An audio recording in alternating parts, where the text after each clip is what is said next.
ಮಗು ಫೋನಿಗೆ ಅಡಿಕ್ಟ್ ಆಗಿದೆ ಅನ್ನೋದನ್ನ ನಾವು ಹೇಳ್ತೀವಿ, ಬಟ್ ಫೋನಿಗೆ ಅಡಿಕ್ಟ್ ಆದ ಕಾರಣಕ್ಕೆ ಯಾರಿಗೂ ಹೊಡಿಬೇಕಾ ಅಥವಾ ಸೂಸೈಡ್ ಮಾಡ್ಕೋಬೇಕಾ?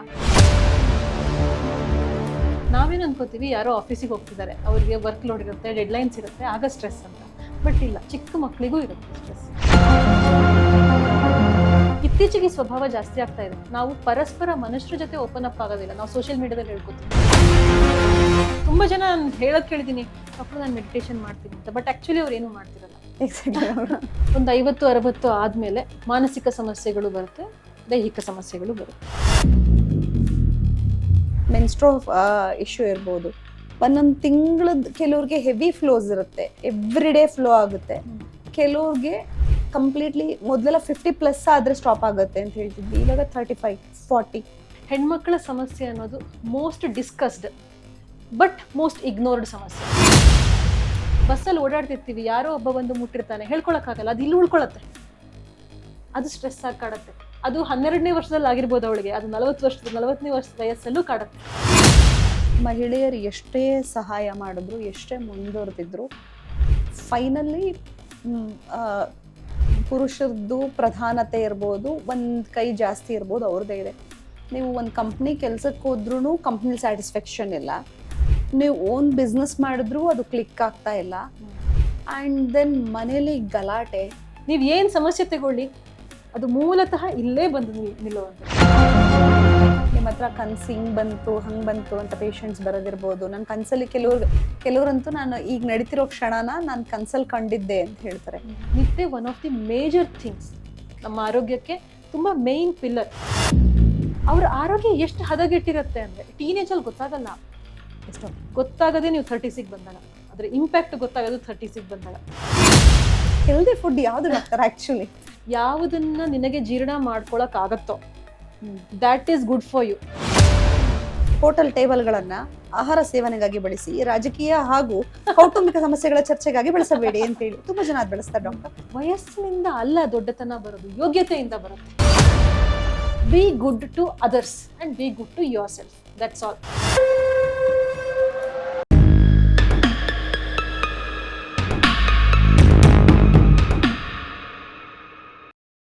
ಸದ್ಯ ಸೊಸೈಟಿಲಿ ಲೈಫ್ ಸ್ಟೈಲ್ ಚೆನ್ನಾಗಿದ್ರೇನೆ ಎಲ್ಲ ಚೆನ್ನಾಗಿರುತ್ತೆ. ಲೈಫ್ ಸ್ಟೈಲ್ಗಾಗಿಯೇ ಜನ ಈಗ ರೆಫರೆನ್ಸ್ಗಳನ್ನ ತಗೊಳಕ್ ಮುಂದಾಗಿದ್ದಾರೆ. ಒನ್ ಸೈಡ್ ಯೋಗ ನ್ಯಾಚುರಲ್ ಆಗಿ, ಮತ್ತೊಂದ್ ಕಡೆ ಸೈಕ್ಯಾಟ್ರಿಸ್ಟ್ ಇಶ್ಯೂಗಳಿಗೂ ಸಹ ಒನ್ ಸೈಡ್ ಸೊಲ್ಯೂಷನ್ ಸಿಕ್ಕಿದೆ. ಅದು ಇವತ್ತು ಯಾರು ಅಲ್ಲ, ನಮ್ಮ ಜೊತೆ ಒಬ್ರು ಮುಖ್ಯ ಅತಿಥಿ ಇದ್ದಾರೆ. ಡಾಕ್ಟರ್ ಸುವರ್ಣಿನಿ ಕೊಣಾಳೆ ನಮ್ಮ ಜೊತೆ ಇದ್ದಾರೆ. ಮೇಡಮ್ ನಮಸ್ತೆ. ನಮಸ್ತೆ ಮೇಡಮ್, ಈಗ ಸೈಕ್ಯಾಟ್ರಿಸ್ಟ್ ಇಶ್ಯೂ ಯಾವ ಮಟ್ಟಕ್ಕಿದೆ ಅಂತ ಹೇಳಿದ್ರೆ, ಒಂದು ಪುಟ್ಟ ಮಗುವಿಂದ ಹಿಡಿದು ಏಜ್ ಆಗಿರೋರ್ಗೂ ಇದೆ.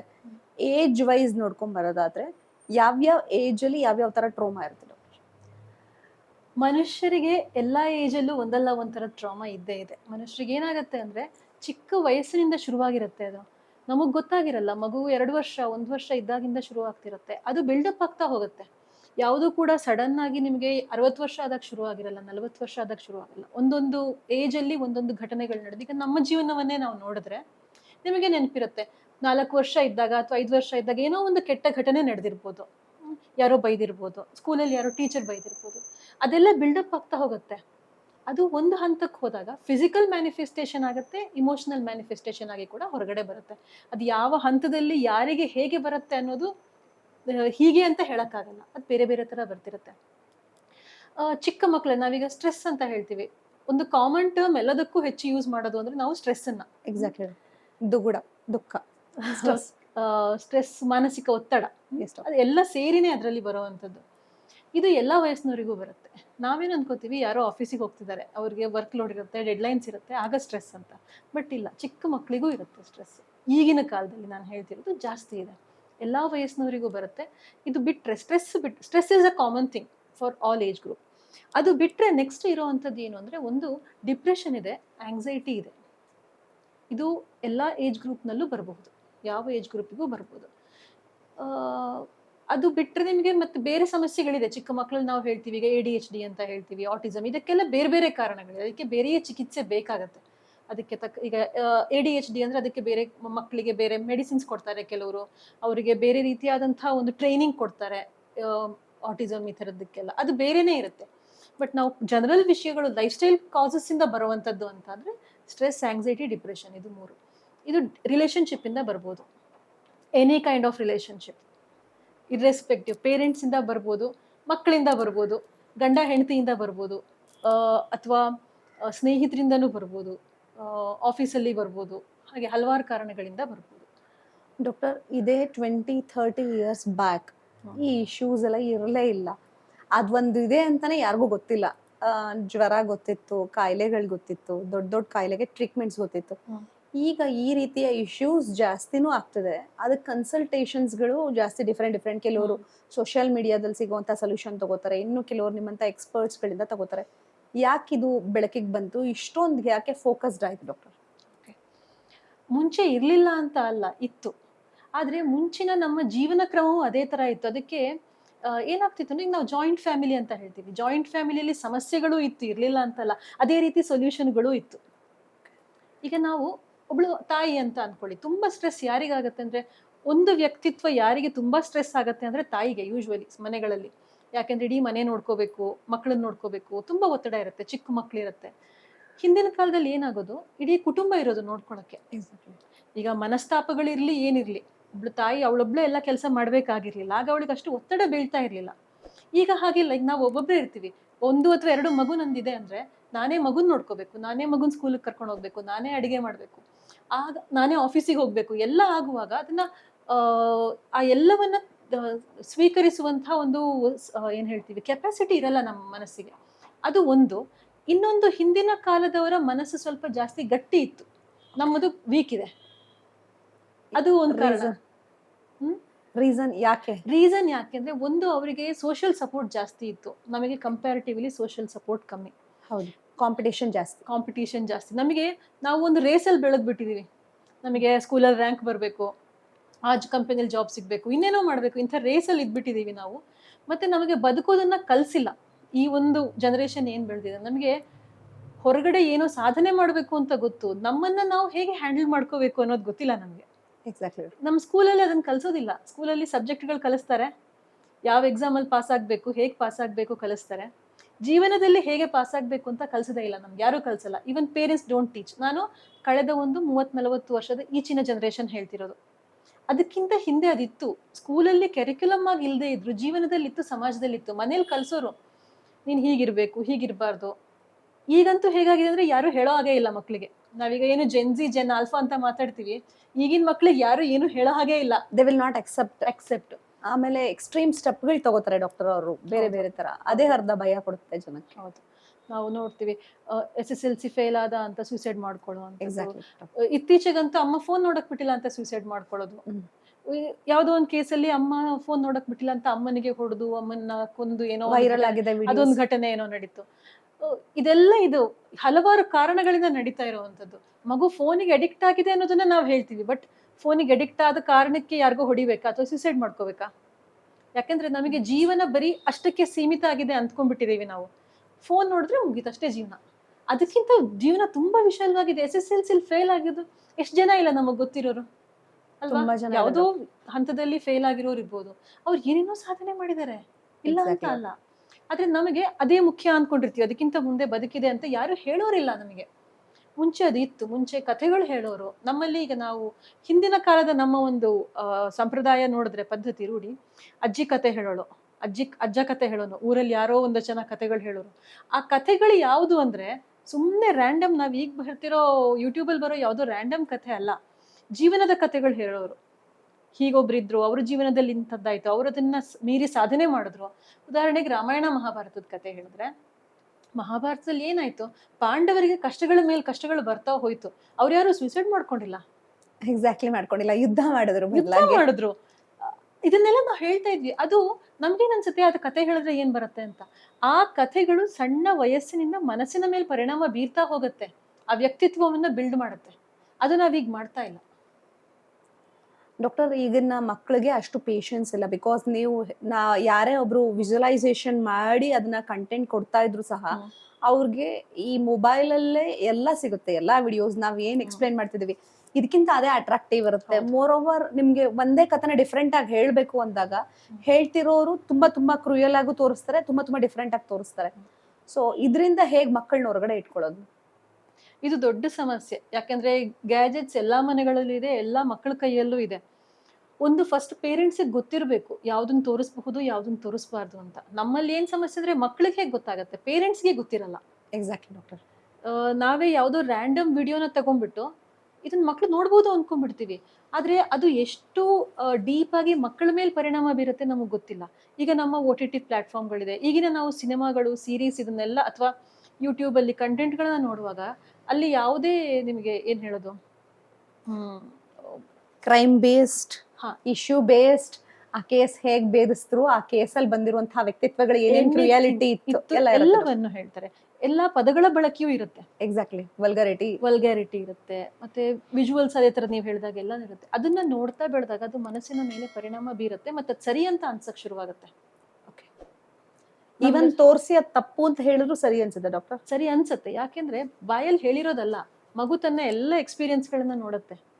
ಈಗ ನಾನು ಒಂದು ವಿಡಿಯೋ ತೋರಿಸ್ಬಿಟ್ಟು ಇದು ಸರಿ ಇದು ತಪ್ಪು ಅಂತ ಹೇಳ್ತೀನಿ ಮಗುಗೆ. ಆದ್ರೆ ಸುತ್ತಮುತ್ತ ಏನ್ ನಡೀತಿದೆ, ಈಗ ಆ ಪದ ಬಳಕೆ ತಪ್ಪು ಅಂತ ಹೇಳ್ತೀವಿ ನಾವು ವಿಡಿಯೋದಲ್ಲಿ ನೋಡ್ಬಿಟ್ಟು ಹೇಳ್ತೀವಿ. ಆದ್ರೆ ಸುತ್ತಮುತ್ತ ಅದೇ ನೋಡ್ತಿರ್ತೀವಲ್ಲ, why do you use that? ಮನೇಲಿ ಅಪ್ಪನೋ ಅಮ್ಮನೋ ಹೊರಗಡೆ ಎಲ್ಲ ನೋಡ್ತಾರೆ, ಅವ್ರು ಯೂಸ್ ಮಾಡ್ತಾರಲ್ಲ ಡಾಕ್ಟರ್. ಆದ್ರೆ ಈ ಹಿಂದಿನ ಜನರೇಷನ್ ನೀವು ನೋಡಿದ್ರೆ ಅವ್ರ ಬುದ್ಧಿ ಹೇಳೋ ರೀತಿನೇ ಬೈದಿರೋ ರೀತಿ ಇರುತ್ತೆ. ಈಗ ಇವ್ರನ್ನ ಹೊಸದಾಗಿ ನೆಕ್ಸ್ಟ್ ಜನರೇಷನ್ ನೀವು ಪ್ರಿಪೇರ್ ಮಾಡ್ತೀರಾ, ಇಲ್ಲ ಓಲ್ಡರ್ ಜನರೇಷನ್ ಪ್ರಿಪೇರ್ ಮಾಡ್ತೀರಾ? ಓಲ್ಡರ್ ಜನರೇಷನ್ಗೆ ಕಂಟ್ರೋಲ್ ಮಾಡ್ತಾರೆ ಅನ್ಸುತ್ತೆ. ಮಿಡಲ್ ಜನರೇಷನ್ ಪರಿಸ್ಥಿತಿ ಹೇಗಿದೆ ಇವಾಗ? ಇದು ದೊಡ್ಡ ಸಮಸ್ಯೆ. ಈಗ ನಾವು ಮಿಲೇನಿಯಲ್ಸ್ ಅಂತ ನಾವು ಕಳ್ಕೊತೀವಲ್ಲ, ನಮಗೆ ನಮ್ಮ ಹಿಂದಿನವ್ರದ್ದು ಸಮಸ್ಯೆ ಆಗ್ಬಿಟ್ಟಿದೆ, ಮುಂದಿನವ್ರದ್ದು ಸಮಸ್ಯೆ ಆಗ್ಬಿಟ್ಟಿದೆ. ನಮ್ಮ ಪೇರೆಂಟಲ್ ಇಶ್ಯೂನೂ ಇದೆ, ನಮ್ಮ ಚಿಲ್ಡ್ರನ್ ಅವ್ರಿಗೆ ಸಮಸ್ಯೆನೂ ಇದೆ. ಎಲ್ಲಾ ತಲೆಮಾರುಗಳಲ್ಲೂ ಒಂದಲ್ಲ ಒಂದು ಅವು ಬೇರೆ ತರ ಯೋಚನೆ ಮಾಡುತ್ತೆ. ಒಂದೊಂದು ತಲೆಮಾರು ನಾವು ಇಬ್ರನ್ನು ಹ್ಯಾಂಡಲ್ ಮಾಡ್ಬೇಕಾಗತ್ತೆ. ಈಗ ಅಂತಲ್ಲ, ಮಿಲೇನಿಯಲ್ಸ್ ಅಲ್ಲ ಅಂತ ಅಲ್ಲ, ಇನ್ನೊಂದು 50 ವರ್ಷ ಕಳೆದ್ರೆ ಆವಾಗಿರೋ ತಲೆಮಾರು ಹಾಗೆ ಇರುತ್ತೆ. ಅವ್ರ ಪೇರೆಂಟ್ಸನ್ನು ಹ್ಯಾಂಡಲ್ ಮಾಡ್ಬೇಕು, ಮುಂದಿನವ್ರನ್ನು ಹ್ಯಾಂಡಲ್ ಮಾಡ್ಬೇಕು. ಎಲ್ಲದಕ್ಕೂ ಒಂದು ಸೊಲ್ಯೂಷನ್ ಅಂತ ಇರಲ್ಲ. ಅಂದ್ರೆ ನೀವು ಒಂದನ್ನ ಮಾಡಿ ಎಲ್ರಿಗೂ ಆಗತ್ತೆ ಅಂತ. ಸೊ ಬೇಸಿಕಲಿ ಏನಂದ್ರೆ ಒಬ್ಬ ವ್ಯಕ್ತಿ ತನ್ನ ವ್ಯಕ್ತಿತ್ವವನ್ನ ಡೆವಲಪ್ ಮಾಡ್ಕೋಬೇಕು. ನಾವೇನ್ ಅನ್ಕೊಂಡಿದೀವಿ, ನಾನು ಮಾತ್ರ ಸರಿ ಅಂತ ಅನ್ಕೊಂಡಿರ್ತೀವಿ. Exactly doctor. ನಾನ್ ಮಾತ್ರ ಸರಿ, ನಾನ್ ಮಾಡಿದ್ದೇ ಸರಿ ಅನ್ನೋದು ಅದಾಗಿರಲ್ಲ. ನನ್ನ ಜೊತೆ ಇನ್ನಷ್ಟು ಜನ ಇರ್ತಾರೆ. ವೆರಿ ಸಿಂಪಲ್ ರೂಲ್ಸ್ ಏನು ಅಂದ್ರೆ ಲಿವ್ ಅಂಡ್ ಲೆಟ್ ಲಿವ್. ನಾವು ತುಂಬಾ ಹೇಳ್ತೀವಿ ಅಲ್ವಾ, ಬದುಕಲು ಬಿಡು ಅಷ್ಟೇ. ಏನ್ ಮಾಡ್ತೀವಿ ನಾವು, ನಾನು ಸುಖವಾಗಿರ್ಬೇಕು ಅಂತ ಇನ್ನೊಬ್ಬರಿಗೆ ತೊಂದರೆ ಕೊಡ್ತೀವಿ. ಈಗ ನೀವು ಭಾರತೀಯ ಪರಂಪರೆಯಲ್ಲಿ ತಗೊಂಡ್ರೆ ನಾವು ಬೇರೆ ಬೇರೆ ಮೌಲ್ಯಗಳ ಬಗ್ಗೆ ಮಾತಾಡ್ತೀವಿ. ನಾವು ಬೇರೆ ಬೇರೆ ಗುಣಗಳು, ಒಬ್ಬ ವ್ಯಕ್ತಿ ಹೇಗಿರ್ಬೇಕು, ಅವನ ಗುಣ ಹೇಗಿರ್ಬೇಕು, ತ್ಯಾಗ, ದಾನ, ಧರ್ಮ, ಇದೆಲ್ಲ ಮಾತಾಡ್ತೀವಿ. ಕಷ್ಟದ ಅನುಸರಣೆ ಎಲ್ಲ ಸಿಗುತ್ತೆ ಇದ್ರೊಳಗಡೆ. ಸಿಗುತ್ತೆ. ಅದ್ರಲ್ಲಿ ಎಲ್ಲಕ್ಕಿಂತ ಮುಖ್ಯವಾಗಿ, ಎಲ್ಲಕ್ಕಿಂತ ಮುಂಚೆ ನಿಂತ್ಕೊಳ್ಳೋದು ಯಾವ್ದು ಅಂದ್ರೆ ಅಹಿಂಸೆ. ಎಷ್ಟು ಈಗ ನಾವು ಯೋಗಶಾಸ್ತ್ರದಲ್ಲಿ ಯೋಗಶಾಸ್ತ್ರ ನೋಡೋದಾದ್ರೆ, ಯೋಗ ಅಂದ್ರೆ ನಮ್ಗೆಲ್ರಿಗೂ ಗೊತ್ತಿರೋದೇನಂದ್ರೆ ಯೋಗಾಸನ ಮಾಡ್ತಾರೆ, ಪ್ರಾಣಾಯಾಮ ಮಾಡ್ತಾರೆ. ಆದ್ರೆ ಯೋಗಾಸನದ ಎಲ್ಲಕ್ಕಿಂತ ಈಗ ಅಷ್ಟಾಂಗ ಯೋಗ ಅಂತ ಏನ್ ಅದನ್ನ 8 ಭಾಗಗಳಾಗಿ ಮಾಡಿದ್ದಾರೆ. ಸೊ ಫಸ್ಟ್ ಭಾಗ ಬೇಸಿಕ್ 2 ಇರುವಂತದ್ದು ಯಮ ನಿಯಮ ಅಂತ. ಅದು ಜೀವನದಲ್ಲಿ ಹೇಗೆ ಬದುಕಬೇಕು ವ್ಯಕ್ತಿ ಅಂತ ಹೇಳುತ್ತೆ. ಸೊ ಯಮದಲ್ಲಿ 5 ಬರುತ್ತೆ. ಅಹಿಂಸಾ, ಸತ್ಯ, ಅಸ್ತೇಯ, ಬ್ರಹ್ಮಚರ್ಯ, ಅಪರಿಗ್ರಹ ಅಂತ 5 ಬರುತ್ತೆ. ಮೊದಲು ಬರೋದು ಅಹಿಂಸೆ. ಯೋಗ ಮೊದಲು ಹೇಳುವಂಥದ್ದು ನೀವು ಆಸನ ಮಾಡಿ ಅಂತ ಹೇಳಲ್ಲ, ಅಹಿಂಸೆ ಅಭ್ಯಾಸ ಮಾಡಿ ಅಂತ ಹೇಳುತ್ತೆ. ಇನ್ನೊಬ್ರು ತೊಂದರೆ ಕೊಡ್ಬೇಡ, ಅಹಿಂಸೋ ಪರಮೋ ಧರ್ಮ, ಇದನ್ನೇ ಹೇಳಿದ್ದಾರೆ. ನೀವ್ ಯಾವ ಕತೆ ನೋಡಿ ಸುಮ್ನೆ ಹಿಂಸೆ ಕೊಡಬೇಡಿ. ಸೊ ಇದನ್ನ ನಾವು ಅರ್ಥ ಮಾಡ್ಕೊಳ್ಬೇಕು. ಹಿಂಸೆ ಅಂದ್ರೆ ಸುಮ್ನೆ ಹೋಗಿ ಹೊಡೆಯೋದು ಬಡಿಯೋದು ಅಲ್ಲ, ಮಾನಸಿಕವಾಗಿ ಕೂಡ ನಡೆಯುತ್ತೆ. ಎಕ್ಸಾಕ್ಟ್ಲಿ. ನಾನು ಮನಸ್ಸಲ್ಲಿ ಅಲ್ಲಿ ಏನ್ ಹೇಳ್ತಾರೆ ಅಂದ್ರೆ, ಈಗ ಯೋಗಶಾಸ್ತ್ರದಲ್ಲಿರ್ಬೋದು, ಧರ್ಮಶಾಸ್ತ್ರದಲ್ಲಿರ್ಬೋದು, ಎಲ್ಲೇ ಇರ್ಬೋದು, ನೀವು ಅಹಿಂಸೆ ಬಗ್ಗೆ ಮಾತಾಡುವಾಗ ಮಾನಸಿಕವಾದ ಚಿಂತನೆಗಳು ಇನ್ನೊಬ್ಬರಿಗೆ ಹಿಂಸೆ ಮಾಡೋ ತರ, ಇನ್ನೊಬ್ಬರಿಗೆ ಕೆಟ್ಟದ್. ನಾನು ಇಲ್ಲಿ ಕೂತ್ಕೊಂಡು ನಿಮ್ಮ ಹತ್ರ ಚೆನ್ನಾಗಿ ಮಾತಾಡ್ತೀನಿ, ಬಟ್ ಮನ್ಸಲ್ಲಿ ಬೈಕೋತಿರ್ತೀನಿ, ಇವ್ರಿಗೆ ಹಂಗಾಗ್ಲಿ ಹಿಂಗಾಗ್ಲಿ ಹಾಳಾಗ್ಲಿ ಅಂತೆಲ್ಲ. ದ್ಯಾಟ್ ಈಸ್ ಆಲ್ಸೋ ಹಿಂಸೆ. ಮನಸ್ಸಿಗೆ ಕೊಡೋ ಹಿಂಸೆ. ಮನಸ್ಸಲ್ಲಿ ನಾನು ಇನ್ನೊಬ್ಬರ ಬಗ್ಗೆ ಕೆಟ್ಟದಾಗಿ ಯೋಚನೆ ಮಾಡುವಂಥದ್ದು. ಇನ್ನೊಂದು ಹೊಡೆಯೋದು ಬಡಿಯೋದು ಕ್ರೌರ್ಯ ಹೇಗೂ ಆಯ್ತಲ್ಲ. ಇನ್ನೊಂದು ಮಾತು, ಇನ್ನೊಂದು ಸಪೋರ್ಟಿಂಗ್. ಯಾರಿಗೂ ಹಿಂಸೆ ಕೊಡ್ತಿರ್ತಾರೆ, ನಾನು ಏನೂ ಮಾಡಲ್ಲ, ಬಟ್ ನಾನು ಅದಕ್ಕೆ ಸಪೋರ್ಟ್ ಮಾಡ್ತಿರ್ತೀನಿ.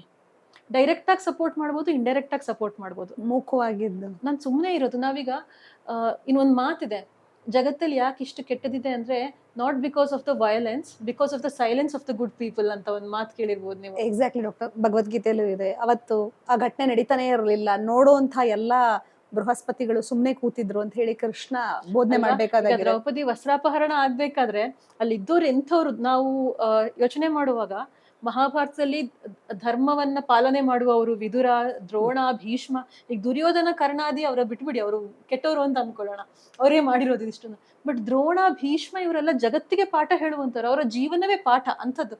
ಅಂಥವ್ರಲ್ಲಿದ್ದು ಅಂಥದ್ದು ನಡೀತು. ಸೊ ಅವ್ರಿಗೆ ಅದ್ರಲ್ಲಿ ಪಾಲಿದೆ ಆ ಪಾಪದಲ್ಲಿ. ಎಕ್ಸಾಕ್ಟ್ಲಿ ಇವ್ರೆಲ್ರಿಗಿಂತ ಜಾಸ್ತಿ. ಅವ್ರ ಲಾಸ್ಟ್ ಎಂಡಿಂಗ್ ನ ಬುಕ್ಸ್ ಗಳು ನೋಡಿದಾಗ ಲಾಸ್ಟ್ ಎಂಡಿಂಗ್ ನ ತುಂಬಾ ಇದ್ರದ್ದು ಪಶ್ಚಾತ್ತಾಪದಲ್ಲೇ ಕಳೆದಿದ್ದಾರೆ. ಸಾಕಷ್ಟು ಅದರದ್ದು ಕರ್ಜ್ಗಳು ಸಹ ಸ್ವೀಕರಿಸಿದ್ದಾರೆ. ಕೆಟ್ಟವರು ಕೆಟ್ಟದ್ದು, ಕಳ್ಳತನ ಮಾಡೋದು ಇದ್ದೇ ಇದೆ. ಯಾರೋ ಒಬ್ಬ ನಾವು ತುಂಬಾ ಒಳ್ಳೆಯವನು ಅನ್ಕೊಂಡಿರ್ತೀವಿ, ಪ್ರಾಮಾಣಿಕ ಅಂತ, ಅವ್ನ್ ಕಳ್ತನ ಮಾಡಿದಾಗ ನಮ್ಗೆ ಅಯ್ಯೋ ಇವನ್ ಹಿಂಗ್ ಮಾಡದ್ನ ಅಂತ ಅನ್ಸುತ್ತೆ. ಕಳ್ತನ ಮಾಡಿದ್ರೆ ನಮ್ಗೆ ಏನು ಅನ್ಸಲ್ಲ, ಅವ್ನ್ ಮಾಡದೇ ಅದು ಅಂತ. ಎಕ್ಸಾಕ್ಟ್ಲಿ. ಸೊ ನಮ್ಮದು ಹಾಗೆ ಆಗಿರುತ್ತೆ. ನಮ್ಮ ಮನಸ್ಸಿನಲ್ಲಿ ನಾವ್ ಅನ್ಕೋತೀವಿ ಇನ್ನೊಬ್ರು ಮಾಡಿದಾಗ ಅವನ್ ಮಾಡ್ತಿದ್ದಾನೆ, ನಾನೇನು ಸಪೋರ್ಟ್ ಮಾಡಿಲ್ವಲ್ಲ ಅಂತ. ಸುಮ್ಮನಿರೋದು ತಪ್ಪು. At least raise your voice.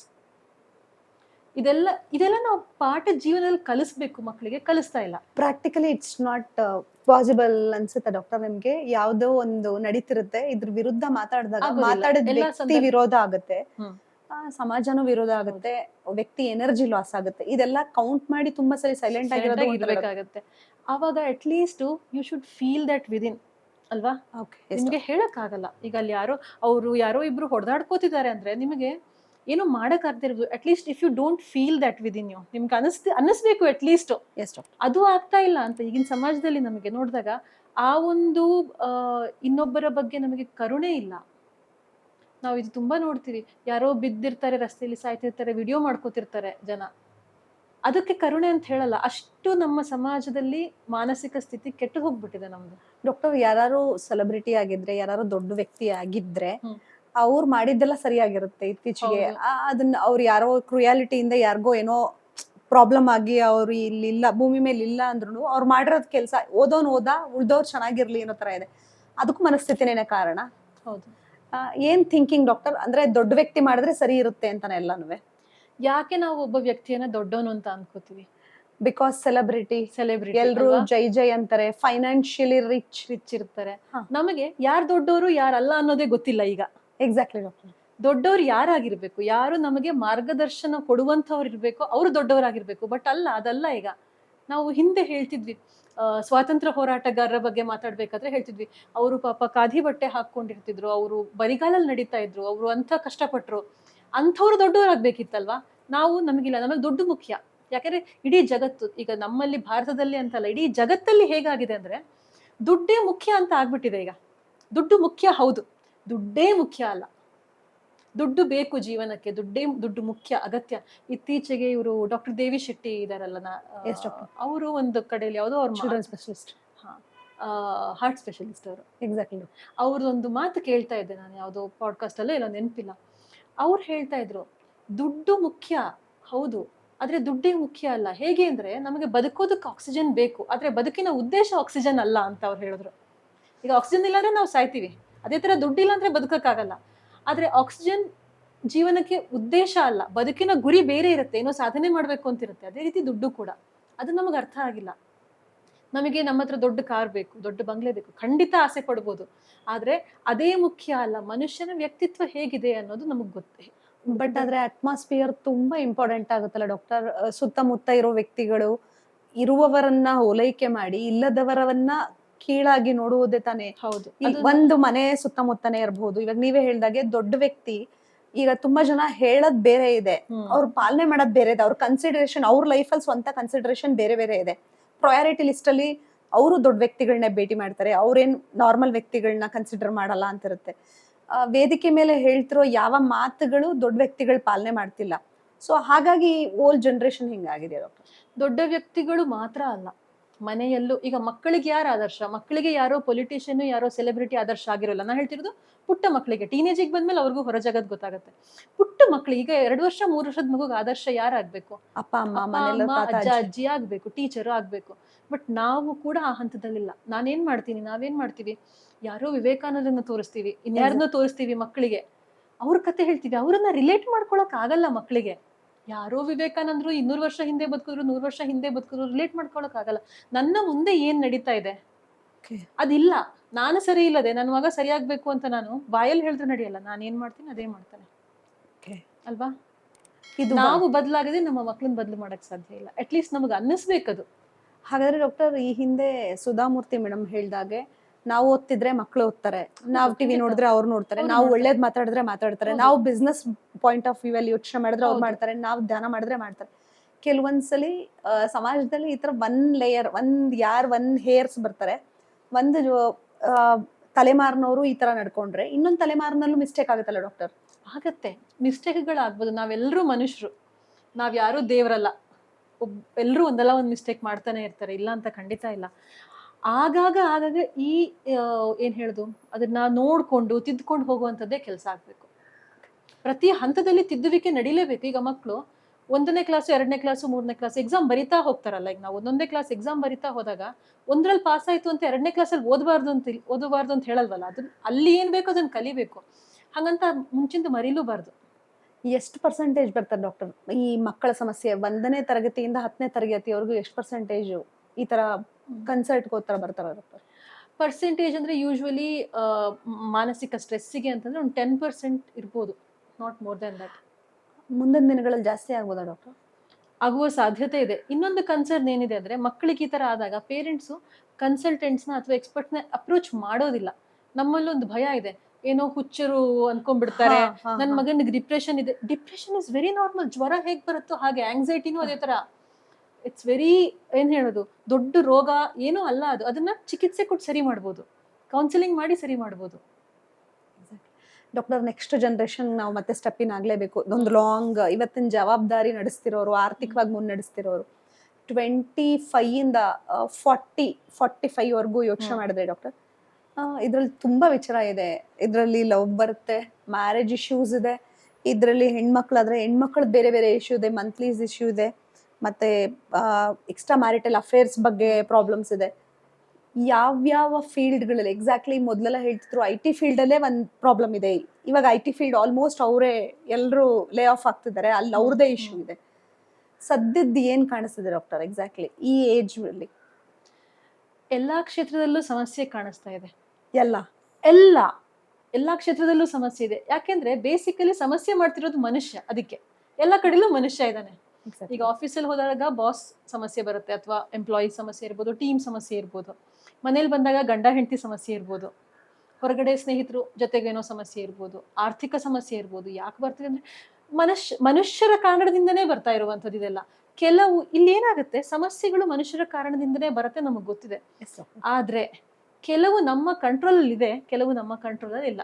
ಈಗ ಉದಾಹರಣೆಗೆ ಆರ್ಥಿಕ ಸಮಸ್ಯೆ ಅಂತ ಹೇಳ್ತೀವಿ. ಶೇರ್ ಮಾರ್ಕೆಟ್ ಅಲ್ಲಿ ದುಡ್ಡು ಹಾಕಿರ್ತೀರಾ, ನೀವು ಒಂದಷ್ಟು ಇನ್ವೆಸ್ಟ್ ಮಾಡಿರ್ತೀರಾ ಶೇರ್ ಅಲ್ಲಿ, ಮ್ಯೂಚುವಲ್ ಫಂಡ್ಸ್ ಅಲ್ಲಿ ಎಲ್ಲ. ಅದು ಯಾವುದಕ್ಕೆ ಯಾವ ಕಾರಣದಲ್ಲಿ ಮೇಲೆ ಕೆಳಗಡೆ ಹೋಗುತ್ತೆ ನಮ್ಮ ಕೈಯಲ್ಲಿಲ್ಲ. ಅದು ಅಲ್ಲಿ ಮಿಡಲ್ ಈಸ್ಟ್ ಅಲ್ಲಿ ಯುದ್ಧ ಆಗತ್ತೋ, ಅಮೆರಿಕದಲ್ಲಿ ಯಾರು ಪ್ರೆಸಿಡೆಂಟ್ ಆಗ್ತಾರೆ, ಇನ್ನೆಲ್ಲೋ ಏಷ್ಯಾದಲ್ಲಿ ಏನಾಗುತ್ತೆ, ಇದು ಎಲ್ಲದರ ಮೇಲೆ ಅಲ್ವಾ ನಿರ್ಧಾರ ಆಗತ್ತೆ. ಅದು ನನ್ನ ಕೈಯಲ್ಲಿಲ್ಲ, ಆಗ ಸಮಸ್ಯೆ ಬರುತ್ತೆ. ಓಕೆ. ಇನ್ನು ಕೆಲವು ನನ್ನ ಕೈಯಲ್ಲೇ ಇದೆ. ನನಗೆ ತಿಂಗಳಿಗೆ 10,000 ಸಂಬಳ ಬರುತ್ತೆ, ನನಗೆ ಅದನ್ನ ಬೇಕಾಗಿದ್ದಕ್ಕೆ ಬಳಸ್ಕೊಳ್ಳೋದೇನೆ 10,000 ಖರ್ಚು ಮಾಡಿ ಕೂತ್ಕೊಂಡ್ಬಿಡ್ತೀನಿ, ನಾಳೆ ನಂಗೆ ದುಡ್ಡಿಲ್ಲ. ಇದು ನನ್ನ ಸ್ವಂತ ಸಮಸ್ಯೆ. ಸೊ ಕೆಲವು ನನ್ನ ಕೈಯಲ್ಲಿರುವಂಥದ್ದು. ಇದು ರಿಲೇಶನ್ಶಿಪ್ಪಿಗೂ ಬರುತ್ತೆ. ಈಗ ರಿಲೇಶನ್ಶಿಪ್ ಸಮಸ್ಯೆ, ಗಂಡ ಹೆಂಡತಿ ಸಮಸ್ಯೆ ಅಂತ ತಗೊಂಡ್ರೆ ನಾವು, ಇದರಲ್ಲಿ ಜಗಳ ಆಗತ್ತೆ ಸಹಜವಾಗಿ. ಇಬ್ರು ಮನುಷ್ಯರು ಒಟ್ಟಿಗೆ ಇದ್ದಾಗ ಒಂದಷ್ಟು ಕಾನ್ಫ್ಲಿಕ್ಟ್ಸ್ ಬಂದೇ ಬರುತ್ತೆ, ಗಂಡ ಹೆಂಡತಿ ಅಂತಲ್ಲ. ಈಗ ನಾಳೆ ನಾನು ನೀವು 1 ವರ್ಷ ಜೊತೆಗೆ ಒಂದು ಮನೇಲಿ ಇರ್ಬೇಕು ಅಂದ್ರೆ ಏನೋ ಒಂದು ಅಸಮಾಧಾನ ಬರ್ಬೋದು ಅಲ್ವಾ, ಯಾಕಂದ್ರೆ ನಿಮ್ಮ ಒಂದು ಚಿಂತನೆ ಬೇರೆ ಇರುತ್ತೆ, ನನ್ನ ಚಿಂತನೆ ಬೇರೆ ಇರುತ್ತೆ. ಸೊ ಹಾಗೆ ಮನೇಲಿ ಗಂಡ ಹೆಂಡತಿ ಜಗಳ ಬಂತು ಅಂದಾಗ ಕೂತ್ಕೊಂಡು ಮಾತಾಡೋದಿಲ್ಲ ನಾವು, ಮಾತಾಡೋ ಮನಸ್ಥಿತಿಯೇ ಇಲ್ಲ ನಮ್ಗೆ. ನಾವು ಬ್ಲೇಮ್ ಮಾಡ್ತೀವಿ, ಬ್ಲೇಮ್ ಗೇಮ್. ನೀನ್ ಅದು ಮಾಡಿದೆ ಅಂತ ನಾನು ಹೇಳ್ತೀನಿ, ಅವ್ರೇನ್ ಹೇಳ್ತಾರೆ, ನೀನ್ ಇದು ಮಾಡಿದೆ ಅಂತ ಹೇಳ್ತಾರೆ. ಪರಸ್ಪರ ಇದು ನಡೆಯುತ್ತೆ. ನಾವು ಪರಸ್ಪರ ಮಾತಾಡೋದಿಲ್ಲ, ಆರೋಪಗಳನ್ನ ಮಾಡ್ತೀವಿ. ಮಾತಾಡಕ್ ಕೂತ್ರೆ, ನೋಡು ಇಲ್ಲಿ ಸಮಸ್ಯೆ ಬಂತು, ನನಗೆ ಈ ತರ ಬೇಜಾರಾಯ್ತು, ಓ ಹೌದಾ ನಿನಗೆ ಬೇಜಾರಾಯ್ತಾ, ಐ ಆಮ್ ಸಾರಿ, ಒಂದು ಮಾತಲ್ಲಿ ಮುಗಿದೋಗುತ್ತೆ. ನಾವು ಅದು ಮಾಡೋದೇ ಇಲ್ಲ. ಅದು ಎಷ್ಟು ಚಿಕ್ಕ ವಿಷಯ ಇರಲಿ, ದೊಡ್ಡ ವಿಷಯ ಇರಲಿ, ಯಾಕಂದ್ರೆ ಎಲ್ರಿಗೂ ಈಗೋ ಇರುತ್ತೆ. ಈಗೋ ಎಲ್ಲಿರಬೇಕು ಅನ್ನೋದು ನಮಗೆ ಗೊತ್ತಿರಬೇಕು, ಎಲ್ಲಿರಬೇಕು, ಎಷ್ಟಿರಬೇಕು ಅಲ್ವಾ. ನಮಗೆ ನಮ್ಮ ಈಗೋ ಮುಖ್ಯನಾ, ಸಂಬಂಧ ಮುಖ್ಯನಾ, ಬದುಕು ಮುಖ್ಯನಾ, ಸಂಬಂಧ ಮುಖ್ಯ, ಇದು ಈಗೋ ಮುಖ್ಯನಾ? ನಮಗೆ ನಮ್ಮ ಈಗೋ ಮುಖ್ಯ ಅನಿಸ್ಬಿಡುತ್ತೆ. ಜೀವನ ಮುಖ್ಯ ಅಲ್ವಾ. ಎಕ್ಸಾಕ್ಟ್ಲಿ. ಅದನ್ನ ನಾವು ಅಷ್ಟು ಯೋಚನೆ ಮಾಡೋದಿಲ್ಲ. ನಾವು ಏನ್ ಮಾಡ್ತೀವಿ, ಇಷ್ಟು ಯೋಚನೆ ಮಾಡ್ತೀವಿ. ಬಟ್ ಸಮಸ್ಯೆಗಳು ಜೀವನ ಇಷ್ಟೇ ಅಲ್ಲ, ಇಷ್ಟು ದೊಡ್ಡದಿರುತ್ತೆ. ಅಷ್ಟ್ರ ಬಗ್ಗೆ ಯೋಚನೆ ಮಾಡ್ಬೇಕು. ಈಗ ಫಾರ್ ಎಕ್ಸಾಂಪಲ್ ನೀವೇನೋ ಕೆಲಸ ಮಾಡ್ತೀರಿ, ಯಾವುದೋ ಒಂದು ಜಾಬ್ ಅಲ್ಲಿ ಇದ್ದೀರಿ ಅನ್ಕೊಳ್ಳಿ. ನಿಮಗೆ ಒಂದು ಸಣ್ಣ ಸಮಸ್ಯೆ ಆದಾಗ ನೀವು ಆ ಕಂಪನಿಯ ಓನರ್ ಅಂತ ಆದಾಗ ನಿಮಗೆ ಈಗ ಒಬ್ಬ ಎಂಪ್ಲಾಯಿಗೆ ಏನಾಗುತ್ತೆ ಆ ಸಣ್ಣದೊಂದು ಪುಟ್ಟ ಸಮಸ್ಯೆ ಮಾತ್ರ ಹ್ಯಾಂಡಲ್ ಮಾಡಬೇಕು. ಅದೇ ಓನರ್ ಅಂತ ಆದಾಗ ಅಥವಾ ಸಿಇಒ ಆ ಥರ ಹೈ ಪೊಸಿಷನ್ ಅಲ್ಲಿ ಇದ್ದಾಗ ಅದು ಒಂದು ಮಾತ್ರ ಅಲ್ಲ, ನೀವು ಅದರ ಕಾನ್ಸಿಕ್ವೆನ್ಸಸ್ ಬೇರೆ ಡಿಪಾರ್ಟ್ಮೆಂಟ್ಗಳ ಮೇಲೆ ಎಲ್ಲೆಲ್ಲಾಗತ್ತೆ ಅಂತ ಹುಡುಕ್ಬೇಕಲ್ವಾ, ನೋಡ್ಬೇಕು. ಎಕ್ಸಾಕ್ಟ್ಲಿ. ನಮ್ಮ ಜೀವನನೂ ಹಾಗೆ, ನಾವು ಆ ಒಂದ್ರ ಮೇಲೆ ಮಾತ್ರ ಕಾನ್ಸಂಟ್ರೇಟ್ ಮಾಡ್ತೀವಿ, ಇಡೀ ಜೀವನವನ್ನ ಸಮಗ್ರವಾಗಿ ನೋಡೋದೇ ಇಲ್ಲ ನಾವು. ಅಗೇನ್ ಲರ್ನಿಂಗ್ ಪ್ಯಾಟರ್ನ್ ಸರಿ ಇಲ್ಲ, ಬೇಸ್ ಸರಿ ಇಲ್ಲ. ಅಫ್ಕೋರ್ಸ್ ಎಲ್ಲದಕ್ಕೂ ಸಮಸ್ಯೆ ಒಂದೇ ಇರುತ್ತೆ, ಬೇಸ್ ಬಟ್ ಅದು ಬೇರೆ ಬೇರೆ ಬೇರೆ ಬೇರೆ ರೀತಿ ಮ್ಯಾನಿಫೆಸ್ಟ್ ಆಗ್ತಾ ಹೋಗುತ್ತೆ. ಬಟ್ ಈಗ ನಾವೇನಾಗುತ್ತೆ, ಈ ಏಜಿಗೆ ಮಿಡಲ್ ಏಜಿಗೆ ಬಂದ್ಮೇಲೆ ಒಂದು 30-40ಕ್ಕೆ ಬಂದ್ಮೇಲೆ ಕ್ಲಾಸಲ್ಲಿ ಕೂತ್ಕೊಂಡು ಪಾಠ ಕೇಳು, ಯಾವುದೋ ಇದನ್ನ ಕೇಳು ಅಂತ ಹೇಳಕ್ಕಾಗಲ್ಲ. ಸೊ 2-3 ವಿಚಾರಗಳು. ಒಂದು, ತೀರಾ ಜಾಸ್ತಿ ಸಮಸ್ಯೆ ಇದ್ದಾಗ you have to go for counselling. Okay, ಹೋಗ್ಲೇಬೇಕು. ಹೋಗದೇ ಇದ್ದಾಗ ಇದೆಲ್ಲ ಸಮಸ್ಯೆ ಬರುತ್ತೆ. ಇಲ್ಲ ನಿಮ್ಗೆ ತಜ್ಞರ ಹತ್ರ ಹೋಗಕ್ಕಾಗಲ್ಲ, ಏನೇ ಕಾರಣ ಇರಿ, ಆತ್ಮೀಯರ ಹತ್ರ ಆದ್ರೂ ಮಾತಾಡ್ಕೊಳ್ಳಿ ಅಲ್ವಾ. ಈಗ ಮನೆಯಲ್ಲಿ ಕುಟುಂಬದಲ್ಲಿ ಕೆಲವರು ಹಿರಿಯರ ಹತ್ರ ಮಾತಾಡ್ಬೋದು. ಎಲ್ಲಾ ಹಿರಿಯರು ಕೂಡ ಅಷ್ಟು ಓಪನ್ ಆಗಿ ಮಾತಾಡದೇ ಇರಬಹುದು. ಕೆಲವೊಂದು ಕುಟುಂಬದಲ್ಲಿ ಖಂಡಿತವಾಗ್ಲೂ ಸಮಸ್ಯೆಯನ್ನ ನೋಡಿ ಪರಿಹಾರ ಕೊಡುವಂತ ಹಿರಿಯರು ಇರ್ತಾರೆ, ಮಾತಾಡಿ ಅವ್ರ ಹತ್ರ. ನಾವು ಮಾತಾಡೋದಿಲ್ಲ, ಓಪನ್ ಅಪ್ ಆಗೋದಿಲ್ಲ. ನಮಗೊಂದು ಇತ್ತೀಚೆಗೆ ಸ್ವಭಾವ ಜಾಸ್ತಿ ಆಗ್ತಾ ಇದೆ, ನಾವು ಪರಸ್ಪರ ಮನುಷ್ಯರ ಜೊತೆ ಓಪನ್ ಅಪ್ ಆಗೋದಿಲ್ಲ, ನಾವು ಸೋಷಿಯಲ್ ಮೀಡಿಯಾದಲ್ಲಿ ಹೇಳ್ಕೊತೀವಿ. ಎಕ್ಸಾಕ್ಟ್ಲಿ. ಫೋನ್ ಸ್ಕ್ರೋಲಿಂಗ್, ಎಲ್ಲರ ಕೈಲೂ ಫೋನ್ ಇರುತ್ತೆ. ಈಗ ನನಗೂ ನಿಮ್ಗೂ ಕಾನ್ಫ್ಲಿಕ್ಟ್ ಬಂತಂದ್ರೆ ನಿಮ್ಮ ಹತ್ರ ಮಾತಾಡ್ಬೇಕು. ನಾನು ಹೋಗಿ ಏನ್ ಮಾಡ್ತೀನಿ, ನಾನು ವಾಟ್ಸ್ಆಪ್ ಸ್ಟೇಟಸ್ ಅಲ್ಲಿ, ಫೇಸ್ಬುಕ್ ಅಲ್ಲಿ, ಇನ್ಸ್ಟಾಗ್ರಾಮ್ ಅಲ್ಲಿ ಅದ್ರ ಬಗ್ಗೆ ಒಂದಿಷ್ಟು ಬರೆದು ಹಾಕ್ತೀನಿ. Instead if you talk to the person, problem solve ಆಯ್ತು. But we don't do that. ನಮಗೆ ಅದೊಂದು ego, again what comes there is ego, ಮಾತಾಡಬಾರ್ದು ಅಂತ. ಅಲ್ಲಿ ಹಾಕೋಬೋದು, ಇಲ್ಲಿ ಮಾತಾಡ್ಬೋದಲ್ಲ. We don't do that. So ಒಂದು ಕೌನ್ಸಿಲಿಂಗ್ ತಜ್ಞರ ಹತ್ರ ಹೋಗಿ ಮಾತಾಡಿ, ಕೌನ್ಸಿಲರ್ ಹತ್ರನೋ ಇಲ್ಲ ಯಾರೋ ಆತ್ಮೀಯರ ಹತ್ರ ಮಾತಾಡಿ. ಇಲ್ಲ, ಯಾಕೆಂದ್ರೆ ನಮಗೆ ನಮ್ಮ ಸಮಸ್ಯೆಗಳನ್ನ ಪರಿಹಾರ ಮಾಡ್ಕೊಳ್ಳೋದು ಸ್ವಲ್ಪ ಕಷ್ಟ. ಸಮಸ್ಯೆ ಪರಿಹಾರ ಮಾಡಕ್ ಆಗ್ಲೇ ಹೇಳಿದಾಗೆ you should know the entire thing. ಈ ಕಂಪನಿಲಿ ಸಮಸ್ಯೆ ಬಂದ್ರೆ employee will go to the boss, because boss knows everything ಅಲ್ವಾ. ಮನೆಯಲ್ಲಿ ಸಮಸ್ಯೆ ಬಂದ್ರೆ ಮಕ್ಕಳು ತಾಯಿ ಹತ್ರ ಬರ್ತಾರೆ, ಬಿಕಾಸ್ ಅಮ್ಮನಿಗೆ ಅದೆಲ್ಲ ಗೊತ್ತಿರುತ್ತೆ ಅಂತ. ಅದೇ ತರ ನಮ್ಮ ಜೀವನದಲ್ಲಿ ಸಮಸ್ಯೆ ಬಂದಾಗ ನಾವು ಹೋಗ್ಬೇಕು, ಯಾರೋ ಗೊತ್ತಿದೆ ಅಂತ. ಇನ್ನೂ ಒಂದು ಮುಖ್ಯ ಕಾರಣ ಏನು ಅಂದ್ರೆ, ನಮಗೆ ಅಧ್ಯಾತ್ಮ ಅನ್ನೋದು ಇಲ್ವೇ ಇಲ್ಲ ನಮ್ಮ ಜೀವನದಲ್ಲಿ. ಈಗ ಹಿಂದಿನ ಕಾಲದಲ್ಲಿ ಇತ್ತು, ನೀವು ಹೇಳಿದ್ರಲ್ಲ 40 ವರ್ಷ ಹಿಂದೆ ಯಾವ ತರ ಇತ್ತು, 50 ವರ್ಷ ಅಂದ್ರೆ ಬೇಕೋ ಬೇಡವೋ ಅದನ್ನ ನಮ್ಮ ಜೀವನದ ಭಾಗವಾಗಿ ಮಾಡಿದ್ರು ಹಿಂದಿನವರು. ನಾವು ಇಲ್ಲಪ್ಪ ನಾನು ಓದ್ಕೊಂಡಿದ್ದೀನಿ, ನನಗೆ ಅದೆಲ್ಲ ನಂಬಿಕೆ ಇಲ್ಲ ಅನ್ಕೊಂಡು ಬಿಟ್ಟು ಬಂದಿದೀವಿ. ಪಾಪ ಪುಣ್ಯ ಅಂತ ಹೇಳ್ತಾರೆ.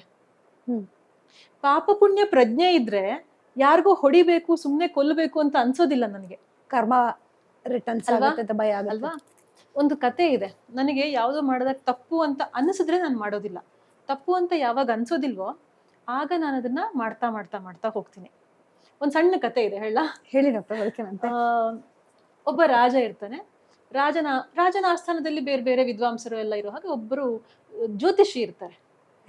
ಅವರು ತುಂಬಾ ತುಂಬಾ ಜ್ಞಾನ ಇರುವಂತ ಜ್ಯೋತಿಷಿ. ಅವರು ಒಬ್ಬರನ್ನ ನೋಡಿದ್ರೆ ಇವನು ಇಂಥ ದಿನ ಸಾಯ್ತಾನೆ, ಹೀಗೆ ಸಾಯ್ತಾನೆ, ಅಥವಾ ಇವನು ಇಂಥ ಸಾಧನೆ ಮಾಡ್ತಾನೆ ಅಂತ ಹೇಳುವಂತ ಒಂದು ಸಾಮರ್ಥ್ಯ ಇರೋರು ತುಂಬಾ ದೊಡ್ಡ ವಿದ್ವಾಂಸರು. ಅವರಿಗೊಬ್ಬ ಮಗ ಹುಡ್ತಾನೆ, ಜ್ಯೋತಿಷಿಗೆ ಮಗ ಹುಟ್ಟಿದಾಗ ಅವ್ರು ಜಾತಕ ಎಲ್ಲ ಮಾಡಿ ನೋಡಿದಾಗ ಅವ್ರಿಗೆ ಏನ್ ಕಾಣಿಸುತ್ತೆ ಜಾತಕದಲ್ಲಿ ಅಂದ್ರೆ, ಇವನು ಭಯಂಕರ ದೊಡ್ಡ ಕಳ್ಳ ಆಗ್ತಾನೆ ಅಂತ ಕಾಣಿಸ್ಬಿಡುತ್ತೆ. ತನ್ನ ಮಗ ದೊಡ್ಡ ಜ್ಯೋತಿಷಿಗೆ ಗೊತ್ತಾಗ್ಬಿಡುತ್ತೆ. ಅವ್ರಿಗೆ ಎಂತ ಆಘಾತ ಆಗತ್ತೆ ಅಂದ್ರೆ, ತಾನು ವಿದ್ವಾಂಸ, ತನ್ನ ಮಗ ವಿದ್ವಾಂಸ ಆಗ್ಬೇಕು, ಬೇಡಪ್ಪ ಏನೋ ಒಂದು ಕೂಲಿ ಕೆಲಸ ಆದ್ರೂ ಮಾಡ್ಕೊಂಡಿರ್ಲಿ, ಎಲ್ಲಾ ಕೆಲಸವೂ ಯಾವ್ದು ತಪ್ಪಲ್ಲ, ವಿದ್ವಾಂಸ ಆಗ್ಲೇಬೇಕು ಅಂತಿಲ್ಲ, ಬಟ್ ಕಳ್ಳ ಆಗ್ತಾನೆ ಅಂದ್ರೆ ಅವ್ರಿಗೆ ಹೇಗಾಗಿರ್ಬೋದು. ಅವ್ರು ಯೋಚನೆ ಮಾಡ್ತಾರೆ ಏನ್ ಮಾಡೋದು ಅಂತ. ಅವ್ರು ಪರಿಹಾರ ಎಲ್ಲ ಹುಡುಕ್ತಾರೆ. ಕೆಲವೊಂದಕ್ಕೆ ಪರಿಹಾರ ಇರುತ್ತೆ, ಇದಕ್ಕೆ ಪರಿಹಾರನೇ ಸಿಗಲ್ಲ. ಅವ್ರಿಗೆ ಏನ್ ಮಾಡ್ಬೇಕು ಅಂತ ಗೊತ್ತಾಗಲ್ಲ. ಅವ್ರು ಏನ್ ಮಾಡ್ತಾರೆ ಅಂದ್ರೆ, ತನ್ನ ಮಗನಿಗೆ ಯಾವುದನ್ನ ಕಳ್ಳತನ ಮಾಡಿದ್ರೆ ಏನು ಪಾಪ ಬರುತ್ತೆ ಅಂತ ಹೇಳ್ತಾ ಹೋಗ್ತಾರೆ ಚಿಕ್ಕಂದಿನಿಂದ. ಅವನ್ ತಲೆಯಲ್ಲಿ ತುಂಬ್ತಾ ಹೋಗ್ತಾರೆ. ನೀನು ಈ ಚಿನ್ನ ಕದ್ರೆ ಇಂಥ ಪಾಪ ಬರುತ್ತೆ ನಿನ್ಗೆ, ಅದನ್ನ ಕದ್ರೆ ಇಂಥ ಪಾಪ ಬರುತ್ತೆ, ಮತ್ತೊಂದು ಕದ್ರೆ ಇದಕ್ ಬರುತ್ತೆ ಅಂತ. ಸೊ ಅವನ ತಲೆಯಲ್ಲಿ ಯಾವ ವಸ್ತು ನೋಡಿದ್ರು ಈ ಲೋಟ ಕದ್ರೆ ಇದು ಬರುತ್ತೆ, ಅಥವಾ ನಾನು ಯಾರ್ದೋ ಸರ ಕದ್ರೆ ಇನ್ನೇನೋ ಬರುತ್ತೆ, ಪಾಪ ಬರುತ್ತೆ ಅಂತ ಮೈಂಡಲ್ಲಿ ಇರುತ್ತೆ. ಸೊ ಅವನಿಗೆ ಕದಿಯಕ್ಕೆ ಆಗಲ್ಲ. ಆದ್ರೆ ಅವನು ಸ್ವಭಾವತಃ ಅವನ ಜಾತಕದಲ್ಲಿ ಇರೋದು ಗೊತ್ತಿರತ್ತಲ್ಲ, ಸ್ವಭಾವತಃ ಕಳ್ಳ ಅವನು. ಫ್ರಮ್ ಒಳಗಿಂದ ಅನ್ನಿಸ್ತಿರುತ್ತೆ ಕಳ್ತನ ಮಾಡ್ಬೇಕು ಅಂತ, ಬಟ್ ಪಾಪ ಪ್ರಜ್ಞೆಯಿಂದ ಮಾಡ್ತಿರಲ್ಲ. ಸೊ ಕೊನೆಗೆ ಒಂದಿನ ಏನ್ ಮಾಡ್ತಾನೆ, ನಾನು ತಡ್ಕೊಳಕ್ ಆಗಲ್ಲ, ನಾನು ಕಳ್ತನ ಮಾಡ್ಬೇಕು ಅಂತ ಅನ್ಸ್ತಿರುತ್ತೆ ಅವನ್ಗೆ. ಅವ್ನ್ ಏನ್ ಮಾಡ್ತಾನೆ, ಎಲ್ಲ ಹುಡುಕ್ತಾನೆ. ಅರಮನೆಗೆ ಹೋಗ್ತಾನೆ, ಅರಮನೆಗೆ ಕನ್ನ ಹಾಕೋದು ಅಂತಾರಲ್ಲ, ಹಾಗೆ ಅರಮನೆಗೆ ಹೋಗ್ತಾನೆ. ಅರಮನೆ ಒಳಗಡೆ ಹೋಗ್ತಾನೆ. ಏನ್ ಕದಿಬೇಕು ಅಂತ ಅವ್ನಿಗೆ ಕದಿಯಕ್ಕಾಗಲ್ಲ, ಯಾಕಂದ್ರೆ ಅಪ್ಪ ಹೇಳ್ಬಿಟ್ಟಿದ್ದಾರೆ. ಕೊನೆಗೆ ಅಡಿಗೆ ಮನೆಗೆ ಹೋಗ್ತಾನೆ. ಒಲೆನಲ್ಲಿ ಬೂದಿ ಇರುತ್ತೆ, ಬೂದಿ ಕದಿತಾನೆ. ಗೊತ್ತಾಗತ್ತೆ ಎಲ್ರು ಕಳ್ಳ ಬಂದಿದ್ದ ಅಂತ. ಬಟ್ ಕಳ್ಳ ಏನ್ ಕದ್ದ ಅಂತ ನೋಡಿದ್ರೆ ಏನು ಕದ್ದಿರಲ್ಲ. ಕೊನೆಗೆ ಇವ್ನ್ ಕಳ್ಳ ಅಂತ ಗೊತ್ತಾಗುತ್ತೆ, ಹಿಡ್ಕೊಂಡ್ ಬರ್ತಾರೆ ಇವ್ನ. ಏನಪ್ಪ ಕದಿದ್ಯಾ ಅಂದ್ರೆ ಬೂದಿ ಕದ್ದೆ ಅಂತ. ಯಾಕೆ ಬೂದಿ ಯಾಕೆ ಕದಿದ್ಯಾ ಅಂತ. ಇಲ್ಲ ನಂಗೆ ಏನಾದ್ರೂ ಕದಿಬೇಕು ಅಂತ ಅನ್ಸುತ್ತೆ, ಆದ್ರೆ ಏನ್ ಕದ್ರು ಒಂದಲ್ಲ ಒಂದು ಪಾಪ ಬರುತ್ತೆ ಅಂತ ನಮ್ಮ ಅಪ್ಪ ಹೇಳ್ಬಿಟ್ಟಿದ್ದಾರೆ. ಬೂದಿ ಕದ್ರೆ ಪಾಪ ಬರುತ್ತೆ ಅಂತ ಹೇಳಿಲ್ಲ, ಅದಕ್ಕೆ ಬೂದಿ ಕದ್ದೆ ಅಂತ. ಅದಕ್ಕೆ ನಷ್ಟನೂ ಇಲ್ವಲ್ಲ ಡಾಕ್ಟರ್? ಅದರಿಂದ ಮತ್ತೆ ಬೂದಿಯಿಂದ ಮತ್ತೆ ಏನು ಪ್ರಯೋಜನ ಇರಲ್ಲ ಇಲ್ಲ ಅಂತ ಅಂತ, ಹೇಳಿದ್ರೆ ಹಂಗಾಗಿ ಅದಕ್ಕೇನು ಇಲ್ಲ ಅಂತ ಅವರಪ್ಪ ಏನು ಹೇಳಿಲ್ಲ, ಸೊ ಕದ್ದೆ ಅಂತ.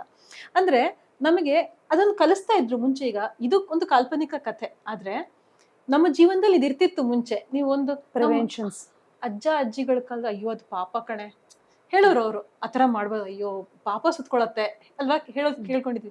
ಈಗಿನವ್ರಿಗೆ ನಮ್ಗೆ ಆ ಪ್ರಜ್ಞೆನೇ ಇಲ್ಲ.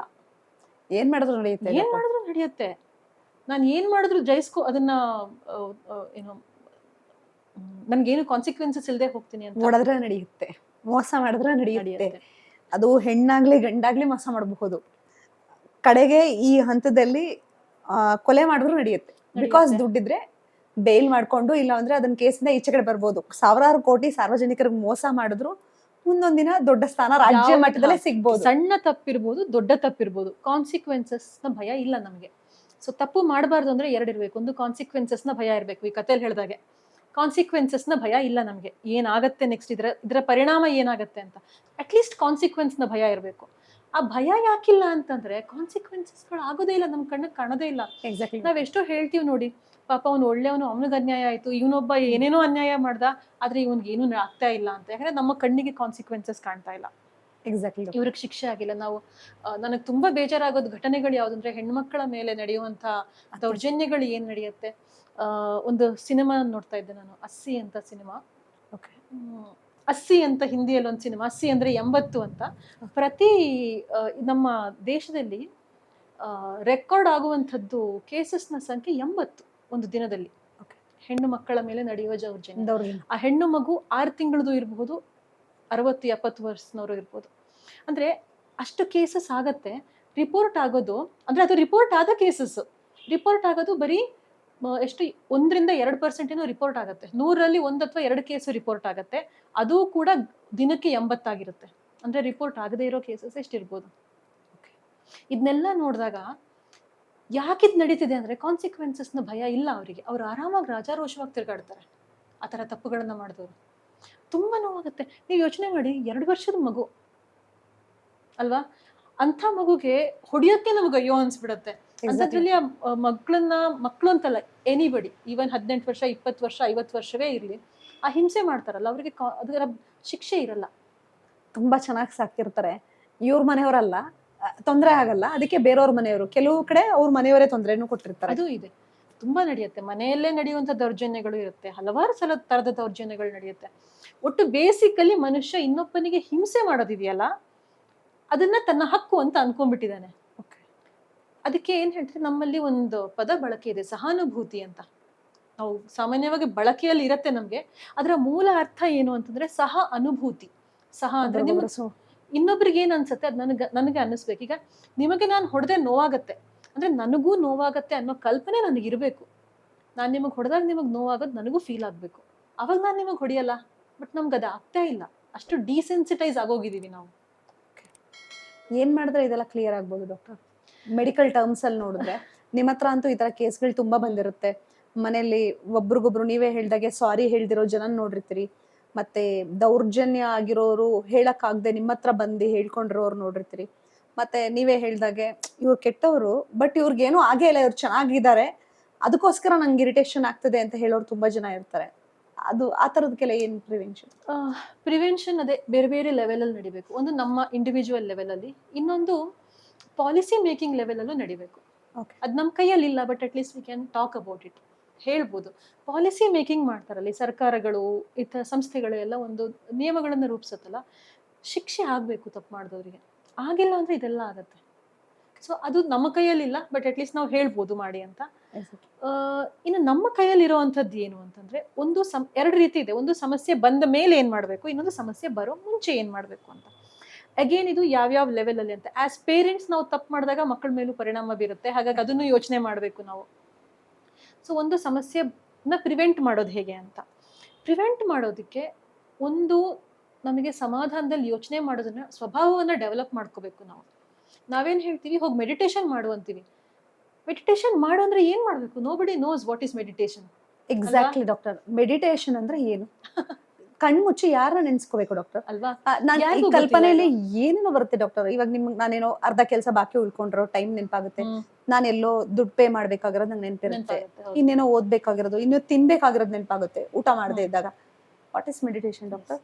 ಇದು ನಮಗೆ ಗೊತ್ತೇ ಇಲ್ಲ. ನಾವೆಲ್ಲರೂ ಇದನ್ನೇ ಹೇಳ್ತೀವಿ ಮೆಡಿಟೇಷನ್.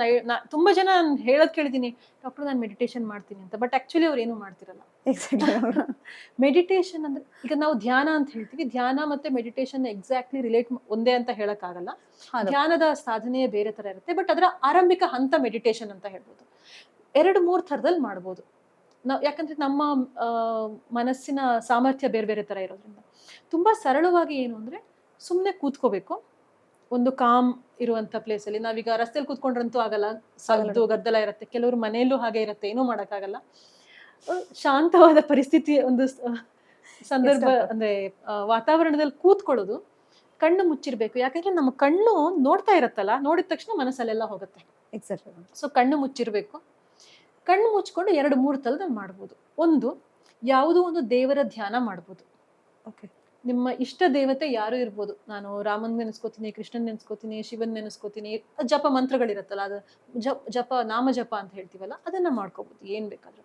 ಅದನ್ನ ಮಾಡ್ತಾ ಮಾಡ್ತಾ ಹೋದಾಗ ಏನಾಗುತ್ತೆ, ನಮ್ಮ ಮನಸ್ಸು ಅದ್ರಲ್ಲಿ ಏಕಾಗ್ರತೆ ಆಗ್ತಾ ಹೋಗುತ್ತೆ.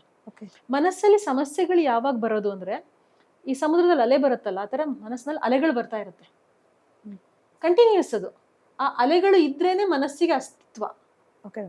ಅಲೆಗಳು ಇಲ್ಲ ಅಂದ್ರೆ ಮನಸ್ಸಿನ ಅಸ್ತಿತ್ವ ಇಲ್ಲ. ಭಾವನೆಗಳೇ ಅಲೆಗಳು, ಭಾವನೆಗಳು, ಯೋಚನೆಗಳು, ನೆನಪುಗಳು, ಎಲ್ಲವೂ ಅಲೆಗಳು. ಎಕ್ಸ್ಟ್ರಾರ್ಡರಿ ಅಂದ್ರೆ ನೆನಪುಗಳು ಡಾಕ್ಟರ್. ಜಾಸ್ತಿ. ಹೌದು, ಎಲ್ಲವೂ ಈ ತರ ಅಲೆಗಳೇ. ಅದ್ರ ಫ್ಯೂಚರ್ ಸ್ವಲ್ಪ ಭಯ, ಅದು ಯೋಚನೆ, ಮುಂದಿನ ಚಿಂತೆ, ಇದೆಲ್ಲ ಸೇರಿ ನಮ್ಮ ಮನಸ್ಸಾಗಿರುತ್ತೆ. ಈಗ ಯೋಗದಲ್ಲಿ ಏನ್ ಹೇಳ್ತಾರೆ, ಯೋಗದ ಆರಂಭದಲ್ಲೇ ಹೇಳುವಂಥದ್ದು ಯೋಗ ಚಿತ್ತವೃತ್ತಿ ನಿರೋಧ ಅಂತ. ಚಿತ್ತವೃತ್ತಿ ಅಂದ್ರೆ, ಚಿತ್ರ ಅಂದ್ರೆ ನಮ್ಮ ಮನಸ್ಸಿನ ಇದು, ವೃತ್ತಿ ಅಂದ್ರೆ ಈ ತರ ಬರುವಂತ ಅಲೆಗಳು ಏನಿದೆ, ಬೇರೆ ಬೇರೆ ಅಲೆಗಳು. ಈ ಕ್ಷಣ ನನ್ಗೆ ಅನಿಸ್ತಿರತ್ತೆ, ನಾಳೆ ನಾನು ಈ ಕೆಲಸ ಮಾಡ್ಬೇಕು, ನಾಳೆ ಅವ್ರ ಹತ್ರ ಮಾತಾಡ್ಬೇಕು, ನಾಡಿದ್ದು ನಾನು ಬಿಲ್ ಪೇ ಮಾಡ್ಬೇಕು, ನಾಡಿದ್ದು EMI ಪೇ ಮಾಡ್ಬೇಕು, ಮಗನ್ ಸ್ಕೂಲಿಗೆ ಹೋಗ್ಬೇಕು, ಹಿಂಗೆ ಬರ್ತಿರತ್ತೆ. ಇದೆಲ್ಲ ಅಲೆಗಳು ಬರ್ತಾ ಇರುತ್ತೆ. ಅದನ್ನ ನಿಲ್ಲಿಸುವಂಥದ್ದು ಯೋಗ. ಯೋಗ ಇಸ್ ವೆರಿ ಸಿಂಪಲ್. ಅದಕ್ಕೆ ಇದೆಲ್ಲವನ್ನ ಹೇಳಿರುವಂಥದ್ದು. ಡಾಕ್ಟರ್, ಫೋನ್ ನೋಡಿದ್ರೆ ಎಂಟರ್ಟೈನ್ಮೆಂಟ್ ಸಿಗುತ್ತೆ, ಕೆಲಸ ಮಾಡಿದ್ರೆ ಸಂಬಳ ಸಿಗುತ್ತೆ, ನಿಮ್ಮ ಹತ್ರ ಮಾತಾಡಿದ್ರೆ ಸಮಾಧಾನ ಸಿಗುತ್ತೆ, ಮೆಡಿಟೇಷನ್ ಮಾಡಿದ್ರೆ ಏನ್ ಸಿಗುತ್ತೆ? ಅದಕ್ಕೆ ಒಂದು ಇದ್ಬೇಕಲ್ಲ ಮನುಷ್ಯನ್ಗೆ ರಿಯಾಕ್ಷನ್. ಏನ್ ಸಿಗುತ್ತೆ? ಇವಾಗ ದೇವ್ರ ಕೈ ಮುಗಿದ್ರೆ ಅಟ್ಲೀಸ್ಟ್ ಸೂಪರ್ ಪವರ್ ಇದಾನೆ, ಏನೋ ಸಹಾಯ ಮಾಡ್ತಾನೆ, ಒಂದು 10 ನಿಮಿಷ ಬೇಕಾದ್ರೆ ಅವನ ಹತ್ರ ಏನಾರು ಮಾತಾಡ್ಬೋದು, ಬಾಯ್ ಹಿಂಗಂದು ಮಾತಾಡ್ಬೋದು, ಒಳಗಡೆನೂ ಹೇಳ್ಬೋದು. ಸುಮ್ಮನೆ ಕುತ್ಕೊಂಡು ರಾಮ ಕೃಷ್ಣ ಕೃಷ್ಣ ಅಂದ್ರೆ ಏನ್ ಸಿಗುತ್ತೆ doctor? The same thing you will get, the same peace you will get. ಯಾಕೆ ಅಂತ ಹೇಳ್ತೀನಿ, ಈಗ ಅಲೆಗಳು ಅಂತ ಹೇಳದ್ನಲ್ಲ, ಈಗ ಸಮುದ್ರದಲ್ಲಿ ಅಲೆ ಬರ್ತಾ ಇರುತ್ತೆ ನಿರಂತರವಾಗಿ. ಅದೇ ನೀವು ಒಂದು ಬಕೆಟ್ ಅಲ್ಲಿ ನೀರು ಹಿಂಗೆ ಇದ್ ಮಾಡಿ, ಒಂದ್ ಸ್ವಲ್ಪ ಕೆಸರು ಹಾಕ್ಬಿಟ್ಟು ಈ ತರ ಮಾಡಿ. ಇದು ನಾವು ಸಾಮಾನ್ಯ ಕೊಡುವಂತ ಉದಾಹರಣೆ. ಫುಲ್ ಕೆಸರಿರುತ್ತೆ, ಕೆಸರು ನೀರಿರೋ ಅಲ್ಲಿ ಏನು ಕದಡಿರೋದೆಲ್ಲ ಹೋದ್ಮೇಲೆ ಶಾಂತ ಆಗತ್ತಲ್ಲ ನೀರು, ಕೆಸರೆಲ್ಲ ತಳಕ್ ಹೋಗುತ್ತೆ, ಕ್ಲಿಯರ್ ಆಗುತ್ತೆ ಮೇಲ್ಗಡೆ ನೀರು. ಹೌದಾ? ಇದು ಬಕೆಟ್ ಅಲ್ಲಿ ಮಾಡಿದ್ರು ಅಷ್ಟೇ, ನಾವು ಸಣ್ಣ ಸಣ್ಣ ಕೆರೆಗಳಲ್ಲಿ ಮಾಡಿದ್ರು ಅದೇ ತರ ಇರುತ್ತೆ. ಹೌದು ಡಾಕ್ಟರ್. ಆ ಕ್ಲಿಯರ್ ಆದಾಗ you can see what is there. ನಮ್ಮ ಮನಸ್ಸು ಹಾಗೆ. ಆ ಅಲೆಗಳೆಲ್ಲ ಕಡಿಮೆ ಆದಾಗ, ಯೋಚನೆಗಳು, ನೆನಪುಗಳು, ಓವರ್ ಥಿಂಕಿಂಗ್ ಮಾಡ್ತೀವಿ, ಇದೆಲ್ಲ ಕಡಿಮೆ ಆದಾಗ ನನಗೆ ನನ್ನ ಸಮಸ್ಯೆಯ ಬಗ್ಗೆ ಕ್ಲಾರಿಟಿ ಬರುತ್ತೆ. What is the good time for the meditation? ಯಾವ ಟೈಮು? ಇವಾಗ ಬೆಳಗ್ಗೆ ಎದ್ದು ಕೆಲವ್ರಿಗೆ ವರ್ಕೌಟ್ಸ್ ಇರುತ್ತೆ, ಯೋಗ ನೀವೇ ಹೇಳಿದಾಗ ಯೋಗಾಸನ ಇರುತ್ತೆ, ಇನ್ನೂ ಕೆಲವ್ರಿಗೆ ಮಲ್ಟಿ ಟಾಸ್ಕ್. ಒಬ್ಬೊಬ್ರಿಗೆ ಇವಾಗ ನೀವೇ ಹೇಳಿ ಫುಡ್ ಇಶ್ಯೂಸ್ ಇರುತ್ತೆ, ಒಬ್ಬೊಬ್ರಿಗೆ ಒಂದೊಂಥರ ಫುಡ್ ಮಾಡ್ಬೇಕು, ಪ್ರಿಪೇರ್ ಮಾಡಬೇಕು ಅಂತಿರುತ್ತೆ, ಕೆಲ್ಸಕ್ಕೆ ಹೋಗ್ಬೇಕು ಅಂತಿರುತ್ತೆ. ಯಾವ್ದು ಬೆಸ್ಟ್ ಟೈಮ್ ಡಾಕ್ಟರ್ ಓಲ್ ಡೇಲಿ ಮೆಡಿಟೇಷನ್? ಎನಿ ಟೈಮ್ ನೀವು ಮಾಡಬಹುದು, ಮಾಡಬಾರ್ದು ಅಂತ ಏನಿಲ್ಲ. ಆದರೆ ಬೆಸ್ಟ್ ಟೈಮ್ ಯಾವುದಂದ್ರೆ ಬೆಳಗಿನ ಜಾವ ಒಂದು 3 ಗಂಟೆ 4 ಗಂಟೆಯಿಂದ ಒಂದು 6-7 ಗಂಟೆ ತನಕನೂ ಮಾಡಬಹುದು. 6-7-8 ಗಂಟೆ ತನಕನೂ ಮಾಡ್ಬೋದು. ಇನ್ನೊಂದು ಸಾಯಂಕಾಲ ಸೂರ್ಯಾಸ್ತದ ಸಮಯ ಇರುತ್ತಲ್ಲ, ಒಂದು ಸಂಜೆ ಒಂದು 5 ಗಂಟೆ ಮೇಲೆ ಒಂದು 7 ಗಂಟೆ ತನಕ ಒಂದು ಸಮಯ ಇರುತ್ತಲ್ಲ, ಆ ಸಮಯ ಬೆಸ್ಟು. ಆ ಸಮಯದಲ್ಲಿ ನಮ್ಮ ಮನಸ್ಸು ಇಂಟರ್ನಲೈಸ್ ಆಗೋದಕ್ಕೆ ಪೂರಕವಾಗಿರುತ್ತೆ ವಾತಾವರಣ ಕೂಡ. ಓಕೆ, ಹಾಗಾಗಿ ಆ ಸಮಯ ಬೆಸ್ಟ್. ಡಾಕ್ಟರ್, ಇವಾಗ ನೀವು ಹೇಳಿದ್ರಿ ನಿದ್ದೆ ಟೈಮ್ ಕರೆಕ್ಟಾಗಿ ಹೇಳಿದ್ರಿ. ನಿದ್ದೆಯಲ್ಲಿ ಮನುಷ್ಯನ ತುಂಬಾ ಕಾಡೋದು ಕನಸು. ಕನಸಿನ ಕಲ್ಪನೆ ಡಾಕ್ಟರ್, ನಿಮ್ಮ ಹತ್ರ ಕನ್ಸು ಹಿಂಗ್ ಬಂತು ಹಂಗ್ ಬಂತು ಅಂತ ಪೇಷಂಟ್ಸ್ ಬರೋದಿರ್ಬೋದು. ನನ್ನ ಕನ್ಸಲ್ಲಿ ಕೆಲವ್ರಂತೂ ನಾನು ಈಗ ನಡೀತಿರೋ ಕ್ಷಣನ ನಾನು ಕನ್ಸಲ್ಲಿ ಕಂಡಿದ್ದೆ ಅಂತ ಹೇಳ್ತಾರೆ. Is it true doctor? ಅದೆಲ್ಲ ತುಂಬಾ ಒಳ್ಳೆ ಪ್ರಶ್ನೆ ಕೇಳಿದ್ರೆ. ಇದು ತುಂಬಾ ಏನ್ ಹೇಳೋದು, ಜನಕ್ಕೆ ಗೊತ್ತಿಲ್ಲದೆ ಇರುವಂತ ವಿಚಾರ ಇದು. ಕನಸು ಅಂದ್ರೆ ಏನು? ನಿದ್ದೆ ಮಾಡಿದಾಗ ಬರುವಂತದ್ದು. ಎಕ್ಸಾಕ್ಟ್ಲಿ. ನಾವು ನಿದ್ದೆ ಮಾಡಿರ್ತೀವಿ, ಎಚ್ಚರ ಇದ್ದಾಗ ನಾವು ಯೋಚನೆ ಮಾಡ್ತೀವಿ. ನಾನು ಈಗ ನಿಮ್ಮ ಹತ್ರ ಏನ್ ಮಾತಾಡ್ಬೇಕು ಅಂತ ಯೋಚನೆ ಮಾಡ್ತಾ ಇರ್ಬೋದು, ನಾಳೆ ಏನ್ ಮಾಡ್ಬೇಕು, ಏನೇನೋ ಹಲವು ಯೋಚನೆಗಳು, ಏನ್ ತಿಂಡಿ ತಿನ್ಬೇಕು ಅಂತ ಯೋಚನೆ ಮಾಡ್ಬೋದು. ನನಗೆ ನನ್ಗೆ ಪಾನಿಪುರಿ ತಿನ್ಬೇಕು, ಐಸ್ ಕ್ರೀಮ್ ತಿನ್ಬೇಕು ಅಂತ ಅನ್ನಿಸ್ಬಹುದು. ಈ ತರ ಯೋಚನೆಗಳು ಎಚ್ಚರ ಇದ್ದಾಗ ಬರುತ್ತೆ. ಇದು ಯೋಚನೆ ಅಂತ ಹೇಳ್ತೀವಿ ನಾವು. ಅದೇ ಮನಸ್ಸು ಕೆಲಸ ಮಾಡ್ತಾ ಇರುತ್ತೆ ನಾವು ನಿದ್ದೆ ಮಾಡಿದಾಗ ಒಂದು ಹಂತದಲ್ಲಿ, ಅದು ಕನಸು. ಓಕೆ, ಕೆಲಸ ಮಾಡ್ತಿರುತ್ತೆ, ನಿದ್ದೆ ಮಾಡ್ತಿರಲ್ಲ ಪೂರ್ಣ ಪ್ರಮಾಣ. ಇಲ್ಲ ಮನಸ್ಸು ಕೆಲಸ ಮಾಡ್ತಿರುತ್ತೆ. ಈಗ ನಿದ್ದೆಯಲ್ಲಿ 2 ಹಂತ ಬರುತ್ತೆ. ನಾವು ಆಧುನಿಕ ವಿಜ್ಞಾನದ ಪ್ರಕಾರ ಹೇಳೋದಾದ್ರೆ 2 ಹಂತ ಬರುತ್ತೆ ನಿದ್ದೆಯಲ್ಲಿ. ಒಂದು ರ್ಯಾಪಿಡ್ ಐ ಮೂವ್ಮೆಂಟ್ ಫೇಸ್ ಅಂತ ಹೇಳ್ತೀವಿ, ಇನ್ನೊಂದು non rapid eye movement. Rapid eye movement ಕಣ್ಣು ಜೋರಾಗಿ ಮೂವ್ ಆಗ್ತಾ ಇರುವಂತ ಹಂತ ಅಂತ. ನೀವೀಗ ಯಾರಾದ್ರೂ ನಿದ್ದೆ ಮಾಡ್ತಾ ಇರೋರನ್ನ ನೋಡಿದ್ರೆ ಕೆಲವೊಂದ್ಸಲ ಕಾಮ್ ಆಗಿರುತ್ತೆ ಕಣ್ಣು, ಕೆಲವೊಂದ್ಸಲ ಅವ್ರ ಕಣ್ಣು ಮೂವ್ ಆಗ್ತಾ ಇರುತ್ತೆ, ನಗ್ತಿರ್ತಾರೆ, ಮೂವ್ ಮಾಡ್ತಿರ್ತಾರೆ, ಕೆಲವರು ಮಾತಾಡ್ತಾರೆ. Exactly doctor. ಆ ಹಂತದಲ್ಲಿ ನಿದ್ದೆ ಆಳವಾಗಿರೋದಿಲ್ಲ, ಡೀಪ್ ಸ್ಲೀಪ್ ಬಂದಿರೋದಿಲ್ಲ. REM ಸ್ಲೀಪ್ ಅಂತೀವಿ, ರ್ಯಾಪಿಡ್ ಐ ಮೂವ್ಮೆಂಟ್ ಅಂತ. ಇನ್ನೊಂದು ನಾನ್ REM, ಅದು ಆಳವಾದ ನಿದ್ದೆ. ಅಲ್ಲಿ ಏನೂ ಆಗ್ತಿರಲ್ಲ, ಅಲ್ಲಿ ಎಲ್ಲವೂ ಹೋಗಿರುತ್ತೆ, ಅಲ್ಲಿ ಕನಸುಗಳು ಬೀಳಲ್ಲ, ಅಷ್ಟು ಆಳವಾದ ನಿದ್ದೆ ಬಂದಿರುತ್ತೆ. ಆ ನಿದ್ದೆ ಬರಬೇಕು, ಅದು ಬರಲ್ಲ ನಮಗೆ ತುಂಬಾ ಜನಕ್ಕೆ ಬರಲ್ಲ ಡಾಕ್ಟರ್. 100 days ಅಲ್ಲಿ 99 days ಬರಲ್ಲ ಆತರ. ಯಾವತ್ತೋ ಒಂದಿನ ಫಿಸಿಕಲಿ ಸ್ಟ್ರೈನ್ ಆದ್ರೆ ಮಾತ್ರ ಅಂತ ನಿದ್ದೆ ಬರುತ್ತೆ ನಮಗೆ. ಈ ನಿದ್ದೆಯ ಸೈಕಲ್ ಇದೆಯಲ್ಲ, ಇದು ಸಾಮಾನ್ಯ 1-1.5 ಗಂಟೆ ಆನ್ ಅನ್ ಎವರೇಜ್ ಇರುತ್ತೆ, ಸ್ವಲ್ಪ ಹೆಚ್ಚು ಕಮ್ಮಿ ಆಗ್ಬೋದು. ಅದು ಸ್ಟಾರ್ಟ್ ಆಗ್ತಾ ನಾವು ಫಸ್ಟ್ ಕಣ್ಮುಚ್ಚಿ ಮಲ್ಕೊಂಡು ಸ್ವಲ್ಪ ಹೊತ್ತಿಗೆ REM ಹೋಗುತ್ತೆ, ಆಮೇಲೆ ಡೀಪ್ ಸ್ಲೀಪಿಗೆ ಹೋಗುತ್ತೆ, ನಾನ್ REMಗೆ. ಆಮೇಲೆ ಕೊನೆಗೆ ಮತ್ತೆ REM ಫೇಸಿಗೆ ಬಂದು ನಾವು ಎಚ್ಚರ ಆಗುವಂಥದ್ದು. ಆಯ್ತಾ? ಇದು 1-1.5 ಗಂಟೆ ಆ ರೇಂಜಲ್ಲಿ ನಡೀತಿರುತ್ತೆ. ಇಂಥದ್ದು ಸೈಕಲ್ಗಳು ಇಡೀ ರಾತ್ರಿ ನಡೀತಾ ಇರಬೇಕು. ಕೆಲವರಿಗೆ ಅದು ಆಗೋದಿಲ್ಲ, ಮಧ್ಯ ಎಚ್ಚರ ಆಗತ್ತೆ, ಡಿಸ್ಟರ್ಬ್ ಆಗುತ್ತೆ. ಆ REM ಫೇಸ್ ಇಂದ ಡೀಪ್ ಸ್ಲೀಪಿಗೆ ಹೋಗೋದೇ ಇಲ್ಲ ಅವರು. ಎಕ್ಸಾಕ್ಟ್ಲಿ. ಆ REM ಫೇಸ್ ಅಲ್ಲಿ ಕನಸುಗಳು ಬೀಳೋದು. ಆ ಕನಸುಗಳು ಏನು ಅಂದ್ರೆ ಮನಸ್ಸು ಯೋಚನೆ ಮಾಡ್ತಿರತ್ತೆ. ಏನ್ ಯೋಚನೆ ಮಾಡ್ತಿರತ್ತೆ? ಹಿಂದೆ ಆಗಿದ್ದು, ಮುಂದೆ ಆಗೋದು, ಆಗದೆ ಇರೋದು, ಲೈಫ್ ಅಲ್ಲಿ ಸದ್ಯಕ್ಕೆ ಮಾಡಕ್ ಆಗದೆ ಇರೋದನ್ನ ಕನ್ಸಲ್ ಮಾಡಿರೋವಂಥದ್ದು. ಯಾಕಂದ್ರೆ ಮನಸ್ಸು ಡೀಪ್, ನಾವು ಸಬ್ ಕಾನ್ಶಿಯಸ್ ಮೈಂಡ್ ಅಂತ ಹೇಳ್ತೀವಲ್ಲ, ಅಲ್ಲಿ ಇದೆಲ್ಲವೂ ಇರುತ್ತೆ. ನಮಗೆ ಆ ಕ್ಷಣಕ್ಕೆ ಯೋಚನೆ ಬರದೇ ಇರ್ಬೋದು. ತುಂಬಾ ಜನಕ್ಕೆ ಬಾಲ್ಯದಲ್ಲಿ ಯಾವತ್ತೋ ನಡೆದ ಘಟನೆಗಳು ಕನ್ಸಲ್ ಬಂದ್ಬಿಡುತ್ತೆ. ಈಗ ನನಗೂ ಬರುತ್ತೆ ಒಂದೊಂದ್ಸಲ, ಇಲ್ಲ ಅಂತ ನಾವು ಸ್ಕೂಲಿಗೆ ಹೋಗಿದ್ದು, ಹೈಸ್ಕೂಲಿಗೆ ಹೋಗಿದ್ದು, ಒಂದೊಂದ್ಸಲ ಕನ್ಸಲ್ ನೀವು ನೋಡಿದ್ರೆ ನಾಳೆ ಎಕ್ಸಾಮ್ ಇದೆ ಅಂತ ಆಂಕ್ಷಿಯಸ್ ಆಗಿರ್ತೀವಿ. ಎಕ್ಸಾಮ್ ಮುಗಿದು 25 ವರ್ಷ ಆಗೋಯ್ತು ಅಂತ, ಎಕ್ಸಾಮ್ಗೆ ಆಲ್ ಟಿಕೆಟ್ ತಗೊಂಡೋಗಿಲ್ಲ ಅಂತ, ಎಕ್ಸಾಮ್ ಬರ್ದಿ ರಿಸಲ್ಟ್ ಫೇಲ್ ಅಂತ, ಇಂಥದ್ದೆಲ್ಲ ಫೇಲ್ ಅಂತ ಬಂದ್ರೆ ಪಾಸ್ ಆಗುತ್ತೆ ಅಂತ, ಹಿಂಗೆಲ್ಲ ಅಸಂಪ್ಷನ್ಸ್ ಗಳಿವೆ. ಈ ತರ ಎಲ್ಲ ಇದೆಲ್ಲಾನು ಸೇರ್ಕೊಂಡು ಕನಸು ಬರುವಂತದ್ದು. ಈ ಕನಸಿಗೆ ಅರ್ಥಗಳಿರುತ್ತೆ. ಎಲ್ಲ ಕನಸಿಗೂ ಅರ್ಥ ಇರಲ್ಲ, ಕೆಲವು ಕನಸುಗಳಿಗೆ ಅರ್ಥ ಇರುತ್ತೆ. ಯಾಕಂದ್ರೆ ಡಾಕ್ಟರ್ ಅದಕ್ಕೆ ಒಂದು ಬುಕ್ ಇದೆ, ಅದಕ್ಕೆ ಅಂತ ಕೆಲವರು ಸ್ಟಡಿ ಮಾಡಿ ಸಾಕಷ್ಟು ಸೋಷಿಯಲ್ ಮೀಡಿಯಾಗಳಲ್ಲೂ ಹರಡಿದ್ದಾರೆ. Is it true? ಕನಸಿನ ಬಗ್ಗೆ, ಕನಸಿಂದೊಂದು ಶಾಸ್ತ್ರ ಅಂತ ಹೇಳಿ ಅದಕ್ಕೊಂದು ಬುಕ್ ಇದೆ. ನಾನು ಓದಿಲ್ಲ, ನಾನು ನೋಡಿಲ್ಲ, ಆ ಬುಕ್ ಓದಿಲ್ಲ, ನಂಗೆ ಗೊತ್ತಿಲ್ಲ, ಹಾಗಾಗಿ ಆದ್ರೆ ಕನಸುಗಳು ಎಲ್ಲವೂ ನಿಜ ಅಲ್ಲ, ಕೆಲವು ನಿಜ ಹೌದು. ಅದಕ್ಕೆ ನಮ್ಮ ಮನಸ್ಸಿನ ಕೆಲವು ವಿಚಾರಗಳನ್ನ ಹೇಳತ್ತೆ. ಏನಾಗತ್ತೆ ಅಂದ್ರೆ, ನನ್ನ ಮನಸ್ಸಲ್ಲಿ ಯಾವುದೋ ಒಂದು ಕನಸು ನಿರಂತರವಾಗಿ ಕಾಡ್ತಿರುತ್ತೆ, ಅದು ಯಾವುದೋ ಒಂದು ವಿಚಾರವನ್ನ ಸೂಚನೆ ಕೊಡ್ತಾ ಇರುತ್ತೆ ನಮಗೆ. ಅದು ನೇರವಾಗಿ ಅಥವಾ ಪರೋಕ್ಷವಾಗಿ ಕೊಡ್ತಾ ಇರ್ಬೋದು.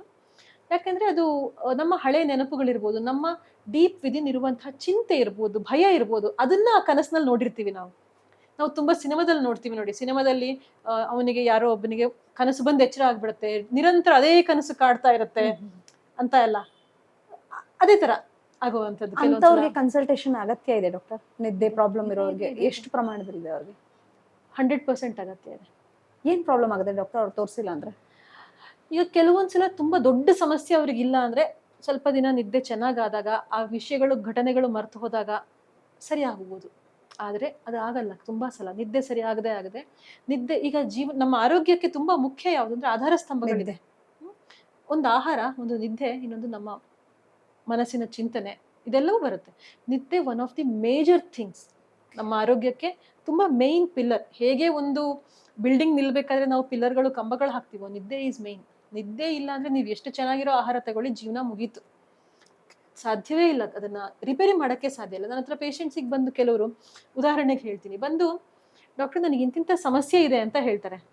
ನೈಟ್ ಶಿಫ್ಟ್ ಮಾಡ್ತಾ ಇರ್ತಾರೆ, 10 ವರ್ಷದಿಂದ ನೈಟ್ ಶಿಫ್ಟ್. ನಾನು ಹೇಳ್ತೀನಿ, ಇದನ್ನ ಸರಿ ಮಾಡಕ್ ಸಾಧ್ಯನೇ ಇಲ್ಲ. ನೀವು ನೈಟ್ ಶಿಫ್ಟ್ ಬಿಡದೆ ಇದು ಪೂರ್ತಿ ಸರಿ ಆಗಲ್ಲ, ಸಾಧ್ಯನೇ ಇಲ್ಲ. ನನ್ನ ಕೈಯಲ್ಲ, ದೇವ್ರ ಕೈಯಲ್ಲೂ ಸಾಧ್ಯ ಇಲ್ಲ ಸರಿ ಮಾಡಕ್ಕೆ. ಅಂದ್ರೆ ಸ್ಲೀಪಿಂಗ್ ಪ್ಯಾಟರ್ನ್ ಕರೆಕ್ಟ್ ಇರ್ಬೇಕು ಡಾಕ್ಟರ್. ಪ್ಯಾಟರ್ನ್ ಸರಿ ಇರಬೇಕು. ಹಗಲು ನಿದ್ದೆ ಮಾಡಿ ರಾತ್ರಿ ನಿದ್ದೆ ಕೆಡೋದು, ನಾವೀಗೆಲ್ಲರೂ ಮಾಡ್ತಿರೋದು ಅದನ್ನೇ. ನಾವು ರಾತ್ರಿ 2 ಗಂಟೆ 3 ಗಂಟೆ ತನಕ ಎಚ್ಚರ ಇದ್ದು ಬೆಳಿಗ್ಗೆ ಅದನ್ನ ಕಾಂಪೆನ್ಸೇಟ್ ಮಾಡಕ್ಕೆ ಅಂತ 10 ಗಂಟೆ 11 ಗಂಟೆ ತನಕ ಮಲ್ಕೋತೀವಿ. ತುಂಬಾ ಕೇಸಸ್ ನಾನು ನೋಡೋದು ಈಗ 20s ಅಲ್ಲಿ ಇರುವಂತವರು, ಟೀನೇಜ್ ಅಲ್ಲಿ ಇರುವಂತವರು ಹೆಚ್ಚಿನ ಸ್ಲೀಪಿಂಗ್ ಪ್ಯಾಟರ್ನ್ ಅದೇ ತರ ಇದೆ. ನನಗೆ ಒಂದು ಆಶ್ಚರ್ಯ ಕೇಸ್ಗಳು ಕೆಲವೊಂದು ಆಶ್ಚರ್ಯ ಆಗೋದೇನು ಅಂದ್ರೆ, ನೀವು ಎಷ್ಟು ಗಂಟೆಗೆ ಹೇಳ್ತೀರಾ ಅಂದ್ರೆ, ನಾನು ಕಾಲೇಜ್ ಇದ್ದಾಗ I get up very early doctor ಅಂತ ಹೇಳ್ತಾರೆ. Okay, what time do you wake up? College ಇದ್ದಾಗ 9 ಗಂಟೆಗೆ, that is very early for them. ಇಲ್ಲಾಂದ್ರೆ 12 ಗಂಟೆಗೆ ಹೇಳ್ತಾರಂತೆ. ಇದಾರೆ, ಇಂಥ ಜನಗಳು ಇದಾರೆ. ಅವ್ರ ಆರೋಗ್ಯ ಎಷ್ಟು ಹದಗೆಟ್ಟಿರುತ್ತೆ ಅಂದ್ರೆ ಟೀನೇಜ್ ಅಲ್ಲಿ ಗೊತ್ತಾಗಲ್ಲ. ಗೊತ್ತಾಗದೆ ನೀವು 30s ಬಂದಾಗ, ಅದ್ರ ಇಂಪ್ಯಾಕ್ಟ್ ಗೊತ್ತಾಗೋದು 30s ಬಂದಾಗ. ಯಾಕಂದ್ರೆ ಒಂದು ಏಟು ಬಿದ್ದಾಗ ಗೊತ್ತಾಗಲ್ಲ, ಮತ್ತೆ ಮತ್ತೆ ಮತ್ತೆ ಏಟು ಬಿದ್ದಾಗ ಅದರ ಪರಿಣಾಮ ಗೊತ್ತಾಗತ್ತೆ. ಸೊ ನಿದ್ದೆ ತುಂಬಾ ಇಂಪಾರ್ಟೆಂಟು. ಚಿಕ್ಕ ವಯಸ್ಸಿನಿಂದಾನೇ ರಾತ್ರಿ ನಿದ್ದೆ ಚೆನ್ನಾಗಿ ಮಾಡಬೇಕು, ಹಗಲು ನಿದ್ದೆ ಮಾಡಬಾರ್ದು. ನಿದ್ದೆ ಬಂದಿಲ್ಲ ಅಂತ ಆದಾಗ ಚಿಕಿತ್ಸೆ ತಗೋಬಹುದು, ನಿದ್ದೆ ಮಾತ್ರೆ ತಗೊಳ್ಳೋದಲ್ಲ. ಚಿಕಿತ್ಸೆ ತಗೊಂಡು ನಿದ್ದೆ ತಾನಾಗೆ ಬರೋ ತರ ಮಾಡ್ಕೋಬೇಕು. ಇದಕ್ಕೆ ಹಲವಾರು ಚಿಕಿತ್ಸೆಗಳಿದೆ. ಅಂದ್ರೆ ಕಾರಣದ ಮೇಲೆ, ಯಾವ ಕಾರಣದಿಂದ ಬಂದಿದೆ ಅನ್ನೋದ್ರ ಮೇಲೆ ನಾವು ಅದಕ್ಕೆ ಚಿಕಿತ್ಸೆ ಕೊಡ್ತೀವಿ. ಈಗ ತುಂಬಾ ಜನಕ್ಕೆ ಆಹಾರದ ಕಾರಣದಿಂದ ಬಂದಿರಬಹುದು. ಇನ್ನೊಂದು ಅವರ ದೇಹ ಪ್ರಕೃತಿಯ ನಿದ್ದೆ ಕಡಿಮೆ ಇರಬಹುದು. ನಾವೀಗ ವಾತ ಪ್ರಕೃತಿ ಅಂತ ಹೇಳ್ತೀವಿ. ಆ ತರ ಇದ್ದಾಗ ನಿದ್ದೆ ಸಹಜವಾಗಿ ಕಡಿಮೆ ಇರುತ್ತೆ. ಸೊ ಅದನ್ನ ವಾತ ಪ್ರಕೋಪ ಹೆಚ್ಚಾಗೋದು ಅಂತ ಆದಾಗ ಅವ್ರಿಗೆ ಅದು ಇಂಬ್ಯಾಲೆನ್ಸ್ ಆದಾಗ ಆಗತ್ತೆ. ಅದನ್ನ ಸರಿ ಮಾಡೋಕೆ ಚಿಕಿತ್ಸೆ ಕೊಡ್ಬೇಕಾಗತ್ತೆ. ಇನ್ನೊಂದು ಆಹಾರ ಸರಿ ಮಾಡ್ಬೇಕು. ಮತ್ತೊಂದು ಮಾನಸಿಕ ಒತ್ತಡ ಅಫ್ಕೋರ್ಸ್ ಇದ್ದೇ ಇರುತ್ತೆ, ತುಂಬಾ ಟೆನ್ಷನ್. ಆಗ ಅದನ್ನ ಕಡಿಮೆ ಮಾಡಬೇಕು. ಡಿಪ್ರೆಷನ್ ಇರ್ಬೋದು, ಆಂಗ್ಸೈಟಿ ಇರ್ಬೋದು, ಇನ್ನೇನೋ ಸಮಸ್ಯೆಗಳಿರ್ಬೋದು, ಸ್ಟ್ರೆಸ್ ಯಾವುದೋ ಕಾರಣಕ್ಕಿರ್ಬೋದು. ಅದನ್ನ ಸರಿ ಮಾಡಿದ್ರೆ ನಿದ್ದೆ ಬರುತ್ತೆ. ಇನ್ನೂ ಸಣ್ಣ ಪುಟ್ಟ ಕಾರಣಗಳಿರುತ್ತೆ. ಮನೆಯಲ್ಲಿ ಸೌಂಡ್ ಬರುತ್ತೆ, ಮೈನ್ ರೋಡಲ್ಲಿ ಮನೆ ಇದೆ, ಮೈನ್ ರೋಡ್. ಈಗ ಇಲ್ಲಿ ನಾವು ಬೆಂಗಳೂರಲ್ಲಿ ಇದ್ದಾಗ, ಸಿಟಿಯಲ್ಲಿ ಇದ್ದಾಗ ನೀವು ಏನ್ ಮಾಡಿದ್ರು ಆ ನಾಯ್ಸ್ ಕ್ಯಾನ್ಸಲೇಷನ್ ಮಾಡಕ್ಕೆ ಆಗಲ್ಲ, ಡಿಸ್ಟರ್ಬ್ ಆಗತ್ತೆ. ಅದಕ್ಕೇನು ಪರಿಹಾರ? ನನ್ನ ರೂಮಿಗೆ ಸೌಂಡ್ ಬರಬಾರ್ದು, ನಾನು ಕಿವಿಗೆ ಇಯರ್ ಪ್ಲಗ್ ಹಾಕೋತೀನೋ ಏನೋ, ಅಥವಾ ಮತ್ತೆ ಇನ್ನೊಂದು ಬೆಳಕು ಬರುತ್ತೆ ತುಂಬಾ, ಇದರಿಂದನೂ ನಿದ್ದೆ ಸಮಸ್ಯೆ ಆಗುತ್ತೆ. ನಾವೀಗ ಹಳ್ಳಿಗಳಲ್ಲಿ ಏನು ಅಂದ್ರೆ ಲೈಟ್ ಆಫ್ ಮಾಡಿಬಿಟ್ರೆ ಕತ್ಲು, ಪೂರ್ತಿ ಕತ್ಲು. ಆ ಕತ್ತಲು ಬೇಕು ನಿದ್ದೆಗೆ. ನಿದ್ದೆ ಬರೋದಕ್ಕೆ ನಮ್ಮ ಮೆದುಳಿನಲ್ಲಿ ಹಾರ್ಮೋನ್ ರಿಲೀಸ್ ಆಗುತ್ತೆ. ಅದು ರಿಲೀಸ್ ಆಗೋದು ಕತ್ಲಲ್ಲಿ.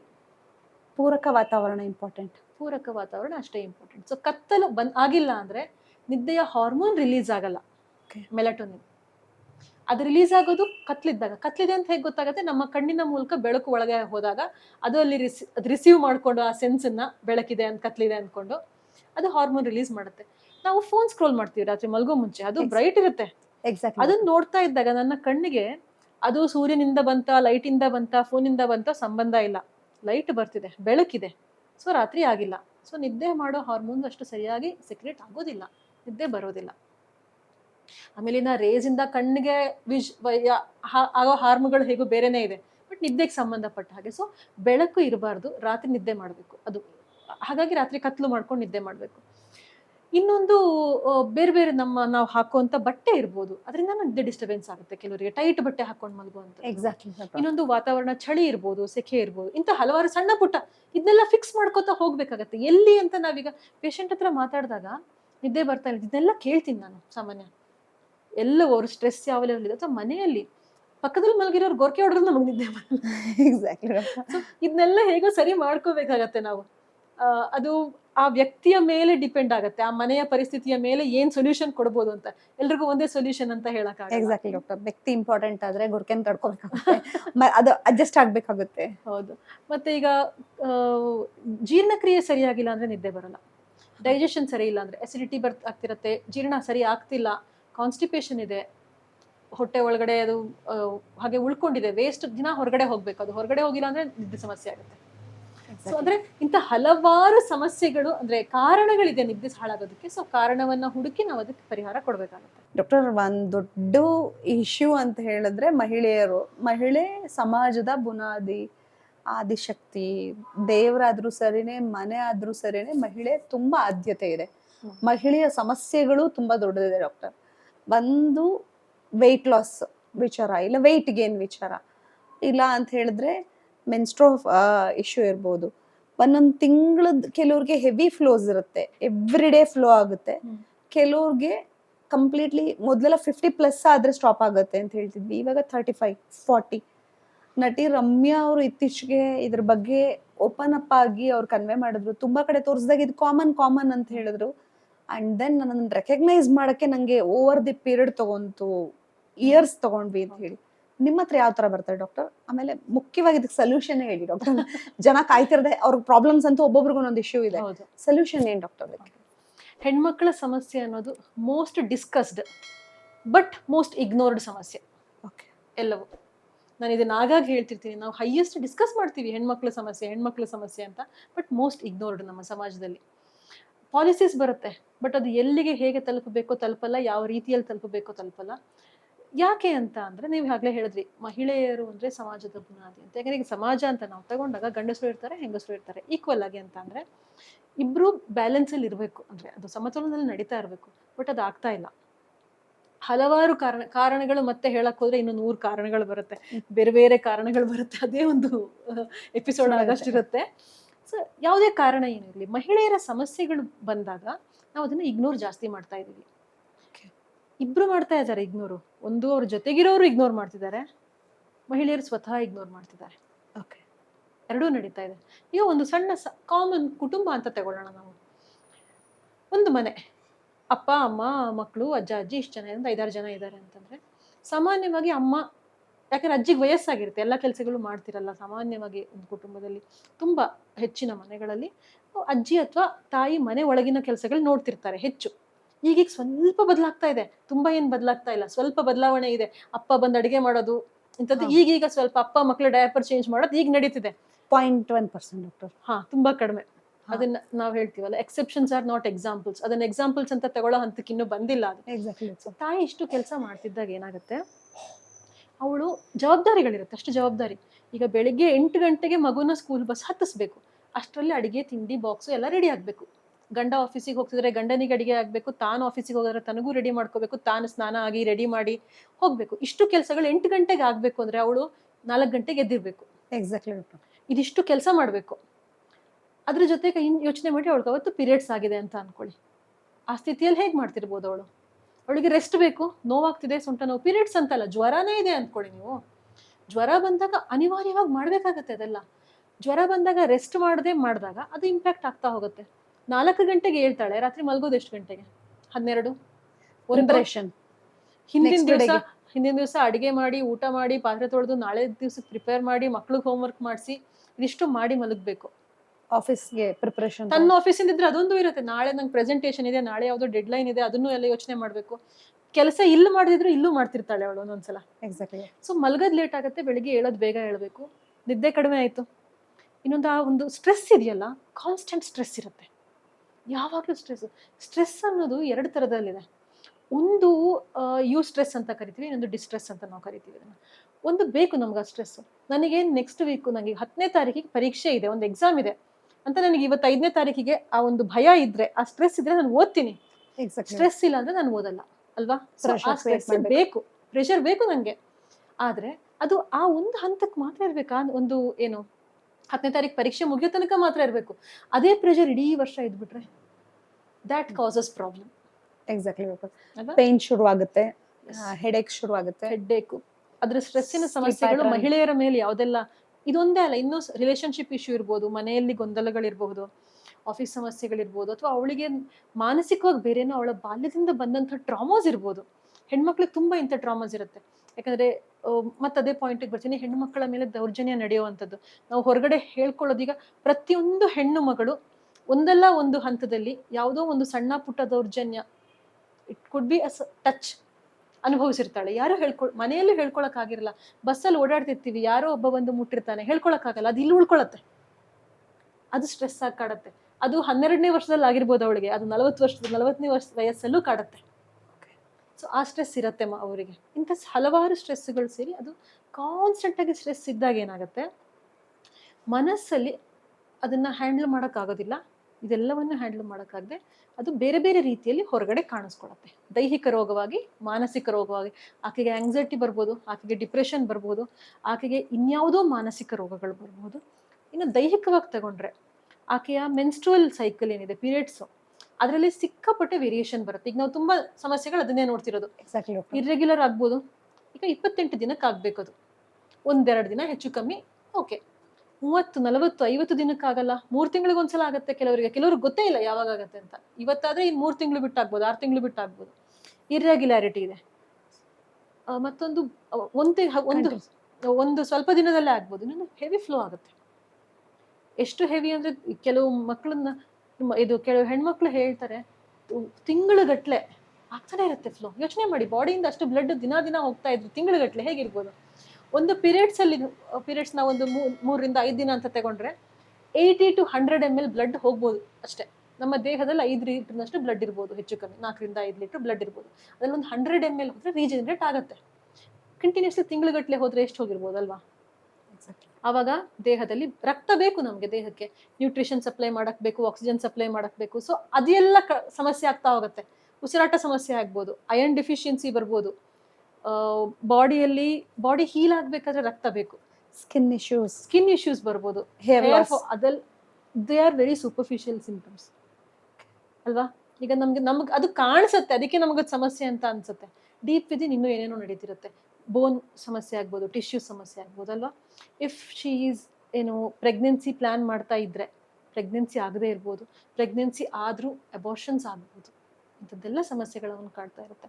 ಇನ್ನು ಮೂಳೆ ಸಮಸ್ಯೆಗಳು, ಹೆಣ್ಮಕ್ಳಿಗೆ ಮೈಗ್ರೇನ್ ಸಮಸ್ಯೆಗಳು, ಎನರ್ಜಿ ಇಲ್ಲ, ಯಾವಾಗ್ಲೂ ಸುಸ್ತು, ಕ್ರೋನಿಕ್ ಫೆಟೀಗ್ ಅಂತ ಕರಿತೀವಿ. ಯಾವಾಗ ನೋಡಿದ್ರು ಸುಸ್ತು. ಬೆಳಿಗ್ಗೆ ಹೇಳ್ತಿದ್ದ ಹಾಗೇನೆ ಸುಸ್ತಾಗಕ್ಕೆ ಶುರು ಆಗುತ್ತೆ. ಬೆಳಿಗ್ಗೆ ಎದ್ದ ತಕ್ಷಣ ಆಕ್ಟಿವ್ನೆಸ್ ಇರಬೇಕು. ನಿದ್ದೆ ಸರಿಯಾಗಿ ಆದ್ರೆ ಆರೋಗ್ಯವಂತ ವ್ಯಕ್ತಿಗೆ ಬೆಳಿಗ್ಗೆ ಎದ್ದ ತಕ್ಷಣ ಇವತ್ತು ಖುಷಿಯಾಗಿ ಕೆಲಸ ಮಾಡಬೇಕು ಅಂತ ಅನ್ನಿಸ್ಬೇಕು. ಅದನ್ಸಲ್ಲ ಹೆಣ್ಮಕ್ಳಿಗೆ, ಹೆಚ್ಚಿನವ್ರಿಗೆ ಅನ್ಸಲ್ಲ ಈಗಿನ ಕಾಲದಲ್ಲಿ. ಏನ್ ಮಾಡಿದ್ರೆ ಬೆಸ್ಟ್ ಡಾಕ್ಟರ್? ಎಸ್ಪೆಷಲಿ ಒಳಗಡೆ ತಗೊಳ್ಳೋ ಆಹಾರದಿಂದ ಶುರು ಮಾಡಿದ್ರೆ, ಆಲೋಚನೆಯಿಂದ ಹೇಗೆಲ್ಲ ಬದಲಾಯಿಸ್ಕೋಬಹುದು? ಕ್ಯಾಟಗರಿ ವೈಸ್ ನೋಡಿದ್ರೆ, ಮನೇಲಿ ಪಾರ್ಟ್ನರ್ ಜೊತೆ ಇಶ್ಯೂ ಇದ್ರೆ ಆಕೆ ಹೇಗೆ ಚೇಂಜ್ ಮಾಡ್ಕೋಬೇಕು, ಇಲ್ಲ ಮಕ್ಕಳಿಂದ ಸಮಸ್ಯೆ ಇದ್ರೆ, ಇಲ್ಲ ಇಡೀ ಫ್ಯಾಮಿಲಿನೇ, ಇವಾಗ ತಾಯಿ ಅಂತ ತಗೊಂಡ್ರೆ ತಾಯಿಗೆ ಇಡೀ ಫ್ಯಾಮಿಲಿನೇ ದೊಡ್ಡ ಸ್ಟ್ರೆಸ್ ಆಗಿದ್ರೆ ಅವ್ರೇನ್ ಮಾಡ್ಬೇಕು? ಈ ತರದವ್ರಿಗೆ ಕ್ಯಾಟಗರಿ ವೈಸ್ ನೋಡಿದ್ರೆ ಏನೆಲ್ಲ ಅವ್ರಿಗೆ ಸೊಲ್ಯೂಷನ್ಸ್ ಇದೆ? ಇನ್ನ ಕ್ಯಾಟಗರಿ ವೈಸ್ ಅನ್ನೋದಕ್ಕಿಂತ 2 ತರದಲ್ಲಿ ನೋಡ್ಬೋದು ಅಂತ ಹೇಳ್ತೀನಿ. ಒಂದು ವೈಯಕ್ತಿಕವಾಗಿ ಆಕೆಯ ಕಂಟ್ರೋಲಲ್ಲಿ, ಆಕೆ ಹಿಡಿತದಲ್ಲಿ ಇರುವಂಥದ್ದು, ಆಕೆಯ ನಿಯಂತ್ರಣದಲ್ಲಿ ಇರುವಂಥದ್ದು. ಇನ್ನೊಂದು ಇಲ್ಲದೆ ಇರೋದು. ಈಗ ಗಂಡ ಇರಬಹುದು, ಮಕ್ಕಳಿರ್ಬೋದು, ಫ್ಯಾಮಿಲಿ ಇರ್ಬೋದು, ಅಥವಾ ಹೊರಗಡೆ ಯಾರು ಇರ್ಬೋದು, ಆಫೀಸಲ್ಲಿ ಯಾರು, ಅವರ ವ್ಯವಹಾರಗಳು, ಅವರ ವರ್ತನೆಗಳು ನನ್ನ ನಿಯಂತ್ರಣದಲ್ಲಿ ಇಲ್ಲ. ಎಕ್ಸಾಕ್ಟ್ಲಿ. ಒಂದು ಹಂತದ ತನಕ ಹೇಳ್ಬೋದು, ನೀನ್ ಈ ತರ ಮಾಡ್ಬೇಡ, ನನಗೆ ಸಮಸ್ಯೆ ಆಗತ್ತೆ. ಅವ್ರು ಒಪ್ಕೊಂಡು ನಾಳೆಯಿಂದ ಫಾಲೋ ಮಾಡಿದ್ರೆ, ಇಲ್ಲಪ್ಪ ನಂಗೆ ನೋವಾಗತ್ತೆ, ಕೆಳಗಡೆ ಕಸ ಹಾಕ್ಬೇಡ, ನಂಗೆ ಕಷ್ಟ ಆಗತ್ತೆ ಗುಡ್ಸಕ್ಕೆ ಅಂದಾಗ ಮಗು ಅದನ್ನ ಫಾಲೋ ಮಾಡಿದ್ರೆ ಒಳ್ಳೇದು. ಹೌದು, ಮಾಡಲ್ಲ ಎಲ್ಲಾ ಸಂದರ್ಭದಲ್ಲೂ. ಮಗು ಅಂತಲ್ಲ, ಯಾರು ನನ್ನ ಮಾತು ಯಾಕೆ ಕೇಳ್ತಾರೆ ಯಾರು ಅಲ್ವಾ? ಮಾಡಲ್ಲ ಡಾಕ್ಟರ್, ಮಾಡಲ್ಲ. ಸೊ ಫಸ್ಟ್ ಮಾತಾಡಿ ನೋಡ್ಬೇಕು, ಮನೆಯವರು ಅರ್ಥ ಮಾಡ್ಕೋಬೇಕು ಇದನ್ನ. ಈಗ ಕೌನ್ಸಿಲಿಂಗ್ ಮಾಡೋವಾಗ ಏನ್ ಮಾಡ್ತಾರೆ, ಒಂದು ಹೆಣ್ಮಗುಗೆ ಡಿಪ್ರೆಷನ್, ಆಂಗ್ಸೈಟಿನೋ ಏನೇ ಆಗ್ಲಿ, ಅವಳನ್ನ ಮಾತ್ರ ಕರ್ಕೊಂಬಂದು ಕೂರಿಸ್ತಾರೆ. ನನ್ನ ಹೆಂಡತಿಗೆ ಡಿಪ್ರೆಷನ್ ಆಗಿದೆ ಡಾಕ್ಟ್ರೆ ನೋಡಿ ಅಂತ ಅಲ್ವಾ. ಕೌನ್ಸಿಲಿಂಗ್ ಗಂಡನಿಗೂ ಬೇಕಾಗಿರುತ್ತೆ. ಡಿಪ್ರೆಷನ್ಸ್ ಮೂಲ ಕಾರಣಗಳು ವಾತಾವರಣವೇ, ಆದ್ರೆ ಮಾಡಲ್ಲ ನಾವು. ಸೊ ಹಾಗಾಗಿ 2 ಇರುತ್ತೆ. ಒಂದು ಹೊರಗಿನವರು ಅರ್ಥ ಮಾಡ್ಕೊಳ್ಳೋದು, ಅವ್ರು ಮಾಡೋ ಅಂಥದ್ದು. ಸೊ ಅವ್ರ ಜೊತೆಗೆ ಮಾತಾಡ್ಬಹುದು. ಅವಳು ನನಗೆ ಸಮಸ್ಯೆ ಆಗ್ತಿದೆ ಅಂತ ಆ ಓಪನ್ ಅಪ್ ಆಗಿ ಮಾತಾಡುವಂತ ವಾತಾವರಣ ಇರೋದಿಲ್ಲ ಹಲವು ಸಂದರ್ಭದಲ್ಲಿ. ಸೊ ಅವಳು ಏನ್ ಮಾಡ್ಬೋದು? ಸೊ ಅವಳನ್ನ ಪ್ರಿಯಾರಿಟೈಸ್ ಮಾಡಬೇಕು. ನಮ್ಮ ಸಮಾಜದಲ್ಲಿ ನಾನು ನನ್ನನ್ನ ಪ್ರಿಯಾರಿಟೈಸ್ ಮಾಡ್ಕೋಬಾರ್ದು ಅನ್ನೋದು ಒಳ್ಳೆ ಗುಣ ಅಂತ ಬಂದ್ಬಿಟ್ಟಿದೆ. ಅದನ್ನ ಗ್ಲೋರಿಫೈ ಮಾಡ್ತೀವಿ ನಾವು ತುಂಬಾ ನೋಡ್ತೀವಿ. ನಮ್ಮ ಅಮ್ಮ ತುಂಬಾ ತ್ಯಾಗ ಮಾಡಿದ್ರು, ಹೌದು ಮಾಡಿರ್ತಾರೆ, ಅದನ್ನ ಗ್ಲೋರಿಫೈ ಮಾಡ್ತೀವಿ. ಮಾಡ್ಬೇಕಾಗಿರ್ಲಿಲ್ಲ ತುಂಬಾ ಸಂದರ್ಭಗಳಲ್ಲಿ, ಬಟ್ ಮಾಡಿದ್ದಾರೆ. ನಾನು ಅದನ್ನೇ ಮಾಡ್ಬೇಕಾ? ನಾನು ಊಟ ನಿದ್ದೆ ಬಿಟ್ಟು ಆಯ್ತು, ಒಂದ್ ಸಂದರ್ಭ ಈಗ ಮಗುಗ್ ಜ್ವರ ಬಂದಿದೆ, ತಾಯಿ ನಿದ್ದೆಗೆಡಲೇಬೇಕು. ಹಾಗಂತ ಪ್ರತಿದಿನ ನಿದ್ದೆಗೆಡೋ ಅಗತ್ಯ ಇರಲ್ಲ, ಆದ್ರೂ ಅದನ್ನ ಮಾಡ್ತಿರ್ತೀವಿ. ಈಗ ಮಕ್ಳಿಗೆ ಬೇಗ ಮಲಗಿಸೋ ಅಭ್ಯಾಸ ಮಾಡಿಸಿಲ್ಲ ನಾವೇ. ಮತ್ ಮಕ್ಳನ್ನ ಈಗ ಮಗು ಚಿಕ್ಕ ಮಗು, ತಂದೆನೂ ಮಲಗಿಸ್ಬೋದು, ತಾಯಿನೇ ರೆಸ್ಪಾನ್ಸಿಬಿಲಿಟಿ ತಗೋಬೇಕು. ನೋ ಅಂತ ಹೇಳಲ್ಲ, ನೀನ್ ಮಾಡು ಅಂತ ಹೇಳಲ್ಲ. ಇಂಥದ್ದೆಲ್ಲ again financial dependency, again house wife, and then ಇಲ್ಲ ಕೆಲ್ಸಕ್ಕೆ ಹೋಗ್ತಿದ್ರು ಜವಾಬ್ದಾರಿ, ಇಲ್ಲಿಂದ ನಾನು ಏನಾದ್ರು ಹೊರಗಡೆ ಹೋದ್ರೆ ಮಕ್ಕಳ ಮೇಲೆ ಎಫೆಕ್ಟ್ ಆಗುತ್ತೆ. ಅದೇ ಫ್ಯಾಮಿಲಿ, ಸೋಷಿಯಲ್ ರೆಸ್ಪಾನ್ಸಿಬಿಲಿಟಿ, ಸಮಾಜ ಹೇಗ್ ನೋಡುತ್ತೆ, ಸಮಾಜ 4 ಜನ ಏನ್ ಹೇಳ್ತಾರೆ, 4 ಜನ ಹೆಂಗ್ ನೋಡ್ತಾರೆ. ಅದೇ ಈ ಎಲ್ಲ ಅಂದ್ರೆ ಈ ಒಂದು ಕಾರಣದಿಂದ ಅಲ್ಲವೇ ಅಲ್ಲ, ಯಾವುದು ಕೂಡ ಹಲವಾರು ಕಾರಣ. ನಾನು ಈ ತರ ಡ್ರೆಸ್ ಹಾಕೊಂಡ್ರೆ ಯಾರು ಏನಂತಾರೆ ಅನ್ನೋ ಚಿಂತೆನೂ ಇರುತ್ತೆ ನಮ್ಗೆ. ಎಕ್ಸಾಕ್ಟ್ಲಿ ಡಾಕ್ಟರ್ ಅಲ್ವಾ? ಒಬ್ಬ ಗಂಡಸು ಒಂದು ಶರ್ಟ್ ಹಾಕೊಂಡಾಗ ಅಷ್ಟು ಯೋಚನೆ ಮಾಡಲ್ಲ, ನಾನು ಈ ಶರ್ಟ್ ಅಲ್ಲಿ ಹೋದ್ರೆ ಏನಾಗತ್ತೆ ಅಂತ. ಹೆಣ್ಮಕ್ಳು ಯೋಚನೆ ಮಾಡ್ತಾರೆ. ನಾವ್ ಯೋಚನೆ ಮಾಡ್ಬೇಕಾಗತ್ತೆ, ಯಾಕಂದ್ರೆ 4 ಜನ ಅಂದ್ಕೋತಾರೆ, ಕಮೆಂಟ್ ಮಾಡ್ತಾರೆ, ನಮ್ ಕಿವಿಗ್ ಬೀಳತ್ತೆ ಅಲ್ವಾ. ನಾವು ಯಾವ ಡ್ರೆಸ್ ಹಾಕಿದ್ರು ಸಮಸ್ಯೆ. ಸಿಂಪಲ್ ಉದಾಹರಣೆ ನಾನು ಹೇಳ್ತಿದ್ರು ಡ್ರೆಸ್ ಬಗ್ಗೆ. ಸೊ ಇಂಥ ಒತ್ತಡಗಳು ಹಲವಿರುತ್ತೆ. ಅಂತ ಸಂದರ್ಭದಲ್ಲಿ ನಾನು ನನ್ನನ್ನ ಹೇಗೆ ಹ್ಯಾಂಡಲ್ ಮಾಡ್ಕೋಬೇಕು ಅನ್ನೋದು ನನಗೆ ಗೊತ್ತಿರಬೇಕು. ನನ್ನ ಮಾನಸಿಕ ಸ್ಥಿತಿಯನ್ನ ನಾನು ಹೇಗೆ ಹಿಡಿತದಲ್ಲಿ ಇಟ್ಕೋಬೇಕು. ಒಂದು, ನಾನು ಕೌನ್ಸಿಲರ್ ಹತ್ರ ಹೋಗಿ ಮಾತಾಡ್ಬೋದು, ಡಾಕ್ಟರ್ ಹತ್ರ ಮಾತಾಡ್ಬೋದು, ಆತ್ಮೀಯರ ಹತ್ರ ಮಾತಾಡ್ಬೋದು, ಸಮಸ್ಯೆಗಳನ್ನ ಹೇಳ್ಕೊಳ್ಳಿ. First thing is talk to somebody. ಹೇಳ್ಬಿಟ್ರೆ ಸ್ವಲ್ಪ ಕಡಿಮೆ ಆಗುತ್ತೆ ಡಾಕ್ಟರ್. ಹೇಳ್ಬಿಟ್ರೆ ಕಡಿಮೆ ಆಗುತ್ತೆ. ಪ್ರಾಬ್ಲಮ್ ಸಾಲ್ವ್ ಆಗುತ್ತೋ ಇಲ್ವೋ, ಮನಸ್ಸಿನ ಮೇಲೆ ಒತ್ತಡ ಕಡಿಮೆ ಆಗುತ್ತೆ. ಕೆಟ್ಟ ಕನ್ಸ್ ಬಂದ್ರೆ ಹೇಳ್ಬಿಡು ಅಂತಿದ್ರಲ್ಲ ಡಾಕ್ಟರ್, ಆತರ ಸಮಸ್ಯೆ ಇದ್ರೆ ಹೇಳ್ಬಿಡ್ಬೇಕು ಫಸ್ಟ್. ಹೇಳ್ಬಿಡ್ಬೇಕು, ಯಾರಿಗೆ ಹೇಳ್ಬೇಕು ಹೇಳಿ, ಎಲ್ರಿಗೂ ಹೇಳ್ಬೇಕು. ಖಂಡಿತವಾಗ್ಲೂ ಸೋಷಿಯಲ್ ಮೀಡಿಯಾದಲ್ಲಿ ಹಾಕ್ಬೇಕು ಅಂತ ಇಲ್ಲ. Exactly doctor. ಸ್ಟೇಟಸ್ ಅಲ್ಲಿ ಇಲ್ಲ, ಸ್ಟೇಟಸ್ ಅಲ್ಲಿ ಹಾಕ್ಬೇಕು ಅಂತಿಲ್ಲ, ಡಿಪಿ ಹಾಕೋಂಗಿಲ್ಲ. ಡಿಪಿ ಒಬ್ರಿಗೆ ಮಾತ್ರ ಕಾಣಿಸೋ ತರ ಡಿಪಿ, ಸ್ಟೇಟಸ್, ಎಕ್ಸಾಕ್ಟ್ಲಿ ಇದನ್ನೆಲ್ಲ ಹಾಕೋಬೇಡಿ. ಹೋಗಿ ಮಾತಾಡಿ ಯಾರ ಹತ್ರ, ಅದೇ ವ್ಯಕ್ತಿ ಹತ್ರ ಮಾತಾಡಿ. ಆಗಲ್ವಾ ಇನ್ಯಾರೋ ಆತ್ಮೀಯ ಹತ್ರ ಹೇಳ್ಕೊಳ್ಳಿ. ಹೇಳ್ಕೊಳ್ಳೋದ್ರಿಂದ ಹಗುರ ಆಗತ್ತೆ ಮನಸ್ಸು. ಮನಸ್ಸು ಹಗುರ ಆದ ಕಾರಣ ಆ ಸ್ಟ್ರೆಸ್ಸಿನ ಇಂಪ್ಯಾಕ್ಟ್ ಕಡಿಮೆ ಆಗುತ್ತೆ. ಆ ಸ್ಟ್ರೆಸ್ ಏನು ಹಾರ್ಮೋನಲ್ ಇಂಬ್ಯಾಲೆನ್ಸ್ ಮಾಡ್ತಾ ಇರ್ಬೋದು, ಇನ್ಫ್ಲಮೇಷನ್ ಅನ್ನ ಜಾಸ್ತಿ ಮಾಡ್ತಾ ಇರ್ಬೋದು, ಇದೆಲ್ಲವನ್ನ ಕಡಿಮೆ ಮಾಡುತ್ತೆ. ಸೊ ಹೇಳ್ಕೋಬೇಕು ಫಸ್ಟ್. ನಿಮ್ಗೆ ಯಾರೂ ಇಲ್ಲ ಹೇಳ್ಕೊಳಕ್ಕೆ ಅಂತ ಅನ್ಸಿದ್ರೆ ದೇವ್ರ ಹತ್ರ ಹೋಗಿ ಹೇಳಿ. ಏನು ಮಾತಾಡಲ್ಲ ಡಾಕ್ಟರ್, ತುಂಬಾ ಒಳ್ಳೆ ವ್ಯಕ್ತಿ, ಹೇಳ್ತಾರೆ ಎಲ್ಲ ಕೇಳ್ತಾರೆ. ಹೋಗಿ ಹೇಳಿ. Just at least right it down. ಯಾರು ನೋಡ್ತಾರೆ ಡಾಕ್ಟರ್, ಒಂದಲ್ಲ ಒಂದ್ ದಿವಸ ರಿವೀಲ್ ಆಗುತ್ತೆ. ಬೆಸ್ಟ್ ದೇವರು. ಅದಕ್ಕೆ ಇಲ್ಲ, ಬರೆದು ಡಿಲೀಟ್ ಆದ್ರೂ ಮಾಡಿ. You can do that. Yes, ಬರೆದು ಹರಿದು ಹಾಕಿ. ಈಗಂತೂ ಡಿಲೀಟ್ ಮಾಡ್ಬೋದು ಆರಾಮಾಗಿ. ಬರೀರಿ. ಏನೇನು ಮನಸ್ಸಲ್ಲಿ ಯೋಚನೆಗಳು ಬರುತ್ತದು ಹೊರಗಡೆ ಬಂದಾಗ ಹೊರಗಡೆ ಬರ್ಲಿ ಅದು, ಆಮೇಲೆ ಬೇಕಾದ್ರೆ ಡಿಲೀಟ್ ಮಾಡಿ. ಓಕೆ ಆಯ್ತಾ? ಇದು ಒಂದು ವಿಧಾನ. ಒಟ್ಟು ಹೊರಗಡೆ ಬರಬೇಕು ಯಾವುದೋ ರೂಪದಲ್ಲಿ. ಅದು ಇನ್ನೊಂದು, ಬೌಂಡ್ರೀಸ್ ಹಾಕೊಳ್ಳೋದಕ್ಕೆ ಕಲ್ತ್ಕೋಬೇಕು ನಾವು. Okay, we should learn how to say no. Exactly doctor. No, ಬರೋ ಅವಕಾಶಗಳಿಗೆ ಹೇಗೆ ಬೇಡ ಅಂತ ಹೇಳ್ಬೇಕು, ನಮ್ದು ಅಲ್ದಿರೋ ದುಡ್ಡನ್ನ ಹೇಗ್ ಬೇಡ ಅಂತ ಹೇಳ್ಬೇಕು, ಇದೆಲ್ಲ ನೋ ಅನ್ನೋದು ಫಸ್ಟ್ ಗೊತ್ತಾಗ್ಬೇಕು. ಯಾರು ಏನಾರ ಹೇಳ್ದಾಗ ನಂಗೆ ಇಷ್ಟ ಇಲ್ಲ ಅಂದ್ರೆ ನೋ ಅಂತ ಹೇಳ್ಬೇಕು ಫಸ್ಟ್ ಆಫ್ ಆಲ್. ನಮ್ದು ಸಮಸ್ಯೆ ಏನು ಅಂದ್ರೆ ನಾವು ಮುಜುಗರ ಪಡ್ಕೋತೀವಿ ನೋ ಅಂತ ಹೇಳಕ್. ಇಲ್ಲ ಬೈ, ಏನ್ ನನ್ನ ಕೈಯಲ್ಲಿ ಅನ್ಕೊಬಿಡ್ತಾರೋ. ಆಗಲ್ಲ, ಅವ್ರು ಏನ್ ಅನ್ಕೋತಾರೋ ಅಂತ. ಆಫೀಸಲ್ಲಿ ಆ ಕೆಲಸನೂ ತಗೋತೀವಿ, ಈ ಕೆಲಸನೂ ತಗೋತೀವಿ. Same thing we do at home. ಮನೆಯಲ್ಲೂ ನಾವು ನನ್ನದಲ್ದೇ ಇರೋ ಕೆಲಸವನ್ನು, ಈಗ ನನ್ನ ಮನೆ ನಾನು ಮಾಡ್ಬೇಕು ಹೌದು, ಆದ್ರೆ ಎಲ್ಲಾ ಸಂದರ್ಭದಲ್ಲೂ ನಾನು ಒಬ್ಳೆ ಮಾಡ್ಬೇಕು ಅಂತ ಇರಲ್ಲ ಅಲ್ವಾ. ಇನ್ಯಾರೋ ಮಾಡಬಹುದು, ಬಟ್ ಮಾಡಲ್ಲ. ಈಗ ಕಸ ಬಿದ್ದಿರುತ್ತೆ, ಯಾರು ತೆಗಿತಾ ಇಲ್ಲ ಅಂತ ನಾನು ತೆಗಿತೀನಿ. ಎಕ್ಸಾಕ್ಟ್ಲಿ, ಎಲ್ಲಾ ಮನೆಗಳಲ್ಲೂ ನಡೆಯುತ್ತೆ ಇದು. Exactly doctor. ಹೆಚ್ಚಿನ ಸಂದರ್ಭಗಳಲ್ಲಿ ಹೆಣ್ಮಕ್ಳು ಮಾಡ್ತಿರ್ತಾರೆ, ಗಂಡಸರು ಮಾಡಲ್ಲ ಅಂತ ಹೇಳಲ್ಲ. ಬಟ್ ಮೆಜಾರಿಟಿ ಕೇಸಸ್ ಅಲ್ಲಿ ಅಮ್ಮನೋ ಅಜ್ಜಿನೋ ಯಾರೋ ಇದನ್ನ ಮಾಡ್ತಿರ್ತಾರೆ. ಅದು ಅವ್ರಿಗೆ ಸಹಜವಾಗೂ ಬಂದಿರತ್ತೆ. ಮತ್ತೆ ಅದು ನಾವು ಆ ಒಂದು ಅಟ್ಮಾಸ್ಫಿಯರ್ ಕ್ರಿಯೇಟ್ ಮಾಡಿರ್ತೀವಿ. ಮನೆ ಕ್ಲೀನ್ ಇರೋದು ನಿನ್ ಜವಾಬ್ದಾರಿ ಅನ್ನೋ ಕಾರಣಕ್ಕೆ. ಕಸ ತೆಗಿ ಅಂತ ಮಗುಗೆ ನಾವು ಹೇಳ್ಬೋದು, ಮಗುವಿನ ಕೈಯಲ್ಲಿ ತೆಗೆಸ್ಬೋದು. ಅದೇನ್ ತಪ್ಪು ಮಾಡ್ತೀವಿ ಅಂತಂದ್ರೆ, ನಾವು ಇನ್ನೊಬ್ರು ಮಾಡೋದಕ್ ಬಿಡಲ್ಲ. ನಾವ್ ಹೇಳ್ತೀವಿ ಒಂದ್ಸಲ 2 ಸಲ, ಮಾಡೋದಿಲ್ಲ ಅಲ್ವಾ, ನಾವೇ ಮಾಡ್ಬಿಡ್ತೀವಿ. ಅವ್ರಿಗೆ ಆರಾಮಾಗ್ಬಿಡತ್ತೆ, ಹೆಂಗೋ ಅವಳೇ ಮಾಡ್ಕೋತಾಳೆ ಬಿಡು ಅಂತ. ಹಾಗಾದ್ರೆ ಮಾಡೋವರ್ಗು ಅವ್ರ ಕೈಲೇ ಮಾಡಿಸ್ಬೇಕು ಡಾಕ್ಟರ್. ಮಾಡಿಸ್ಬೇಕು. ಕಸ ಹಾಗೆ ಈಗ ನನ್ಗೆ ಮಗ ಇದ್ದಾನೊಬ್ಬ, ಈಗ ಹೈಸ್ಕೂಲಲ್ಲಿ ಇದ್ದಾನೆ. ಅವನಿಗೆ ನಾನು ಏನ್ ಮಾಡ್ತೀನಿ, ಅವನಲ್ಲಿ ಕಸ ಹಾಕಿದ್ರೆ ನಮ್ಮ ಮನೇಲಿ ನಡೆಯುತ್ತೆ. ಹಾಕಿ ಮಕ್ಳು ಸಹಜವಾಗಿ ಕಸ ನೀನೇ ಎತ್ತಬೇಕು. ಕಸನ ಎತ್ತ ತನಕ ಬಿಡಲ್ಲ. ಅಲ್ಲಿ ಡಸ್ಟ್ಬಿನ್ ಇದೆ, ಹೋಗಿ ಹಾಕು. ಏನಕ್ಕೆ ಹಾಕಲ್ಲ? ಅದು ಸೋಮಾರಿತನನೋ ಅದು ನಡೆಯತ್ತೆ ಅನ್ನೋ ಒಂದಿದು. ಇಲ್ಲ, ನೀನೇ ಮನೆ ಕಂಫರ್ಟ್ ಝೋನ್ ಅಲ್ಲಿ ಇರ್ತೀವಿ, ನೀನೇ ಹಾಕಬೇಕು ಕಸನ. ಅದಕ್ಕೆ ನಮ್ಮಮ್ಮ ಒಂದೊಂದ್ಸಲ, ಅಜ್ಜಿ ಏನ್ ಮಾಡ್ತಾರೆ, ಅಜ್ಜಿಗೆ ಮೊಮ್ಮಕ್ಳ ಮೇಲೆ ಪ್ರೀತಿ. ನಮ್ಮಮ್ಮ ಒಂದೊಂದ್ಸಲ ಕಸ ಹಾಕಿದ್ದಾನೆ ಅಂದ್ರೆ ತಗೊಂಡೋಗಲ್ ಬಿಸಾಕ. ನಾನು ನಮ್ಮ ಅಮ್ಮಂಗೆ ಹೇಳ್ತಿದ್ದೆ, ಮಾಡ್ಬೇಡ ನೀನು ಅಂತ. ಕಂಫರ್ಟ್ ಕೊಡ್ಬೇಡ ಅವನಿಗೆ ಎಲ್ಲಾ ಕೆಲಸ ಮಾಡ್ಕೊಡ್ಬೇಡ, ಅವನ್ ಹಾಳಾಗ್ತಾನೆ. ಎಕ್ಸಾಕ್ಟ್ಲಿ. ಇದು ನಮ್ ಆಸ್ ಪೇರೆಂಟ್ಸ್ ನನ್ಗೆ ನನ್ನ ಮಗನ್ ಕಷ್ಟ ಆಗ್ಬಾರ್ದು ಅಂತ ನಾನೆಲ್ಲ ಮಾಡ್ತೀನಿ. ಬೇಡ, ಕಷ್ಟ ಬರ್ಬೇಕು. ಅವರು ಕಷ್ಟ ಬಂದಿಲ್ಲ ಅಂದ್ರೆ ಗೊತ್ತಾಗಲ್ಲ ಜೀವನದ ಬೆಲೆ ಏನು ಅಂತ. ನಾವ್ ಹೇಳ್ತೀವಲ್ಲ, ಒಂದು ರೇಷ್ಮೆ ಬಟ್ಟೆಯಲ್ಲಿ ಒಬ್ಬ ಚಪ್ಪಲಿ ಒರೆಸ್ತಾ ಇದ್ದಂತ ಅದೊಂದು ಕಥೆ ಇದೆಯಲ್ಲ, ಅದೇ ತರ ಕಷ್ಟಪಟ್ಟು ಸಂಪಾದನೆ ಮಾಡಿದ್ರೆ ಗೊತ್ತಿರುತ್ತೆ. ಜೀವನದ ಬೆಲೆ ಗೊತ್ತಾಗ್ಬೇಕು ಅಂದ್ರೆ ಕಷ್ಟ ಪಡ್ಬೇಕು ವ್ಯಕ್ತಿ. ಚಿಕ್ಕ ಮಗುವಿನಿಂದ ಅವ್ರಿಗೆ ಏನ್ ಸಾಧ್ಯ ಆಗುತ್ತೆ ಅದ್ ಮಾಡಕ್ ಕೊಡಿ, ಅವ್ರಿಗೆ ಜವಾಬ್ದಾರಿ ಕೊಡಿ. Japanese famous life style book ಅಲ್ಲಿ ಇದೆ ಡಾಕ್ಟರ್, ಮನೆ ಸ್ವಚ್ಛವಾಗಿರೋದಕ್ಕೆ ಇಲ್ಲ ಮನಸ್ಸು ಸ್ವಚ್ಛವಾಗಿರೋದಕ್ಕೆ ಹೆಣ್ಣು ಮಾತ್ರ ಕಾರಣ ಅಲ್ಲ, ಎಲ್ಲರೂ ಒನ್ ಥಿಂಗ್ ಅನ್ನೋದು ಹೆಂಗ್ ಬರ್ಬೇಕಂದ್ರೆ, ಮೆಂಬರ್ ಆಫ್ ದಿ ಹೌಸ್ ಯಾರ್ಯಾರಿದಾರೋ ಎಲ್ರು ಅದನ್ನ ಫಾಲೋ ಮಾಡ್ಬೇಕಂತ.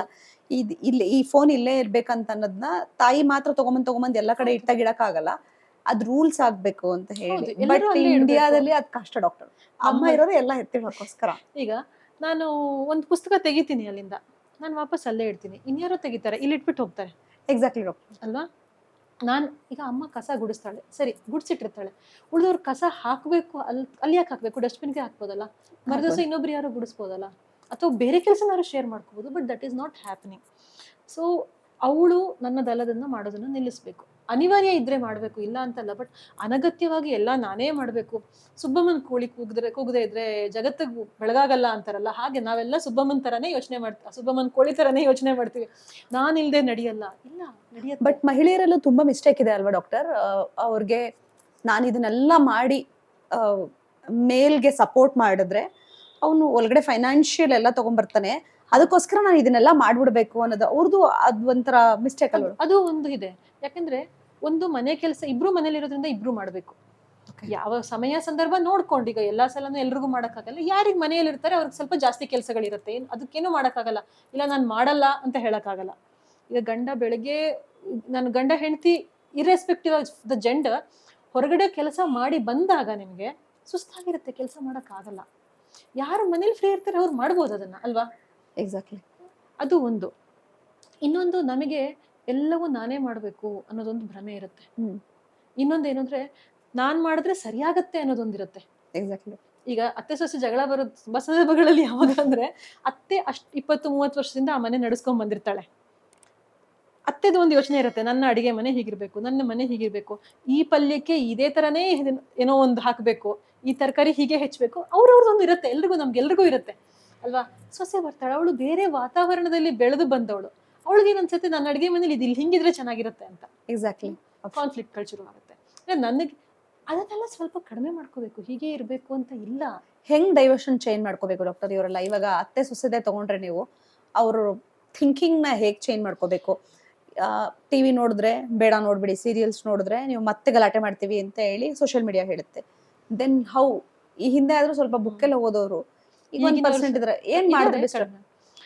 Everyone irrespective of there age ಅವರ ಮೇಲೆ ಕೆಲಸ ಮಾಡ್ಬೇಕು, ಅವರ ಮನಸ್ಸಿನ ಮೇಲೆ ಕೆಲಸ ಮಾಡ್ಬೇಕು. Exactly. That is very much needed, which we are not doing. ನಾವ್ ಇನ್ನೊಬ್ರನ್ನೆಲ್ಲ ಕಂಟ್ರೋಲ್ ಮಾಡ್ತೀವಿ, ನಮ್ಮ ಮನಸ್ಸನ್ನ ಕಂಟ್ರೋಲ್ ಮಾಡಲ್ಲ. ಮನವೆಂಬ ಮರ್ಕಟ ಅಂತ ಹೇಳ್ತಾರಲ್ಲ, ಕೋತಿನೇ ಅದು, ಪಕ್ಕಾ ಕೋತಿ ಅದು. ಅದನ್ನ ಒಂದ್ ಕಡೆಯಲ್ಲಿ ಹಿಂಗ್ ಕೂರ್ಸಕ್ ಸಾಧ್ಯನೇ ಇಲ್ಲ. ಅದಕ್ಕೆ ನಾವು ಯೋಗಶಾಸ್ತ್ರ ತಗೊಂಡ್ರೆ, ಯೋಗಶಾಸ್ತ್ರದಲ್ಲಿ ವಿಧಾನಗಳನ್ನ ಕೊಡ್ತಾರೆ ಮನಸ್ಸನ್ನ ಹಿಡಿತದಲ್ಲಿ ಹೇಗಿಡ್ಬೇಕು ಅಂತ. ಅದೇ ಅಹಿಂಸೆಯಿಂದ ಶುರುವಾಗುವಂಥದ್ದು ಯಮ, ನಿಯಮ, ಆಸನ, ಯೋಗಾಸನ ನಾವೇನ್ ಹೇಳ್ತೀವಿ ಈಗ ಹೇಗಾಗ್ಬಿಟ್ಟಿದೆ ಅಂದ್ರೆ ಎಕ್ಸರ್ಸೈಸ್ ಮಾಡ್ದಂಗೆ ಆಗ್ಬಿಟ್ಟಿದೆ, ಜಿಮ್ ಮಾಡ್ದಂಗೆ ಆಗ್ಬಿಟ್ಟಿದೆ. Exactly doctor. ಅಲ್ಲ, ಡಂಬಲ್ಸ್ ಎತ್ತಿ ಇಟ್ರೆ ಆಯ್ತು. ಅದೇ ತರ ಯೋಗಾಸನ ಮಾಡ್ತಾ ಇದೀವಿ. ಯೋಗಾಸನ ಇಸ್ ನಾಟ್ ದ್ಯಾಟ್. ಯೋಗಾಸನ ಸ್ಥಿರ ಸುಖಮಾಸನಂ ಅಂತ ಹೇಳ್ತಾರೆ. ಸ್ಥಿರವಾಗಿರ್ಬೇಕು. ನಾನು ಒಂದು ಆಸನ ಮಾಡಿದೆ, ನಾನು ಪದ್ಮಾಸನ ಮಾಡಿದ್ರೆ ದೀರ್ಘವಾಗಿ ಗಂಟೆಗಟ್ಲೆ ಅದ್ರಲ್ಲಿ ಕೂತ್ಕೊಳ್ಳೋ ಅಂತ ಸಾಮರ್ಥ್ಯ ಇದೆಯಾ ನನಗೆ? ಸುಖವಾಗಿರ್ಬೇಕು, ಕೂತ್ಕೋಬಹುದು. ಕೂತ್ಕೋಬೇಕಾದ್ರೆ ಕಷ್ಟ ಪಟ್ಕೊಂಡು ಕೂತ್ಕೊಳ್ಳೋದಲ್ಲ.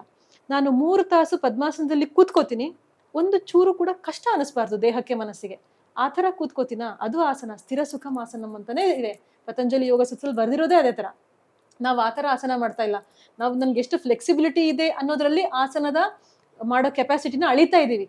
ಅದು ಅಲ್ವೇ ಅಲ್ಲ, ಫ್ಲೆಕ್ಸಿಬಿಲಿಟಿ ಅಲ್ವೇ ಅಲ್ಲ ಆಸನದಲ್ಲಿರುವಂಥದ್ದು. ಆಸನದಲ್ಲಿ ನೀವು ಎಷ್ಟು ಸ್ಥಿರವಾಗಿ, ಎಷ್ಟು ದೀರ್ಘವಾಗಿ ಕೂತ್ಕೋತೀರಿ ಅಂತ.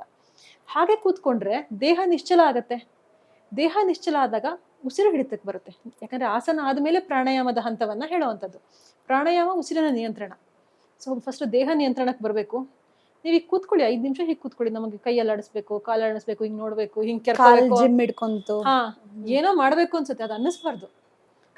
ಅದು ಅನ್ನಿಸದೇ ಇದ್ದಾಗ ಮನಸ್ಸು ಹಿಡಿತಕ್ಕೆ ಬರುತ್ತೆ ಅನ್ನೋ ಕಾರಣಕ್ಕೆ ಅದೆಲ್ಲ ಮಾಡುವಂಥದ್ದು. ಈಗ ಸುಮ್ಮನೆ ದೇವ್ರ ಮುಂದೆ ಒಂದು 10 ನಿಮಿಷ ಕೂತ್ಕೊಳ್ಳಿ. ನಮಗೆ ಕೂತ್ಕೊಳ್ಳೋಕೆ ಆಗಲ್ಲ ಈಗಿನ ಜನರೇಷನ್ ಅವ್ರಿಗೆ, ಈಗಿನ ಕಾಲದವರಿಗೆ. ಮುಂಚಿನವ್ರು ಗಂಟೆಗಟ್ಲೆ ಕೂತ್ಕೋತಿದ್ರು. ಈಗ ಅಜ್ಜ ಯಾರೋ ಎಲ್ಲ 2 ತಾಸು 3 ತಾಸು ಪೂಜೆ ಮಾಡೋರು ಏಕಾಗ್ರತೆಯಿಂದ. ಬಟ್ ನಮಗ್ ಕೂತ್ಕೊಳ್ಳೋಕ್ಕಾಗಲ್ಲ. ಸೊ ಆಸನದಲ್ಲಿ ಅದನ್ನ ಹೇಳ್ತಾರೆ, ಫಸ್ಟ್ ಕೂತ್ಕೊಳ್ಳಿ, ದೇಹ ಹಿಡಿತಕ್ಕೆ ಬರ್ಲಿ, ದೇಹವನ್ನ ಫಸ್ಟ್ ಕಂಟ್ರೋಲ್ ಮಾಡಿ, ಆಮೇಲೆ ಉಸಿರು. ಆಗ ತಾನಾಗೆ ಮನಸ್ಸು ಕಂಟ್ರೋಲಿಗೆ ಬರುತ್ತೆ. ಸೊ ಚಲೇವಾತಂ ಚಲೇ ಚಿತ್ತಂ ನಿಶ್ಚಲೇ ನಿಶ್ಚಲಂ ಭವೇತ್ ಅಂತ ಹಠಯೋಗ ಪ್ರತಿಪಿಕ ಅಂತ ಒಂದು ಕ್ಲಾಸಿಕಲ್ ಟೆಕ್ಸ್ಟ್ ಅಲ್ಲಿ ತುಂಬಾ ಚೆನ್ನಾಗಿ ಹೇಳ್ತಾರೆ. ಚಲೇವಾತಂ, ವಾತ ಅಂದ್ರೆ ಗಾಳಿ. ದೇಹದಲ್ಲಿ ಗಾಳಿ ಓಡಾಡ್ತಾ ಇದ್ದಾಗ ಚಿತ್ತ ಅದು ಚಲನೆಯಲ್ಲಿರುತ್ತೆ. ಉಸಿರಾಟ ಮಾತ್ರ ಅಲ್ಲ, ನಾವು ವಾತ ಅಂತ ಹೇಳುವಾಗ ದೇಹದ ಒಳಗಡೆ ಬೇರೆ ಚಲನೆಗಳು ನಡೀತಿರುತ್ತದೆ. ಅದು ಇನ್ ಡೆಪ್ತ್ ಹೋಗುವಂತ ವಿಷಯ. ನಾವು ಸಿಂಪಲ್ ತಗೋಬೇಕು ಅಂದ್ರೆ ಉಸಿರಾಟ ಅಂತ ತಗೊಳ್ಳೋಣ. ಇವಾಗ ಉಸಿರಾಟವನ್ನ ನಿಯಂತ್ರಣ ಮಾಡಿದ್ರೆ ಮನಸ್ಸನ್ನ ನಿಯಂತ್ರಣ ಮಾಡ್ಬೋದು. Okay, very simple logic. ನಾವು ಈಗ ಡೀಪ್ ಬ್ರೀದಿಂಗ್ ಮಾಡಿ ಅಂತ ಹೇಳ್ತೀವಿ, ನೀವು ಕೇಳಿರ್ಬೋದು. ಸ್ಟ್ರೆಸ್ ಆಯ್ತಾ ಡೀಪ್ ಬ್ರೀದಿಂಗ್ ಮಾಡಿ, ಆಂಗ್ಸೈಟಿ ಆಯ್ತಾ ಡೀಪ್ ಬ್ರೀದಿಂಗ್ ಮಾಡಿ. ಎಕ್ಸಾಕ್ಟ್ಲಿ. ಮನಸ್ಸನ್ನ ಹಿಡಿತಕ್ಕೆ ತರಬೇಕಾದ್ರೆ ಫಸ್ಟ್ ಉಸಿರನ್ನ ಹಿಡಿತಕ್ಕೆ ತರಬೇಕು. So this every one should learn. ಜೀವನದಲ್ಲಿ ನೀವೇ ಹೇಳ್ದಾಗೆ ಡಾಕ್ಟರ್, ಇದೆಲ್ಲ ಮಾಡೋದಕ್ಕೆ ಮಹಿಳೆಯರಿಗೆ ಎಷ್ಟು ಕಷ್ಟ ಇದೆಯೋ ಪುರುಷರಿಗೂ ಅಷ್ಟೇ ಸಮಸ್ಯೆ ಇದೆ ಸದ್ಯಕ್ಕೆ. ಆರ್ಥಿಕವಾಗಿ ಮಹಿಳೆಯರು ಎಷ್ಟೇ ಸಹಾಯ ಮಾಡಿದ್ರು, ಎಷ್ಟೇ ಮುಂದುವರೆದಿದ್ರು, ಫೈನಲಿ ಪುರುಷರದ್ದು ಪ್ರಧಾನತೆ ಇರ್ಬೋದು, ಒಂದ್ ಕೈ ಜಾಸ್ತಿ ಇರ್ಬೋದು, ಅವ್ರದ್ದೇ ಇದೆ. ಉದ್ಯೋಗದ ಸಮಸ್ಯೆಗಳು ಜಾಸ್ತಿ ಆಗ್ತಿದೆ ಡಾಕ್ಟರ್. ಹೌದು, ನೀವು ಒಂದು ಕಂಪ್ನಿ ಕೆಲ್ಸಕ್ಕೆ ಹೋದ್ರೂ ಕಂಪ್ನಿ ಸ್ಯಾಟಿಸ್ಫ್ಯಾಕ್ಷನ್ ಇಲ್ಲ, ನೀವು ಓನ್ ಬಿಸ್ನೆಸ್ ಮಾಡಿದ್ರು ಅದು ಕ್ಲಿಕ್ ಆಗ್ತಾ ಇಲ್ಲ. ಆ್ಯಂಡ್ ದೆನ್ ಮನೇಲಿ ಗಲಾಟೆ, ಆ, ಅನುಮಾನಗಳು ಜಾಸ್ತಿ. ನೀನು ಯಾರ ಹತ್ರ ಮಾತಾಡಿದೆ, ನೀನು ಯಾರಿಗೆ ಮೆಸೇಜ್ ಕಳಿಸ್ದೆ, ನೀನು ಎಲ್ಲಿ ನಿಂತಿದ್ದೆ, ಎಲ್ಲಿ ಕೂತಿದ್ದೆ. ಮೋರ್ ಓವರ್ ಎಲ್ರಿಗೂ ಮನೇಲಿ ಪೇಷಂಟ್ಸ್ಗಳು, ಹಾಸ್ಪಿಟಲ್ಸ್ ಇಶ್ಯೂಸ್ಗಳು, ಅದ್ರದ್ದು ಟೆನ್ಷನ್ ಇರುತ್ತೆ. ಅದ್ರ ಮಧ್ಯೆ ಎಸ್ಪೆಷಲಿ ಹೆಣ್ಮಕ್ಳಿಗಿಂತ ಫಸ್ಟು ಸ್ಟ್ರಕ್ಚರ್ ಚೇಂಜ್ ಆಗೋದು, ಹೇರ್ ಲಾಸ್ ಆಗೋದು, ಆ್ಯಂಡ್ ದೆನ್ ಅವ್ರ ಔಟ್ಲುಕ್ ಹಾಳು ಮಾಡ್ಕೊಳ್ಳೋದೇ ಗಂಡಸರು. ಯಾಕೆ ಡಾಕ್ಟರ್ ಇದೆಲ್ಲ ಇಷ್ಟು ಅವ್ರದ್ದು ಇಷ್ಟು ಸಮಸ್ಯೆಗಳು ಯಾಕೆ ಅವ್ರಿಗೂ? ಇಲ್ಲಿ ನೀವು ತುಂಬಾ ವಿಚಾರಗಳನ್ನ ತಗೊಂಡ್ಬಂದ್ರಿ. ಒಂದು ಫಿನಾನ್ಷಿಯಲ್, ಉದ್ಯೋಗ ಇದನ್ನ ಹೇಳಿದ್ರಿ, ಇನ್ನೊಂದು ಅನುಮಾನಗಳು, ಸಂಬಂಧಗಳ ಮಧ್ಯೆ ಅದೇನೋ ಒಂದು ಕಾನ್ಫ್ಲಿಕ್ಟ್ಗಳು ಬರೋದು ಅಂತ, ಇನ್ನೊಂದು ಫಿಸಿಕಲ್ ಹೆಲ್ತ್ ಆಸ್ಪೆಕ್ಟ್ನ ತಗೊಂಡ್ರಿ. ಸಾರಿ ಡಾಕ್ಟರ್, ಇನ್ನೊಂದು ಆ್ಯಡ್ ಮಾಡ್ತೀನಿ. ಮಕ್ಕಳು ಸರಿ ಇಲ್ಲ ಅಂದ್ರೂ ನಿನ್ನಿಂದ ಕಲ್ತ್ಕೊಂಡೆ, ನಿನ್ನಿಂದ ಕಳ್ಕೊಂಡೆ, ಅಗೇನ್ ಬ್ಲೇಮ್ ಗೇಮ್ ಶುರು ಆಗುತ್ತೆ. ಸೊ ಒಂದೊಂದನ್ನೇ ತಗೊಳ್ಳೋದಾದ್ರೆ, ಮೊದಲು ರಿಲೇಶನ್ಶಿಪ್ ಬಗ್ಗೆ ನೋಡೋದಾದ್ರೆ, ನಾವು ಸಂಬಂಧಗಳಲ್ಲಿ ಯಾವುದೇ ಸಂಬಂಧ, ಗಂಡ ಹೆಂಡತಿ ಇರಲಿ, ಸ್ನೇಹಿತರ ಇರಲಿ, ಯಾವುದೇ ಇರಲಿ, ಬೇಸಿಕ್ ಈಸ್ ಟ್ರಸ್ಟ್, ನಂಬಿಕೆ. ನಮಗೆ ತುಂಬ ಹಿಂದೆ ನಾವು ಮೆಡಿಕಲ್ ಕಾಲೇಜಲ್ಲಿ ಇದ್ದಾಗ ನಮ್ಮ ಪ್ರೊಫೆಸರ್ ಒಂದ್ಸಲ ಈಗ ಕುತ್ಕೊಂಡು ಕೇಳಿದ್ರು ನಮ್ಮ ಹತ್ರ. ನಾವಾಗ ಟೀನೇಜಲ್ಲಿ ಇದ್ದವರೆಲ್ಲ, 18-19 ವಯಸ್ಸಿನಲ್ಲಿ ಇದ್ದವರು, ಅದು ಪ್ರಶ್ನೆ ಕೇಳಿದ್ರು, ಮದುವೆಯಲ್ಲಿ ಯಾವುದು ತುಂಬ ಮುಖ್ಯ, ಮದುವೆ ನಡೀಬೇಕು ಅಂದರೆ ಒಂದು ಸಂಬಂಧ, ಮದುವೆ ಏನು ತುಂಬ ಮುಖ್ಯ ಅಂತ. ನಾವೆಲ್ಲ ಆ ಟೀನೇಜಲ್ಲಿ ಇದ್ದವರಲ್ಲ, ನಾವು ಲವ್ ಈಸ್ ವೆರಿ ಇಂಪಾರ್ಟೆಂಟ್ ಅಂತ ನಮ್ಮದು. ಅವ್ರು ಹೇಳಿದ್ರು, he was in his 40s ಆವಾಗ ಪ್ರೊಫೆಸರ್. ಅವ್ರು ಹೇಳಿದ್ರು, no, love is not important ಅಂತ. Love is important, but that is not the most important. Trust is most important. Trust ಇಲ್ಲ ಅಂದರೆ ನಿಮ್ಮ ಲವ್ ಗಿವು ಏನು ಬರಲ್ಲ. Trust is very basic in any relationship.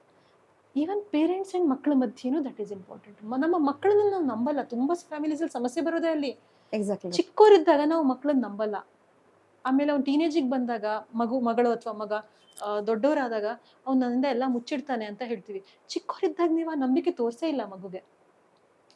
ಅವ್ರು ದೊಡ್ಡವರಾದಾಗ ನಂಬಿಕೆಗೆ ಅರ್ಹ ವ್ಯಕ್ತಿ ಅಲ್ಲ ತನ್ನ ತಾಯಿ ಅಂತ ಅನಿಸ್ಬಿಡುತ್ತೆ, ತಾಯಿನೋ ತಂದೆನೋ.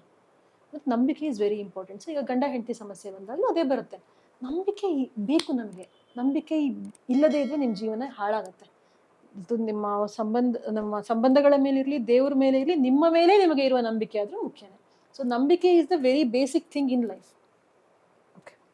ಅದು ಬೇಕು, ಒಂದು ವಿಷಯ ಅದು ಬೇಕು. ಅದನ್ನ ಹೇಗೆ ಪಡ್ಕೊಳ್ಳೋದು, ದೇರ್ ಆರ್ ಮೆನಿ ಥಿಂಗ್ಸ್. ಅದನ್ನ ವರ್ಕ್ ಮಾಡೋ, again everything comes to that point. You work on yourself, physically or mentally ಅಷ್ಟೇ.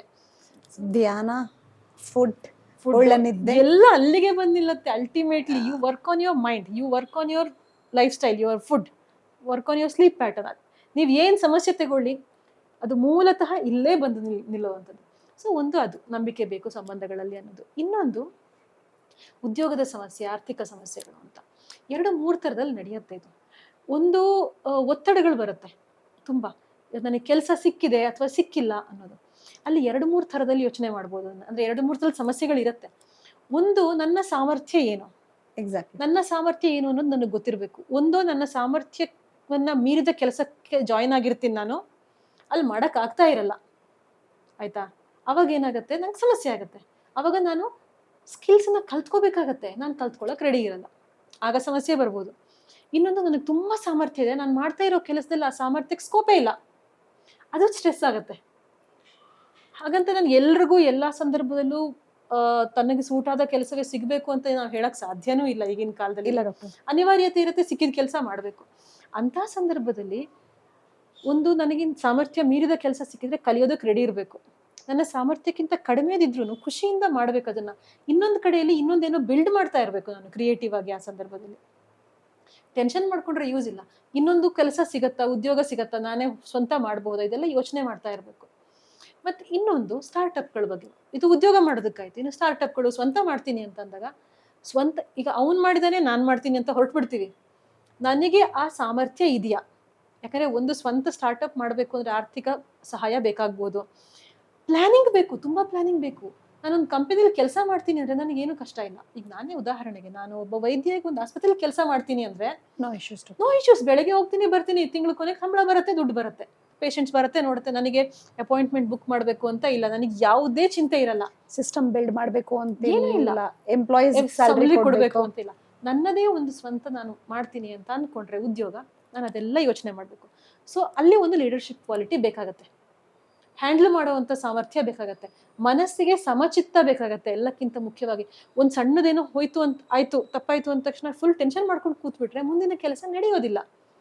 ಸೊ ಇದೆಲ್ಲ ಬೇಕಾಗತ್ತೆ. ನನಗೆ ಆ ಕೆಪಾಸಿಟಿ ಬೇಕು. ಒಂದು ಏನನ್ನೋ ಬಿಲ್ಡ್ ಮಾಡಿ ಬೆಳೆಸುವಂತ ಸಾಮರ್ಥ್ಯ ಇದೆಯಾ ನನಗೆ, ಇದ್ರೆ ಮಾಡಿ. ಇಲ್ಲ ಅಂದ್ರೆ ಫಸ್ಟ್ ಆ ಸಾಮರ್ಥ್ಯ ಬಿಲ್ಡ್ ಮಾಡ್ಕೊಂಡು ಹೊಸತನ ಶುರು ಮಾಡಿ ಅಲ್ವಾ. ಸಾಮರ್ಥ್ಯ ಇಲ್ಲದೆ ಕೆಲಸ ಮಾಡೋಕ್ಕಾಗಲ್ಲ. ನನಗೆ 10 kg ಎತ್ಬೋದು, ನಾನು 20 kg ಎತ್ತುತ್ತೀನಿ ಅಂತ ಅಂದ್ಬಿಟ್ರೆ ಬ್ರೋಕ್ ಆಗ್ಬಿಡುತ್ತೆ. ಮರುದಿವಸ 2 ದಿನದಲ್ಲಿ ಮಾಡೋಕ್ಕಾಗಲ್ಲ. I will have to train for 1 year or 2 years. ಈಗ ನಾವು ಈ ಒಲಿಂಪಿಕ್ಸ್ಗೆ, ಕಾಮನ್ವೆಲ್ತ್ಗೆ ಹೋಗಿ ಎಲ್ಲ ಗೆದ್ಕೊಂಡ್ ಬಂದಿದ್ದಾರೆ ಅಂತ ಹೇಳ್ತೀವಿ. ಅವರು ನಮ್ ಹಂಗೆ ಹಿಂಗೆ ಕೂತ್ಕೊಂಡು ತಿನ್ಕೊಂಡು ಇದ್ದವ್ರು ಎದ್ದು ಹೋಗಿ ವಿನ್ ಆಗಿಲ್ಲ. Struggle for a long life. ವರ್ಷಗಟ್ಲೆ ಅವರು ಸ್ಟ್ರಗಲ್ ಮಾಡಿರ್ತಾರೆ. ಒಂದು ದಿನದಲ್ಲಿ ಅಲ್ಲಿ ಒಂದು 10 ನಿಮಿಷದಲ್ಲಿ 5 ನಿಮಿಷದಲ್ಲೋ 1 ಸೆಕೆಂಡಲ್ಲೂ ನಡೆಯುವಂಥದ್ದು ಸ್ಪರ್ಧೆ. ಅದಕ್ಕೆ ವರ್ಷಗಟ್ಲೆ ಅವರು ಟ್ರೈನ್ ಮಾಡಿರ್ತಾರೆ. ಎಕ್ಸಾಕ್ಟ್ಲಿ ಅಲ್ವಾ. ಸೊ ಅದು ನಮಗೆ ನಾನೊಂದು ಸ್ವಂತ ಉದ್ಯೋಗ ಮಾಡ್ತೀನಿ ಅಂದಾಗ್ಲೂ ಬೇಕು, ಅಥವಾ ನಾನು ಬೇರೆ ಕೆಲಸ ಮಾಡ್ತೀನಿ ಅಂದಾಗ್ಲೂ ಅದು ಬೇಕು. ಸಾಮರ್ಥ್ಯವನ್ನ ಬಿಲ್ಡ್ ಮಾಡ್ಕೋಬೇಕು. ಇನ್ನೊಂದು ಸಮಚಿತ್ತ ಅಂತ ಹೇಳಿದೆ ನಾನು. ಒಂದ್ಸಲ ಗೆಲ್ಬೋದು, ಒಂದ್ಸಲ ಸೋಲ್ಬೋದು. ಬಿಸ್ನೆಸ್ ಒಳ್ಳೆ ಬಿಸ್ನೆಸ್ ನಡೆಯುತ್ತೆ ಅಂತ ಅನ್ಕೊಂಡಿರ್ತೀವಿ 100%, ಯಾವುದೋ ಕಾರಣಕ್ಕೆ ಸೋತ್ ಹೋಗುತ್ತೆ ಅಲ್ವಾ. ಆರ್ಥಿಕವಾಗಿ ಸಮಸ್ಯೆ ಆಗ್ಬೋದು, ಸೋತೆ ಅನ್ನೋ ಒಂದು ನೋವಿರುತ್ತಲ್ಲ, ಅದು ಸಮಸ್ಯೆ ಆಗ್ಬೋದು. ಆ ಸಂದರ್ಭದಲ್ಲಿ ಡಿಪ್ರೆಷನ್ಗೆ ನಾನು ಹೋಗ್ಬಾರ್ದು. ಬೇಜಾರಾಗತ್ತೆ, ಖಂಡಿತ ಆಗತ್ತೆ, ಯಾರಿಗಾದ್ರೂ ಬೇಜಾರಾಗತ್ತೆ. ದುಡ್ಡು ಹೋಯ್ತು, ಇಷ್ಟು ಎಫರ್ಟ್ಸ್ ಹೋಯ್ತು, ಬೇಜಾರಾಗತ್ತೆ. ದಟ್ ಈಸ್ ವೆರಿ ನಾರ್ಮಲ್, ಸಹಜ. ಆದ್ರೆ ಅಷ್ಟು ಸಹಜವಾಗಿ ಬೇಜಾರಾದ್ರೂ ಕೂಡ ಅದು ಒಂದು ಹಂತವನ್ನ ಮೀರಬಾರ್ದು. 1 ದಿನ 2 ದಿನ 3ನೇ ದಿನ ಎದ್ದು ಮತ್ತೆ ಕೆಲಸ ಮಾಡಕ್ ರೆಡಿ ಆಗ್ಬೇಕು. ಆ ಸಾಮರ್ಥ್ಯವನ್ನ ಬೆಳೆಸ್ಕೊಂಡಿರ್ಬೇಕು. ಅದೇ ತರ ಖುಷಿ ಆಯ್ತು, ಒಂದು ಏನೋ ದೊಡ್ಡ ಪ್ರಾಫಿಟ್ ಬಂತು, ಅದ್ರಲ್ಲೇ ಮುಳುಗೋಗ್ಬಿಡೋದಲ್ಲ. ನೆಕ್ಸ್ಟ್ ಏನ್ ಮಾಡ್ಬೇಕು ಅನ್ನೋದು ನೋಡ್ಬೇಕು. ನಾವೇನ್ ಮಾಡ್ತೀವಿ, ನಮಗೆ ಒಂದು ಬೇಜಾರಾಯ್ತಾ ಬೇಜಾರಲ್ಲೇ ಮುಳುಗೋದು, ಖುಷಿ ಆಯ್ತಾ ಖುಷಿಯಲ್ಲೇ ಇದ್ಬಿಡೋದು. ಇದು ನಮ್ಮ ಸ್ವಭಾವ. ಸೊ ಅದನ್ನ ಮಾನಸಿಕ ಸ್ಥಿತಿಯನ್ನ ನಾವು ಅಭ್ಯಾಸ ಮಾಡ್ಕೋಬೇಕು. ಇನ್ನೊಂದು ಫಿಸಿಕಲ್ ಹೆಲ್ತ್ಗೆ ಸಂಬಂಧಪಟ್ಟ ಹಾಗೆ, ಇದು ಬೋತ್ ಮೆನ್ ಅಂಡ್ ವಿಮೆನ್, ಮಹಿಳೆಯರಿಗೂ ಗಂಡಸರಿಗೂ ಯಾರಿಗೆ ಆದ್ರೂ ಕೂಡ ನಿದ್ದೆ, ಆಗ್ಲೇ ಮಾತಾಡಿದ್ವಿ ನಿದ್ದೆ ಸರಿಯಾಗಿರ್ಬೇಕು ಅಂತ. ಇನ್ನೊಂದು ಆಹಾರ ಸರಿಯಾಗಿರ್ಬೇಕು. ಎಂತ ಆಹಾರ ಡಾಕ್ಟರ್, ಎಲ್ಲ ಇವಾಗ ವಿಶೇಷವಾದ ಆಹಾರಗಳು. ತಟ್ಟೆ ತುಂಬಾ ಅನ್ನ ತಿಂದ ಅಪ್ಪ ಅಮ್ಮ ತುಂಬಾ ದಷ್ಟಪುಷ್ಟವಾಗಿ ಆರೋಗ್ಯಕರವಾಗಿ ಅವರ ಪೂರ್ಣ ಜೀವನವನ್ನ ಮುನ್ನಡೆಸ್ತಿರ್ತಾರೆ. ತಟ್ಟೆಲಿ ಅರ್ಧ ತಿಂತಿದ್ರು ಅನ್ನ ತಿಂತಾ ಇದ್ದೀರಾ ನೀವು ದಪ್ಪ ಆಗ್ತೀರಿ. ಫಸ್ಟ್ ಅದು ಶುರು ಆಗುತ್ತೆ ಡಾಕ್ಟರ್. ಅನ್ನ ತಿಂತಾ ಇದ್ರೆ ಬೇರೆ ಕ್ಯಾಲ್ಸಿಯಂ ಸಿಗಲ್ಲ, ಬೇರೆ ವಿಟಮಿನ್ ಸಿಗಲ್ಲ, ಅದ್ರಲ್ಲಿ ನ್ಯೂಟ್ರಿಷನ್ ಇಲ್ಲ. ಸೊ ಅದಕ್ಕಾಗಿ ನೀನು ಬೇರೆ ಬೇರೆ ಆದಂತಹ ಸೀಡ್ಸ್ಗಳನ್ನ ಟ್ರೈ ಮಾಡಬೇಕು. ಮತ್ತೆ ಅದಕ್ಕೆ ಡಿಫ್ರೆಂಟ್ ಫ್ರೂಟ್ಸ್ ಇದೆಲ್ಲ ಇಂಟ್ರೊಡ್ಯೂಸ್ ಆಗಿದೆ. ಆದ್ರೆ ಬರೋ ಆದಾಯ ಕಡಿಮೆ ಇದೆ. ಇದಕ್ಕಾಗಿ ಮತ್ತೆ ಅದ್ರ ಹಿಂದೆ ಓಡು, ಮತ್ತೆ ಈ ಕಾಂಪಿಟೇಷನ್ ಯುಗದಲ್ಲಿ ಇನ್ನೇನಾದ್ರು ರಾಂಗ್, ಅದು ಶಾರ್ಟ್ ಕಟ್ ಹುಡ್ಕು. ಸೊ ಇದೆಲ್ಲ ಆಗಿದೆ ಡಾಕ್ಟರ್. ಫುಡ್, ಹೆಲ್ದಿ ಫುಡ್ ಯಾವ್ದು ಡಾಕ್ಟರ್? ಆಕ್ಚುಲಿ ಹೆಲ್ದಿ ಫುಡ್ ಅನ್ನೋದಕ್ಕೆ ಒಂದು ಸಿಂಪಲ್ ಫಾರ್ಮುಲಾ ಇದೆ. ಯಾವುದನ್ನ ನಿನಗೆ ಜೀರ್ಣ ಮಾಡ್ಕೊಳಕ್ ಆಗತ್ತೋ that is good for you. ಅದು ಆ ಯಾವ ಟೈಪಿನ ಆಹಾರ ಇರ್ಬೋದು, ಯಾವ ಪ್ರಮಾಣದಲ್ಲಿರ್ಬೋದು, ಯಾವ ರೂಪದಲ್ಲಿರ್ಬೋದು. ನಿನಗೆ ಜೀರ್ಣ ಮಾಡ್ಕೊಳಕ್ಕಾಗತ್ತಾ, it is good for you. ನೀನು ಜೀರ್ಣ ಮಾಡ್ಕೊಳಕ್ಕಾಗಲ್ವಾ, it is bad for you. So ಈ ಉದಾಹರಣೆಗೆ ನಾವು, ಯಾಕಂದ್ರೆ ಇದು ತುಂಬಾ ದೊಡ್ಡ ಟಾಪಿಕ್ ಇದು. ಸೊ ಸಿಂಪಲ್ ಆಗಿ ನಾನು ಹೇಳ್ಬೇಕು ಅಂದ್ರೆ, ಜೀರ್ಣ ಮಾಡ್ಕೊಳಕ್ ಯಾವ್ದು ಸಾಧ್ಯ ಆಗುತ್ತೆ? ಒಂದು ಸಿಂಪಲ್ ಫುಡ್ ಜೀರ್ಣ ಆಗೋದಕ್ಕೆ ನಾವೇನ್ ಅನ್ಕೋತೀವಿ. ತುಂಬಾ ಜನ ನಮ್ಗೆ ಏನಾಗುತ್ತೆ, ಪೇಷಂಟ್ಸ್ ನಾನು ನೋಡ್ತೀನಲ್ಲ, ಆರೋಗ್ಯ ತುಂಬಾ ಹದಗೆಟ್ಟಿರುತ್ತೆ. ಜೀರ್ಣಾಂಗದಲ್ಲಿ ಡೈಜೆಸ್ಟಿವ್ ಸಿಸ್ಟಮ್ ಹಾಳಾಗಿ ಹೋಗಿರುತ್ತೆ. Exactly doctor. ಆದ್ರೆ ನನಗೆ ದಿನಕ್ಕೆ ಇಷ್ಟು ಪ್ರೋಟೀನ್ ಬೇಕು, ಆ ಸೀಡ್ಸ್ ಬೇಕು, ಇದು ತಿಂದ್ರೆ ಒಳ್ಳೇದು, ಅದು ಒಳ್ಳೇದು ಅಂತ ಅವ್ರು ಹೇಳಿದ್ದಾರೆ, ಇದು ಒಳ್ಳೇದು ಅಂತ ಇವ್ರು ಹೇಳಿದ್ದಾರೆ ಅನ್ಕೊಂಡ್ ತಿಂತಾರೆ. ನಿನಗೆ ಜೀರ್ಣ ಮಾಡ್ಕೊಳ್ಳೋ ಸಾಮರ್ಥ್ಯ ಇಲ್ಲ. ಅದನ್ನ ಏನ್ ತಿಂದ್ರೂ ಯೂಸ್ ಆಗಲ್ಲ, ರೋಗ ಆಗತ್ತೆ. ಮೊದಲನೇದೇನು ಅಂದ್ರೆ, ನನಗೇನು ಬೇಕು ಅನ್ನೋದು ನನಗೆ ಗೊತ್ತಾಗ್ತಾ ಇಲ್ಲ ಈ ಕಾಲದಲ್ಲಿ. Exactly, that is our problem. ನಮ್ಗೆ ಯಾರೋ ಹೇಳ್ಬೇಕು. ಯಾಕಂದ್ರೆ ನಾವು we are not able to identify what our body needs. ನನ್ನ ದೇಹಕ್ಕೆ ಏನು ಬೇಕು ಅನ್ನೋದು ಅರ್ಥ ಮಾಡ್ಕೊಳಕ್ ಆಗ್ತಿಲ್ಲ. ನನ್ನನ್ನೇ ನನಗೆ ಅರ್ಥ ಮಾಡ್ಕೊಳಕ್ ಆಗ್ತಾ ಇಲ್ಲ. That is the first problem. ದೇಹವನ್ನು, ಮನಸ್ಸನ್ನು ಅಲ್ವಾ.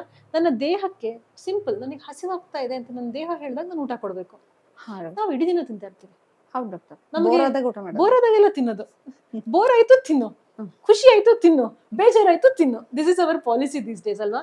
ಕೋಪ ಬಂದ್ರೆ ಚಾಕ್ಲೇಟ್, ಡಾರ್ಕ್ ಚಾಕ್ಲೇಟ್. ಅದಕ್ಕೆ ಬೇಕಾದ್ರೆ ನಿಮ್ಗೆ ಸೋಷಿಯಲ್ ಮೀಡಿಯಾದಲ್ಲಿ ಬೇಕಾದಷ್ಟು ಇನ್ಫ್ಲುಯೆನ್ಸರ್, ತಜ್ಞರು ಸಿಕ್ಬಿಡ್ತಾರೆ. ಹಿಂಗಾದ್ರೆ ಅದು ತಿನ್ನು, ಇಲ್ಲಿಗೆ ಹೋಗು, ಅದು ತಿನ್ನು, ಹಂಗ್ ಮಾಡು, ಹಿಂಗ್ ಮಾಡು ಅಂತ. So that is the problem. ನನಗ್ ಗೊತ್ತಿರ್ಬೇಕು ನನಗೆ ಏನ್ ಬೇಕು ಅಂತ. ಕಲ್ತ್ಕೋಬೇಕು ನನ್ನ ದೇಹ ಏನ್ ಕೇಳ್ತಿದೆ ಅನ್ನೋದನ್ನ ತಿಳ್ಕೊಳಕ್ಕೆ. ಸೊ ಒಂದು, ಹಸಿವಾದಾಗ ತಿನ್ಬೇಕು. Very basic rule. ಹಸಿವಾದಾಗ ತಿನ್ನಿ, ಹಸಿವಾಗದ ಇದ್ದಾಗ ತಿನ್ಬೇಡಿ. ಫಸ್ಟ್. ಸೆಕೆಂಡ್, ನನಗೇನು ಒಳ್ಳೇದೋ ಅದನ್ನ ತಿನ್ನಿ. ನನಗೇನು ಇಷ್ಟನೋ ಅದನ್ನಲ್ಲ, ನನಗೇನು ಒಳ್ಳೇದೋ ಅದನ್ನ ತಿನ್ಬೇಕು. ಹೆಂಗ್ ಗೊತ್ತಾಗುತ್ತೆ ಡಾಕ್ಟರ್ ನನಗೆ ಇದು ಒಳ್ಳೇದು ಒಳ್ಳೇದಲ್ಲ ಅಂತ? ಒಂದು ಆಹಾರ ತಗೋತೀವಿ, ನನಗೆ ಅಸಿಡಿಟಿ ಆಗುತ್ತೆ, that is not good for me because I cannot digest that. Stop eating that. No, ಏನೋ ತಿಂತೀನಿ, ಸ್ಕಿನ್ ಎಲರ್ಜಿ ಆಗುತ್ತೆ. ಏನೋ ತಿಂತೀನಿ ಲೂಸ್ ಮೋಷನ್ ಆಗುತ್ತೆ, ಗೊತ್ತಾಗುತ್ತೋ ಇಲ್ವೋ ನಮ್ಗೆ. Exactly this are very simple examples ನಾನು ಕೊಡ್ತಾ ಇರೋದು. ಇದೇ ರೀತಿ ಇನ್ನೇನೋ ತಿಂದ್ರೆ ನನಗೆ ತಲೆನೋವು ಬರುತ್ತೆ, ಗೊತ್ತಿರುತ್ತೆ, ತಿಂತೀನಿ. ಆದ್ರೂ ಪ್ರಮಾಣ ಇರ್ಬೋದು, ವಸ್ತು ಇರ್ಬೋದು. ನನಗೆ 2 ಚಪಾತಿ ತಿಂದೆ, 2 ದೋಸೆ ತಿಂದೆ, ಸಾಕಾಗುತ್ತೆ. 4 ದೋಸೆ ತಿಂತೀನಿ, ರುಚಿ ಇದೆ, ಚಟ್ನಿ ಚೆನ್ನಾಗಿದೆ ಅಂತ ದೋಸೆ ಜಾಸ್ತಿ ತಿಂತೀನಿ. So don't do that. ಇನ್ನೊಂದು, local and seasonal and traditional, ಇದು ಬೇಕು. ಲೋಕಲ್ ಅಂದರೆ ಆ ಪ್ರದೇಶಕ್ಕೆ ಹೊಂದುವಂಥದ್ದು, ಸೀಸನಲ್ ಅಂದರೆ ಸೀಸನ್, ಮಳೆಗಾಲದಲ್ಲಿ ಬೇರೆ, ಮಳೆಗಾಲದ ವಾತಾವರಣದಲ್ಲಿ ನಮ್ಮ ದೇಹಕ್ಕೆ ಬೇಕಾಗೋದು ಬೇರೆ ಇರುತ್ತೆ, ಚಳಿಗಾಲದಲ್ಲಿ ಬೇರೆ ಇರುತ್ತೆ. ಈಗ ಒಂದು ಉದಾಹರಣೆ ಹೇಳೋದಾದ್ರೆ, ನಮ್ಮ ಚಳಿಗಾಲದಲ್ಲಿ ಜೀರ್ಣಶಕ್ತಿ ಜಾಸ್ತಿ ಆಗ್ತಿರುತ್ತೆ ಚಳಿ ಇದ್ದಾಗ, ಬೇಸಿಗೆಯಲ್ಲಿ ಕಡಿಮೆ ಆಗ್ತಾ ಹೋಗುತ್ತೆ. ಈಗ ನಮಗೆ ಸೆಪ್ಟೆಂಬರ್ ಮಳೆಗಾಲ ಮುಗಿಯತ್ತಲ್ಲ, ಜೀರ್ಣಶಕ್ತಿ ಜಾಸ್ತಿ ಜಾಸ್ತಿ ಆಗ್ತಾ ಹೋಗುತ್ತೆ. ಏಪ್ರಿಲ್ ಬರೋ ಹೊತ್ತಿಗೆ ಕಡಿಮೆ ಆಗುತ್ತೆ, ಏಪ್ರಿಲಿಂದ ಕಡಿಮೆ ಆಗ್ತಾ ಆಗ್ತಾ ಈಗ ಏನಿದೆಯಲ್ಲ, ನಾವು ಜುಲೈ ಆಗಸ್ಟ್ ಟೈಮ್, ಜುಲೈಯಲ್ಲಿ ಜೂನ್ ಜುಲೈ ಎಲ್ಲ ಬರೋ ಜೀರ್ಣಶಕ್ತಿ ತುಂಬ ಕಡಿಮೆ ಆಗಿರುತ್ತೆ, ವಾತಾವರಣದ ಕಾರಣದಿಂದ ಎಲ್ಲ ಆಗಿರುತ್ತೆ. ನಾವು ಥ್ರೂ ಔಟ್ ದ ಇಯರ್ ಒಂದೇ ಥರ ಫುಡ್ ತಿಂತೀವಿ. Exactly doctor. ಅದನ್ನೆಲ್ಲ ಗಮನಿಸೋದಿಲ್ಲ. ಹಸಿವು, ನೀವು ಗಮನಿಸಿದ್ರೆ ನಿಮಗೆ ಹಸಿವು ವ್ಯತ್ಯಾಸ ಆಗಿರೋದು ಗೊತ್ತಾಗತ್ತೆ ದೇಹದಲ್ಲಿ. ಈಗ ಸೀಸನಲ್ ವೇರಿಯೇಷನ್ ಇರುತ್ತೆ, ದಿನದ ಕಾಲದಲ್ಲಿ ವ್ಯತ್ಯಾಸ. ನಿಮಗೆ ಬೆಳಿಗ್ಗೆ ಆಗೋ ಹಸಿವು ಬೇರೆ, ಸಂಜೆ ಆಗೋದು ಬೇರೆ ಥರ ಇರುತ್ತೆ. ಅದನ್ನ ಗಮನಿಸಿ ತಗೋಬೇಕಾಗತ್ತೆ ಆ ಸೀಸನ್. ಇದು ಟ್ರೆಡಿಷನಲ್ ಫುಡ್ ಅಂದರೆ ನಮ್ಮ ಪಾರಂಪರಿಕ ಆಹಾರ ತಿನ್ನಬೇಕು. ನಾನು ಮಂಗಳೂರವಳು. ಈಗ ಸರ್ ಉತ್ತರ ಕರ್ನಾಟಕದ ಕಡೆಯವರು, ಅವ್ರು ರೊಟ್ಟಿ ತಿಂತಾರೆ. ನನಗೆ ರೊಟ್ಟಿ ತಿನ್ನಕ್ಕೆ ಇಷ್ಟ. ನಾನು ಒಂದು ದಿನ ಒಂದು ಹೊತ್ತು ಒಂದ್ಸಲ ತಿನ್ಬೋದು. ನಾನು ರೊಟ್ಟಿ ದಿನ ತಿನ್ನಕ್ಕೆ ಶುರು ಮಾಡಿದ್ರೆ ಏನಾಗುತ್ತೆ, ನನ್ನ ಆರೋಗ್ಯ ಕೆಡತ್ತೆ. ನಾನು ಮಂಗಳೂರಿಂದ ಬಂದವಳು. ನಮ್ಮ ಕಡೆ ಬಾಯ್ಲ್ಡ್ ರೈಸ್ ಮಾಡ್ತಾರೆ, ಅದನ್ನ ದಿನ ತಿಂದ್ರೆ ನನ್ಗೇನು ಆಗಲ್ಲ. ಅದನ್ನೇ ನೀವ್ಯಾರೋ ಬೇರೆ ಕಡೆ, ಬೇರೆ ಊರಿನವ್ರು ತಿಂದ್ರೆ, ಬೆಂಗಳೂರಿನವ್ರು ನೀವು ತಿಂದ್ರೆ, ನೀವು ಒಂದ್ ಹೊತ್ತು ತಿಂದ್ರೆ ಏನೂ ಆಗಲ್ಲ ನಿಮ್ಗೆ. ದಿನ ತಿನ್ನಕ್ ಶುರು ಮಾಡಿ, ನಿಮ್ಮ ಆರೋಗ್ಯ ಕೆಡತ್ತೆ, ಶೀತ ಆಗುತ್ತೆ ಅಲ್ವಾ? ಸೊ ನಾವೇನ್ ಮಾಡ್ತೀವಿ, ಯಾರೋ ಏನೋ ಒಳ್ಳೇದು ಅಂತ ಹೇಳಿದ್ರು ತಿನ್ನಕ್, ಪಕ್ಕದ ಮನೆಯವ್ರು ಅದನ್ನ ತಿಂದ್ರು ನಾನು ತಿಂತೀನಿ. ನೀವಾಗ್ಲೇ ಇದು ಅವಕಾಡೋ ಅಂತ ಎಲ್ಲ ಉದಾಹರಣೆ ಹೇಳ್ತೀವಿ. ಅವಕಾಡೋ ಇಂಪಾರ್ಟೆಂಟ್ ಅವಕಾಡೋ ಬರುತ್ತೆ, ನಾರ್ಮಲ್ ಅವಕಾಡೋ. ಇಂಪಾರ್ಟೆಂಟ್ ಅವಕಾಡೋಗೆ ನೀವು ಏನ್ ಬೇಕಾದ್ರೂ ಹಾಕೊಂಡು ತಿನ್ಬೋದು ಡಾಕ್ಟರ್. ಶುಗರ್ ಬೇಕಾಗಿಲ್ಲ, ಶುಗರ್ ಕೆಟ್ಟದಂತ ಹೇಳ್ಬಿಟ್ಟಿದೀರಾ ನೀವೆಲ್ಲ. ಸೊ ಅದಕ್ಕೆ ನಾವು ಇವಾಗ ಚಿಲ್ಲಿ ಫ್ಲೇಕ್ಸ್ ಎಲ್ಲ ಹಾಕೋಬೇಕಂದ್ರೆ ನಾರ್ಮಲ್ ಅವಕಾಡೋ ಚೆನ್ನಾಗಿರಲ್ಲ.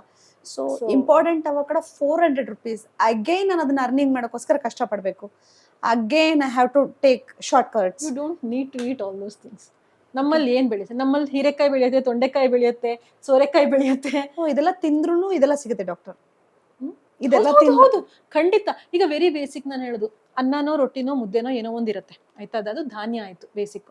ಜೊತೆಗೆ ಒಂದು ಸಾರು, ಒಂದು ಪಲ್ಯ ಏನಾದ್ರು ತಗೋಬಹುದು ನಾವು, ಆಯ್ತಾ? ಸಾರು ಪಲ್ಯ ಏನಾದ್ರು ಮಾಡ್ಕೊಳ್ಳಿ. ಒಂದು ಸ್ವಲ್ಪ ತರಕಾರಿ. ಇಷ್ಟು ತರಕಾರಿ ತಿನ್ಬಾರ್ದು. ಮತ್ತೆ again that is a misconception, myth. ಜಾಸ್ತಿ ತರಕಾರಿ ತಿಂದ್ರೆ ಒಳ್ಳೇದು ಅನ್ನೋ ಭ್ರಮೆಯಲ್ಲಿ ಜಾಸ್ತಿ ತರಕಾರಿ ತಿಂದು ಆರೋಗ್ಯ ಕೆಡಿಸ್ಕೋತಾ ಇದೀವಿ. ತರಕಾರಿ ಬೇಕು, ಜಾಸ್ತಿ ಬೇಡ. ತರಕಾರಿ ಬೇಳೆಗಳು ತಗೋತೀವಿ ನಾವು, ಬೇಳೆ ಕಾಳುಗಳು. ಸೊ ಒಂದು ಅಕ್ಕಿನೋ ಏನೋ ಒಂದು ಧಾನ್ಯ ಇರುತ್ತೆ, ರಾಗಿನೋ ಏನೋ ಒಂದು, ಜೋಳ ಇರ್ಬೋದು, ಗೋಧಿ ಇರ್ಬೋದು. ಇನ್ನೊಂದು ವೆರೈಟಿ ಆಫ್ ಬೇಳೆ ಕಾಳುಗಳಿರುತ್ತೆ, ಅದು ಒಂದು ಪೋರ್ಷನ್ ಒಂದು ಸ್ವಲ್ಪ ಇರುತ್ತೆ. ಅದನ್ನೇನು ನಾವು ಗ್ರಾಮ್ಸ್ ಲೆಕ್ಕ ಹಾಕಬೇಕು ಅಂತಿಲ್ಲ. ಇಷ್ಟು ಅನ್ನ ಊಟ ಮಾಡ್ತೀನಿ, ಅದಕ್ಕೆ ಇಷ್ಟು ಬೇಳೆ ಸಾರು ಹಾಕೋತೀನಿ, ಅದು ತನ್ನಿಂತಾನೆ ಕಾಂಬಿನೇಷನ್ ಮಾಡ್ಕೊಳ್ಳುತ್ತೆ, ಬೇಕಾಗಿರೋ ನ್ಯೂಟ್ರಿಷನ್ ಸಿಗುತ್ತೆ ಅದರಲ್ಲಿ. ಅದು ನೀವು ಇಷ್ಟು ಗ್ರಾಮು, ಇಷ್ಟು ಇದು ಅಂತೆಲ್ಲ ಲೆಕ್ಕ ಹಾಕೊಳ್ಳೋ ಅವಶ್ಯಕತೆ ಏನು ತೀರಾ ಇರೋದಿಲ್ಲ. ಇನ್ನೂ ಒಂದು ಸ್ವಲ್ಪ ತರಕಾರಿ ಬೇಕು. ಅದು ನಮ್ಮ ಊರಿನ ತರಕಾರಿಗಳೇ ಸಾಕು. ನೀವು ಇಂಪೋರ್ಟೆಡ್ ತರಕಾರಿಗಳನ್ನು ತಿನ್ನೋ ಅಗತ್ಯ ಇಲ್ಲ.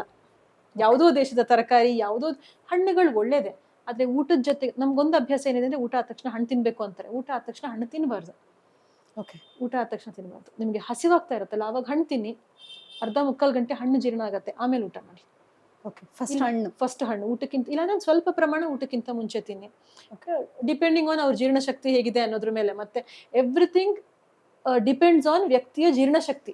ಅದರ ಆಧಾರದ ಮೇಲೆ ನಾವು ಡಿಸೈಡ್ ಮಾಡ್ಬೇಕಾಗತ್ತೆ ಏನು ಅನ್ನೋದು. ತುಂಬಾ ಜನಕ್ಕೆ ಜೀರ್ಣಶಕ್ತಿಯ ಪ್ರಾಬ್ಲಮ್, ತುಂಬಾ ಜನಕ್ಕೆ ಇರೋದು. ಫಸ್ಟ್ ಅದನ್ನ ಫಿಕ್ಸ್ ಮಾಡ್ಬೇಕು. ನನ್ನ ಹತ್ರ ಬಂದ್ರೆ ನಾವು ತುಂಬಾ ಜನ ಈಗ ಲೈಫ್ ಸ್ಟೈಲ್ ಕನ್ಸಲ್ಟೇಷನ್ ಮಾಡುವರು, ವಿ ಫಿಕ್ಸ್ ದ್ಯಾಟ್ ಫಸ್ಟ್. ನಿನ್ನ ಜೀರ್ಣಶಕ್ತಿ ಸರಿ ಇಲ್ಲ, ನಾನು ಏನ್ ಡಯಟ್ ಕೊಟ್ಟರು, ಏನ್ ಟ್ರೀಟ್ಮೆಂಟ್ ಕೊಟ್ಟರು ಯೂಸ್ ಆಗಲ್ಲ. ಎಸ್ ಡಾಕ್ಟರ್, ಅಲ್ವಾ? ಹಾಗಾಗಿ ಸೊ ಇದೆಲ್ಲ ಗಮನಿಸ್ಕೊಂಡು ಲೋಕಲ್ ಫುಡ್ಗಳು, ನಮಗೆ ಅನ್ನ, ಸಾರು, ಪಲ್ಯ, ಗೊಜ್ಜು, ನಮ್ಮಲ್ಲಿ ಎಷ್ಟು ವೆರೈಟಿ ಇದೆ. ನಮ್ಮಲ್ಲಿ ಇರೋಷ್ಟು ವೆರೈಟಿ ಇಡೀ ಜಗತ್ತಲ್ಲಿ ಎಲ್ಲೂ. ಈಗ ಒಂದೊಂದು ಪ್ರದೇಶಗಳನ್ನು ತಗೊಂಡ್ರೆ ಅವ್ರ ಹತ್ರ ಅಷ್ಟೊಂದು ವೆರೈಟೀಸ್ ಇಲ್ಲ, ನಮ್ಮ ಹತ್ರ ಇರೋಷ್ಟು. ಡಾಕ್ಟರ್, ಇತ್ತೀಚೆಗೆ ಎಡಿಟೋರಿಯಲ್ ಕಾಲಮ್ಗಳಲ್ಲಿ ಒಂದು ಆರ್ಟಿಕಲ್ ಬಂದಿತ್ತು, very sensitive and very funny. ನಮ್ಮ ರಾಜಧಾನಿಗಳನ್ನ ಕಂಪೇರ್ ಮಾಡಿದಾಗ ಇಲ್ಲಿ ಮಾಲೀಕರಿಗೆ ತುಂಬಾ ಕಾಯಿಲೆಗೆ ತುತ್ತಾಗ್ತಿರೋರು, ಎಲ್ಲಾ ತರ ಮಾನಸಿಕವಾಗಿ, ದೈಹಿಕವಾಗಿ. ಕೆಲಸಗಾರರು ಅಂತ ಏನಿದ್ದಾರೆ, ಅವ್ರಿಗೆ ಲೈಫ್ ಟೈಮ್ ಡಿಸೀಸ್ ಅಂದ್ರೆ ಅವ್ರು ಫುಲ್ಲು ಪ್ರಾಬ್ಲಮ್ ಪೀಕ್ ಹೋದಾಗೆ ಕೆಲವರು ಪರ್ಸೆಂಟೇಜ್, ಅವರಲ್ಲೂ 5% ಮಾತ್ರ ಅವ್ರಿಗೆ ತೋರ್ಸ್ಕೊಳಕ್ ಆಗಲ್ಲ, ಟ್ರೀಟ್ಮೆಂಟ್ ಕೊಡ್ಸಕ್ ಆಗಲ್ಲ ಅಂತ ಮಾತ್ರ ಯಾರು ಕೆಲಸ ಮಾಡ್ತಾರಲ್ಲ ಅವ್ರಿಗೆ ಜಾಸ್ತಿ ಕಾಯಿಲೆ ಬರ್ತಿಲ್ಲ. ಯಾರು ಕೆಲಸ ಮಾಡು ಅಂತ ಹೇಳಿ ಓಡಾಡ್ತಿದಾರಲ್ಲ ಅವ್ರ ಕಾಯಿಲೆ ಜಾಸ್ತಿ ಆಗ್ತದೆ ಅಂತ. Is it true doctor? ಕಾಯಿಲೆ ಎಲ್ರಿಗೂ ಬಂದಿರುತ್ತೆ, ಗೊತ್ತಾಗಲ್ಲ. Okay, done. ಮತ್ತೆ ನಾವು ನಮಗೆ ಕಾಯಿಲೆ ಬಂದಿದೆ ಅಂತ ಅನ್ಕೊಳ್ಳಲ್ಲ ತುಂಬಾ ಸಲ. ಸಿಂಪಲ್, ಅತಿಯಾಗಿ ಎಸಿಡಿಟಿ ಆಗ್ತಿರುತ್ತೆ. ಸಮಸ್ಯೆ ಅಂತ ನಮ್ಗೆ ಅನ್ಸಲ್ಲ. ಅದು ನಾಳೆ ಇನ್ನೇನೋ ಆದಾಗ ಯೋಚನೆ ಮಾಡ್ತೀವಿ. ಕಾನ್ಸ್ಟಿಪೇಷನ್ ಕಾನ್ಸ್ಟಿಪೇಷನ್ ಸಮಸ್ಯೆ ಅಂತ ಅಂದ್ಕೊಳ್ಳಲ್ಲ ನಾವು. ನಾಳೆ ಅದು ಪೈಲ್ಸ್ ಆಗಿ ಮೂಲವ್ಯಾಧಿಯಾಗಿ ಇನ್ನೇನೋ ಆದಾಗ ನಮಗೆ ಅದು ಜ್ಞಾನೋದಯ ಆಗತ್ತೆ ಅಲ್ವಾ? ಸೊ ಸಮಸ್ಯೆ ಎಲ್ರಿಗೂ ಇದೆ. ಮತ್ತಿನ್ನು ಮಾಲೀಕ ಇದ್ದವನು ಅವನೇನಾಗಿರುತ್ತೆ, ದೊಡ್ಡ ಪೊಸಿಷನಲ್ಲಿ ಇದ್ದವರು ಅವರು ಬೇಗ ಪರೀಕ್ಷೆ ಮಾಡಿಸ್ಕೋತಾರೆ. ರೂಲ್ ಔಟ್ ಏನೋ ಆದ ತಕ್ಷಣ ಟೆಸ್ಟ್ ಮಾಡ್ತಾರೆ. ಇನ್ನು ಆರ್ಥಿಕ ಸಮಸ್ಯೆಯಿಂದ ಪರೀಕ್ಷೆಗೆ ಹೋಗಲ್ಲ ತುಂಬಾ ಜನ, ವ್ಯಾಲ್ಯೂಷನ್ಸ್ ಗೊತ್ತಾಗಲ್ಲ. ಆಗಲ್ಲ. ಇನ್ನೊಂದು ಅವರಿಗೆ ಆಹಾರದಲ್ಲಿ ಪೋಷಕಾಂಶಗಳು ಸಿಗಲ್ಲ. ಬೇಕಾಗಿ ಈಗ ಇಂಪೋರ್ಟೆಡ್ ಫುಡ್ ಎಲ್ಲ ತಗೋಬೇಕು ಅಂತಿಲ್ಲ, ನೀವು ಮನೆದೇ ತಿನ್ನಿ, ಅದರಲ್ಲೂ ಪೋಷಕಾಂಶಗಳು ಇರೋದು ಚೆನ್ನಾಗಿರೋದು ತಿನ್ನಲ್ಲ, ತಿನ್ನಕ್ಕೆ ಆಗಲ್ಲ ತುಂಬಾ ಜನಕ್ಕೆ. ಇನ್ನು ಹೊರಗಡೆಯಿಂದ ಜಂಕ್ ತಿಂತಾರೆ. ಜಂಕ್ ಅಂತ ನಾವು ಪ್ಯಾಕ್ಡ್ ಫುಡ್ ಜಾಸ್ತಿ ತಿಂತಾರೆ, ಚೀಪಾಗಿ ಸಿಕ್ಬಿಡುತ್ತೆ ನಮಗೆ. ತುಂಬಾ ಚೀಪಾಗಿ ಸಿಗುತ್ತೆ. ನಮ್ಗೆ ಆರೋಗ್ಯಕರವಾಗಿ ಮಾಡೋದಕ್ಕಿಂತ ಈಗ ದುಡಿತಾ ಇರ್ತಾನೆ ಕೆಲಸ, ಮನೆಯಿಂದ ಆಹಾರ ತಗೊಂಡು ಹೋಗೋದಕ್ಕಾಗೋದಿಲ್ಲ, ಅಲ್ಲೇ ಏನೋ ಒಂದು ಪ್ಯಾಕೆಟ್ ತಗೊಂಡು ತಿಂದ್ಬಿಡೋದು ಅಲ್ವಾ? ಇದನ್ನ ಮಾಡಿದಾಗ ಸಮಸ್ಯೆ ಆಗುತ್ತೆ. ಸೊ ಸಮಸ್ಯೆ ಎಲ್ರಿಗೂ ಇದೆ. ಅದರ ತೀವ್ರತೆಗಳು ಹೆಚ್ಚು ಕಮ್ಮಿ ಆಗಿರ್ಬೋದು, ಕೆಲವರು ಪರೀಕ್ಷೆ ಮಾಡಿಸ್ಬೋದು, ಕೆಲವರು ಮಾಡಿಸ್ದೇ ಇರ್ಬೋದು. ಈ ಕಾರಣದಿಂದ ಅಷ್ಟೇ ಸಮಸ್ಯೆಗಳು ಎಲ್ಲಾ ಸೋಷಿಯೋ ಎಕನಾಮಿಕ್ ಗ್ರೂಪಲ್ಲಿ ಇದ್ದೇ ಇದೆ, ಆರೋಗ್ಯದ ಸಮಸ್ಯೆ. ಮತ್ತೆ ದುಡ್ಡಿಲ್ದೇ ಇದ್ದಾಗ ಇಗ್ನೋರ್ ಮಾಡ್ತಾ ಹೋಗ್ತೀವಿ. Exactly, adjustment. Doctor, next final ಸ್ಟೇಜಿಗೆ ಬಂದ್ರೆ ತುಂಬಾ ದೊಡ್ಡ ಜವಾಬ್ದಾರಿ ಇವತ್ತಿನ ಸಮಾಜದಲ್ಲಿ. ಅಪ್ಪ ಅಮ್ಮ ಇಬ್ರು ಕೆಲ್ಸಕ್ಕೆ ಹೋದ್ರೆ ನೆಕ್ಸ್ಟ್ ಜನರೇಷನ್ ಮಕ್ಕಳನ್ನ ನೋಡ್ಕೋತಿರೋದೇ ತಂದೆ ತಾಯಿ. ಸೊ ಆ ಏಜ್ ಗ್ರೂಪ್ ಅವ್ರದ್ದು ನೋಡಿದ್ರೆ ಏನ್ ಇಶ್ಯೂಸ್ ಬರ್ತಿದೆ ಡಾಕ್ಟರ್? ಒಂದು 50-60 ಆದ್ಮೇಲೆ ಮಾನಸಿಕ ಸಮಸ್ಯೆಗಳು ಬರುತ್ತೆ, ದೈಹಿಕ ಸಮಸ್ಯೆಗಳು ಬರುತ್ತೆ. ದೈಹಿಕಕ್ಕೆ ಏನು ಆಹಾರ, ನಿದ್ದೆ, ಇದೆಲ್ಲ ಸಮಸ್ಯೆಗಳಿರುತ್ತೆ. ಅದಕ್ಕೆ ಮತ್ತೆ ನಾವು ಇದ್ರ ಬಗ್ಗೆ ಬೇಸಿಕ್ ಏನ್ ಕಾರಣಗಳು ಹೇಳಿದ್ವು, ಇದೇ ಕಾರಣಗಳಿದೆ. ಸೊ ಅವ್ರು ಏನ್ ಮಾಡ್ಬೇಕಾಗತ್ತೆ ಅಂದ್ರೆ ತಮ್ಮ ಆರೋಗ್ಯವನ್ನ ತಮ್ಮ ಆರೋಗ್ಯಕ್ಕೆ ತಾವು ಗಮನ ಕೊಟ್ಕೊಳ್ಬೇಕು. ನಮ್ಮಲ್ಲಿ ಏನ್ ಮನಸ್ಥಿತಿ ಇದೆ ಅಂದ್ರೆ, ನನಗ್ ರಿಟೈರ್ ಆಯ್ತು, ಎಲ್ರು ನನ್ನನ್ನು ನೋಡ್ಕೋಬೇಕು ಅಂತ. ನಿಮ್ ಕೈ ಕಾಲು ಆಡೋ ತನಕ ನಿಮ್ಮನ್ನ ನೀವು ನೋಡ್ಕೊಳ್ಳಿ. ನನಗೆ ಸೊಸೆನೋ ಮಗನೋ ಮಗಳೋ ಯಾರೋ ಅಲ್ಲಿಂದ ಇಲ್ಲಿ ತನಕ ಕಾಫಿ ತಂದು ಕೊಡ್ಬೇಕು ಅಂತ ಯಾಕೆ ಕಾಯ್ತೀರಾ? ನೀವು ಹೋಗಿ ತಗೊಂಡು ಕುಡೀರಿ. V don't do that. ತುಂಬಾ ಸಂದರ್ಭಗಳಲ್ಲಿ ಮಾಡಲ್ಲ. ನನಗೆ ಒಂದು ಕೇಸ್ ಬಂದಿತ್ತು ಕೆಲವು ವರ್ಷಗಳ ಮೊದಲು, ನಂಗೆ ನೆನಪಿದೆ. ಗಂಡ ಹೆಂಡತಿ ಬಂದಿದ್ರು, 60+ನವರು. ಗಂಡ ಹೀಗೆ ನಾನು ಕನ್ಸಲ್ಟೇಷನ್ ಇಬ್ರು ಕೂತಿದ್ರು, ಮಾತಾಡ್ತಾ ಇದ್ದೀನಿ. ಗಂಡನ ಹತ್ರ ಅವರಿಗೆ ತುಂಬಾ ಆರೋಗ್ಯದ ಸಮಸ್ಯೆಗಳು. ನೀರು ಕುಡಿತೀರಾ ನೀವು? ಎಷ್ಟು ನೀರು ಕುಡಿತೀರಾ ಅಂತ, ಯಾವಾಗ ಕುಡಿತೀರಾ, ಎಷ್ಟು ಕುಡಿತೀರಾ, because I want to know ಅವರು ಹೇಗೆ ನೀರು ಕುಡಿತಾರೆ ಅನ್ನೋದೆಲ್ಲ. ಸೊ ಕೇಳ್ತಾ ಇದ್ದೆ. ಇವಳು ನೀರು ಕೊಟ್ರೆ ಕುಡಿತೀನಿ ನಾನು, ಇವಳು ಕೊಟ್ಟ ಕುಡಿತೀನಿ ಅಂತ. ನಾನು ಒಂದೊಟ್ಟು ನೀರು ತಗೊಳಕ್ಕಾಗಲ್ವಾ ನಿಮ್ ಕೈಯಲ್ಲಿ ಹೋಗಿ ಅಂತ ನನ್ನ ಪ್ರಶ್ನೆ.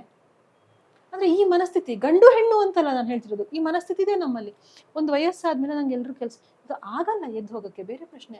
ಆದ್ರೂ ನನಗೆಲ್ಲರೂ ಮಾಡಬೇಕು ಅನ್ನೋ ಒಂದು ಮನಸ್ಥಿತಿ. ಇತ್ತೀಚೆಗೆ ಒಂದು ಸೋಷಿಯಲ್ ಮೀಡಿಯಾದಲ್ಲಿ ಒಬ್ರು ಭಾರತೀಯ ಮಹಿಳೆ, ಅವರು ಯುರೋಪಲ್ಲೆಲ್ಲ ಹೋಗಿ ಸೆಟ್ಲ್ ಆಗಿದ್ದಾರೆ. ಅಲ್ಲಿ ಅವ್ರನ್ನೇ ವಿವಾಹ ಆಗಿ ಅಲ್ಲಿ ಸೆಟ್ಲ್ ಆಗಿರೋಂಥವ್ರು.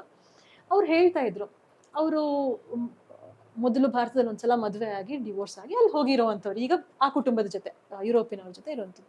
ಅವ್ರು ಹೇಳಿದ್ರು, ಅವರ ಅತ್ತೆ ಮಾವ ಏನಿದ್ದಾರೆ ಅವರು ಅಲ್ಲಿಯವರು, ಅವ್ರವ್ರ ಮನೆಗೆ ಬಂದಾಗ ಅವ್ರ ಕೆಲಸ ಅಷ್ಟು ಅವರೇ ಮಾಡ್ಕೊಳ್ತಿದ್ರಂತೆ. ಅವರೆಲ್ಲೋ ಟ್ರಿಪ್ ಹೋಗಿದ್ದಾರೆ, ಅವರು ನೀನೆಲ್ಲ ನನಗೆ ಮಾಡ್ಕೊಡು ಅಂತ ಅಲ್ಲಿ ಟ್ರಿಪ್ಪಲ್ಲೆಲ್ಲ ಅವ್ರವ್ರ ಕೆಲಸ, ಈಗ ಟ್ರೆಕ್ಕಿಂಗ್ ಹೋಗೋದು ಎಲ್ಲ ಮಾಡಿದಾಗ ತಮ್ಮ ಕೆಲಸ ಮಾಡ್ಕೋತಿದ್ರು, ಯಾವುದಕ್ಕೂ ಕಂಪ್ಲೇಂಟ್ ಮಾಡಿಲ್ಲ ಅಂತ. ಇದೇ ನಾನು ಭಾರತದಲ್ಲಿದ್ದಾಗ ಹಿಂಗಿಲ್ಲ ಅಂತ. ಭಾರತದ ಕುಟುಂಬಗಳಲ್ಲಿ ಅಯ್ಯೋ ನಮ್ಮ ಸೊಸೆ ನಮ್ಗೆ ಅಡುಗೆ ಮಾಡ್ಕೊಟ್ಟಿಲ್ಲ. ಇನ್ನೊಬ್ರು ಡಾಕ್ಟರ್ ಹೇಳ್ತಾ ಇರೋದು ನೋಡಿದೆ ನಾನು, ಸೋಷಿಯಲ್ ಮೀಡಿಯಾದಲ್ಲೇ ನೋಡಿರೋವಂಥದ್ದು. ಡಾಕ್ಟರ್ ಹೇಳಿದ್ದು, ಸೊಸೆಗೆ ಡೆಲಿವರಿ ಪೇಯ್ನ್ ಶುರುವಾಗಿದೆ, ಹೋಗ್ಬೇಕು, ನೋವು ಜಾಸ್ತಿ ಆಗ್ತಾ ಇದೆ, ತಕ್ಷಣ ಹೋಗ್ಬೇಕು ಆಸ್ಪತ್ರೆಗೆ. ಬೆಳಿಗ್ಗೆ 8 ಗಂಟೆಗೆ ಎಷ್ಟೊತ್ತಿಗೆ ಒಟ್ಟು ತಿಂಡಿ ಮಾಡ್ಬಿಟ್ಟು ಹೋಗೋಣ ಅಂತ ಅತ್ತೆ ಹೇಳಿದ್ರಂತೆ. ಸೊ ಅತ್ತೆ ಅಡಿಗೆ ಮಾಡಿ ಮನೆಯವರೆಲ್ಲ ಕುತ್ಕೊಂಡು ತಿಂಡಿ ತಿಂದ ಮೇಲೆ ಇವ್ರು 10:30-11 ಗಂಟೆಗೆ ಆಸ್ಪತ್ರೆಗೆ ಹೋಗಿದ್ದಾರೆ, ಡೆಲಿವರಿ ಪೇಯ್ನ್ ಶುರುವಾಗಿ. ಅಷ್ಟೊತ್ತಿಗೆ ಕಾಂಪ್ಲಿಕೇಶನ್ಸ್ ಆಗ್ಬಿಟ್ಟಿದೆ. ಗ್ರೇಟ್ ಅಲ್ವಾ? ಅಂದ್ರೆ ನಾವು ನನಗೋಸ್ಕರ ಎಲ್ರು ನಾನ್ ಹೇಳ್ದಂಗೆ ಇರ್ಬೇಕು, ಇಂಥದ್ದೆಲ್ಲ ಒಂದು ಇದ್ರಲ್ಲಿ ನನಗೆ ವಯಸ್ಸಾಗಿದೆ ಗೊತ್ತಿರೋರ್ಗೆ ಈ ತರ ಮಾಡಿದ್ರೆ ತುಂಬಾ ಇಂಥ ಘಟನೆಗಳು ನಡೆಯುತ್ತೆ ನಮ್ಮಲ್ಲಿ. ಅದೊಂದಿದೆ, ನಾನ್ ದೊಡ್ಡವಳು, ನಾನ್ ದೊಡ್ಡವನು, ನಾನ್ ಹೇಳ್ದಾಗ ಕೇಳ್ಬೇಕು. ವಯಸ್ಸಿನಿಂದ ಅಲ್ಲ ದೊಡ್ಡತನ ಬರೋದು, ಯೋಗ್ಯತೆಯಿಂದ ಬರುತ್ತೆ. ಈಗ ನಾವು ಚಿಕ್ಕ ಮಗುವೇ ಆದ್ರೂ ಒಂದು ಮಾತು ಏನಾದ್ರೂ ಒಳ್ಳೆ ಮಾತು ಹೇಳಿದ್ರೆ ತಗೋಬೇಕು, but we don't do that.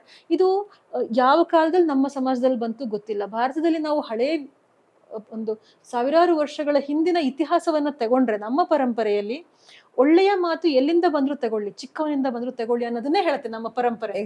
ಆದ್ರೆ ನಾವ್ ಯಾವ್ದೋ ಕಾಲದಲ್ಲಿ ಇದನ್ನ ಕಳ್ಕೊಂಡ್ಬಿಟ್ಟಿದೀವಿ. ಈಗ ಹೇಗಾಗಿದೆ ಅಂದ್ರೆ, ನಾನ್ ದೊಡ್ಡವನ್, ನಾ ಹೇಳಿದ್ನಿ ಕೇಳು, ನಾನ್ ಅಪ್ಪ, ನಾನ್ ಅಜ್ಜ, ನಾನ್ ಹೇಳಿದ್ನಿ ಕೇಳು. ಇಲ್ಲ, ವಯಸ್ಸಿನಿಂದ ಅಲ್ಲ, ಆ ವಯಸ್ಸಿಗೆ ತಕ್ಕ ಯೋಗ್ಯತೆ ನಿಮಗ್ ಬಂದಿದ್ಯಾ, ಆ ಜ್ಞಾನ ನಿಮಗ್ ಬಂದಿದ್ಯಾ, ಆ ಮೆಚುರಿಟಿ ನಿಮಗ್ ಬಂದಿದ್ಯಾ, ಪ್ರಬುದ್ಧತೆ, ಅದರಿಂದ ಬರುತ್ತೆ. ಸೊ ಅವ್ರಿಗೇನಾಗುತ್ತೆ, ಅವ್ರ ಕೆಲಸ ಮಾಡ್ಕೊಳ್ಳಲ್ಲ, ಯಾರೋ ಮಾಡ್ಕೊಡ್ಬೇಕು. First thing is do your work. On your own. ನಿಮ್ಮ ಕೆಲಸಗಳನ್ನೆಲ್ಲ ನೀವೇ ಮಾಡಿ. ದಿನ ಒಂದಷ್ಟು ವಾಕಿಂಗ್ ಹೋಗಿ ಹೊರಗಡೆ. ಇಲ್ಲ ಮನೇಲಿ ಕೂತ್ಕೊಂಡು ಬರೀ ಸೀರಿಯಲ್ ನೋಡ್ತೀನಿ, ಗಾಸಿಪ್ ಮಾಡ್ತೀನಿ. Don't do that. ನಮ್ಮಲ್ಲಿ ಹೆಚ್ಚಿನವ್ರು ಅದೇ ಮಾಡೋದು. Okay. ತುಂಬ ಪರ್ಸೆಂಟೇಜ್ ತುಂಬ ಕಮ್ಮಿ ಆಕ್ಟಿವ್ ಆಗಿರುವಂಥದ್ದು. ರಿಟೈರ್ ಆದಮೇಲೆ ಏನೋ ಕೆಲಸ ಇಲ್ಲ ಅಂತ ಹೋಟೆಲ್ಗೆ ಹೋಗೋದು, ಇಲ್ಲ ಅಂದ್ರೆ ಹೋಟೆಲ್ದು ಟೇಬಲ್ಸ್ಗಳೆಲ್ಲ ಬೋರ್ಡ್ ಹಾಕಿದ್ದಾರೆ ಡಾಕ್ಟರ್. ಹೋಟೆಲ್ ಟೇಬಲ್ಗಳನ್ನ ಆಹಾರ ಸೇವನೆಗಾಗಿ ಬಳಸಿ, ರಾಜಕೀಯ ಹಾಗೂ ಕೌಟುಂಬಿಕ ಸಮಸ್ಯೆಗಳ ಚರ್ಚೆಗಾಗಿ ಬಳಸಬೇಡಿ ಅಂತೇಳಿ ತುಂಬಾ ಜನ ಅದ್ ಬೆಳೆಸ್ತಾರೆ ಡಾಕ್ಟರ್. ಪಾರ್ಕ್ಗೆ ಹೋದ್ರೆ ಎಲ್ಲರೂ ಒಂದ್ ಫುಲ್ ರೌಂಡ್ ಅಲ್ಲಿ ಕುತ್ಕೊಂಡು ಅಲ್ಲೂ ಸಹ ಇದೇ ನಡೆಯುತ್ತೆ ನಡೀತಿರುತ್ತೆ ಅಲ್ವಾ. ಎಕ್ಸಾಕ್ಟ್ಲಿ. ಮಾತಾಡ್ಬೇಕು, ಖಂಡಿತವಾಗ್ಲೂ ಮಾತು ಬೇಕು ಬೇರೆಯವ್ರ ಜೊತೆಗೆ. ಆದ್ರೆ ಆ ಮಾತಿನ ದಿಕ್ಕು ಯಾವ ಕಡೆಗಿದೆ, ಇನ್ನೊಬ್ರ ಬಗ್ಗೆ ಆಡ್ಕೊಳ್ಳೋದೇ ಮಾತಾದ್ರೆ ಯಾರಿಗೂ ಒಳ್ಳೇದಲ್ಲ. So exactly. ಖಂಡಿತವಾಗ್ಲೂ ಮಾತಾಡಿ, ರಾಜಕೀಯ ಮಾತಾಡಿ, ಎಷ್ಟು ಮಾತಾಡ್ಬೇಕು, ಏನು ಮಾತಾಡ್ಬೇಕು ಅಲ್ವಾ. ಒಳ್ಳೆ ವಿಚಾರಗಳು ಮಾತಾಡಿ. ನಾವು ಒಳ್ಳೆ ವಿಚಾರಗಳು ಮಾತಾಡಲ್ಲ, ನಮಗೆ ಗಾಸಿಪ್ ನ್ಯೂಸೇ ಬೇಕು. ಯಾರ ಮನೇಲಿ ಏನಾಗ್ತಾ ಇದೆ ಅನ್ನೋದು ಬೇಕು. ನಮ್ಮ ಮನೇಲಿ ಏನಾಗ್ತಿದೆ, ನನ್ನ ಮನಸ್ಸಿನಲ್ಲಿ ಏನಾಗ್ತಿದೆ ನಾನು ನೋಡಲ್ಲ. ನನ್ನ ಮನೆ ಸಮಸ್ಯೆ ಗೊತ್ತಿಲ್ಲ. ನನ್ನ ಬಾಳೆಯಲ್ಲಿ ಒಂದು ಗಾದೆ ಇದೆ, ತನ್ನ ಬಾಳೆಯಲ್ಲಿ ಹೆಗ್ಣ ಸತ್ತು ಬಿದ್ದಿದ್ರು ಇನ್ನೊಬ್ರ ಬಾಳೆಯಲ್ಲಿರೋ ಜಿರಳೆ ಬಗ್ಗೆ ಮಾತಾಡ್ತೀವಿ ಅಂತ. ಸೊ ನಮ್ಮದೇನು ಅಂತ ನೋಡ್ಕೋಬೇಕು. ಸೊ ಒಂದು ವಯಸ್ಸಾದ್ಮೇಲೆ ಏನಾಗುತ್ತೆ, ಈಗ ರಿಟೈರ್ ಆಗಿರ್ತೀವಲ್ಲ, ಕೆಲಸ ಇರಲ್ಲ ಬೇರೆ. ಅಂದ್ರೆ ನಾವು ನಮ್ಮನ್ನ ಒಂದು ಉದ್ಯೋಗಕ್ಕೆ ಫಿಕ್ಸ್ ಮಾಡ್ಕೊಂಡಿರ್ತೀವಿ. ಉದ್ಯೋಗ ಅಲ್ಲದೆಯೂ ಬದುಕಿದೆ ಅನ್ನೋದು ಗೊತ್ತಿರಬೇಕು. ಆಮೇಲೂ ಆಕ್ಟಿವ್ ಆಗಿರ್ಬೇಕು. ಪುಸ್ತಕ ಓದಿ, ಏನೋ ಒಂದು ಒಂದು ಸಂಗೀತ ಕಾರ್ಯಕ್ರಮಕ್ಕೆ ಹೋಗಿ, ಇಲ್ಲ ನೀವೇ ಸಂಗೀತ ಹಾಡಿ. ಈ ವಯಸ್ಸು 45-50 ಬಂದ ಮೇಲೆ ಎಂಟಿ ನೆಸ್ಟ್ ಸಿಂಡ್ರೋಮ್ ಅಂತ ಹೇಳ್ತೀವಿ ನಾವಿದು. ಓಕೆ. ಎಂಟಿ ನೆಸ್ಟ್ ಸಿಂಡ್ರೋಮ್ ಅಂತ. 50+ ಡಾಕ್ಟರ್. ಹಾ, ಖಾಲಿ. ಯಾವಾಗ ಮಕ್ಕಳು ಸ್ವಲ್ಪ ದೊಡ್ಡವರಾಗ್ತಾರೆ ಆಗ. ಯಾಕಂದ್ರೆ ಮಕ್ಕಳು ಚಿಕ್ಕವರಿದ್ದಾಗ ಏನಾಗುತ್ತೆ, ನಾವು ಅವರ ಸುತ್ತಲೇ ನಮ್ಮ ಬದುಕನ್ನ ಕಟ್ಕೊಂಡಿರ್ತೀವಿ. ಮಕ್ಕಳು ಬೆಳೀತಾರೆ, ಹಕ್ಕಿ ಹಾರೋಗುತ್ತೆ ಗೂಡಿಂದ, ಗೂಡು ಖಾಲಿ ಆಗತ್ತೆ. ಅಷ್ಟು ದಿನ ನನ್ನ ಬದುಕಲ್ಲಿ ನನ್ನ ಮಗಳು ಮಾತ್ರ ಇದ್ದಾಗ, ಅವ್ರು ಹೋದ ತಕ್ಷಣ ನಾನು ಇವತ್ತೇನ್ ಮಾಡ್ಲಿ, ಮಗಳು ಮದುವೆ ಆಯ್ತು, ಮಗನು ಎಲ್ಲೋ ಬೇರೆ ಊರಲ್ಲಿದ್ದಾನೆ, ನಾನು ಇವಾಗ ಏನ್ ಮಾಡ್ಲಿ? ಯಾಕಂದ್ರೆ ಇಷ್ಟು ದಿನ ನಾನು ಅವ್ರ ಸುತ್ತ ಬದುಕು ಹೆಣದಿದ್ದೆ, ನನ್ನ ಬದುಕನ್ನು ಹೆಣ್ಕೊಳ್ಳಿಲ್ಲ ನಾನು. ಸೊ ಇದು ಒನ್ ಥಿಂಗ್. ಇಲ್ಲ ಅಥವಾ ಉದ್ಯೋಗ ಮಾಡ್ತಿದ್ದೆ, ಸೊ ಜಾಬ್ ಬಿಟ್ಟಾಗ ಏನು. ಸೊ ಬದುಕಲ್ಲಿ ಜಾಬೇ ಅಥವಾ ಮಕ್ಕಳೇ ಅಥವಾ ಯಾರೋ ಒಬ್ಬ ವ್ಯಕ್ತಿನೋ ಏನೋ ಒಂದು ವಸ್ತು ಅಲ್ಲ. ಬದುಕು ಅನ್ನೋದು ತುಂಬಾ ವಿಶಾಲವಾಗಿದೆ. ಅದರಲ್ಲಿ ನೀವು ಕಲೆ ಇರ್ಬೋದು, ಸಾಹಿತ್ಯ ಇರ್ಬೋದು, ಏನೋ ಒಂದು ಬೇರೆ ಕೆಲಸ ಇರ್ಬೋದು, ಔಟಿಂಗ್ ಇರ್ಬೋದು, ಫ್ರೆಂಡ್ಸ್ ಜೊತೆ ಸುತ್ತಾಡಿ, ಊರ್ ನೋಡಿ, ಇಲ್ಲ ದೇವ್ರ ಧ್ಯಾನ ಮಾಡಿ. ಕೊನೆ ಪಕ್ಷ ಅಲ್ಲ, that should be the priority basically. But we are not doing that. ನಮ್ಗೆ ಏನಾಗಿದೆ ಅಂದ್ರೆ, ನೀವು ಭಗವದ್ಗೀತೆ ಓದಿ ಅಂದ್ರೆ ಅದೆಲ್ಲ ಸಾಯೋ ಕಾಲಕ್ಕೆ ನೋಡೋಣ ಅಂತ ಇಲ್ಲ.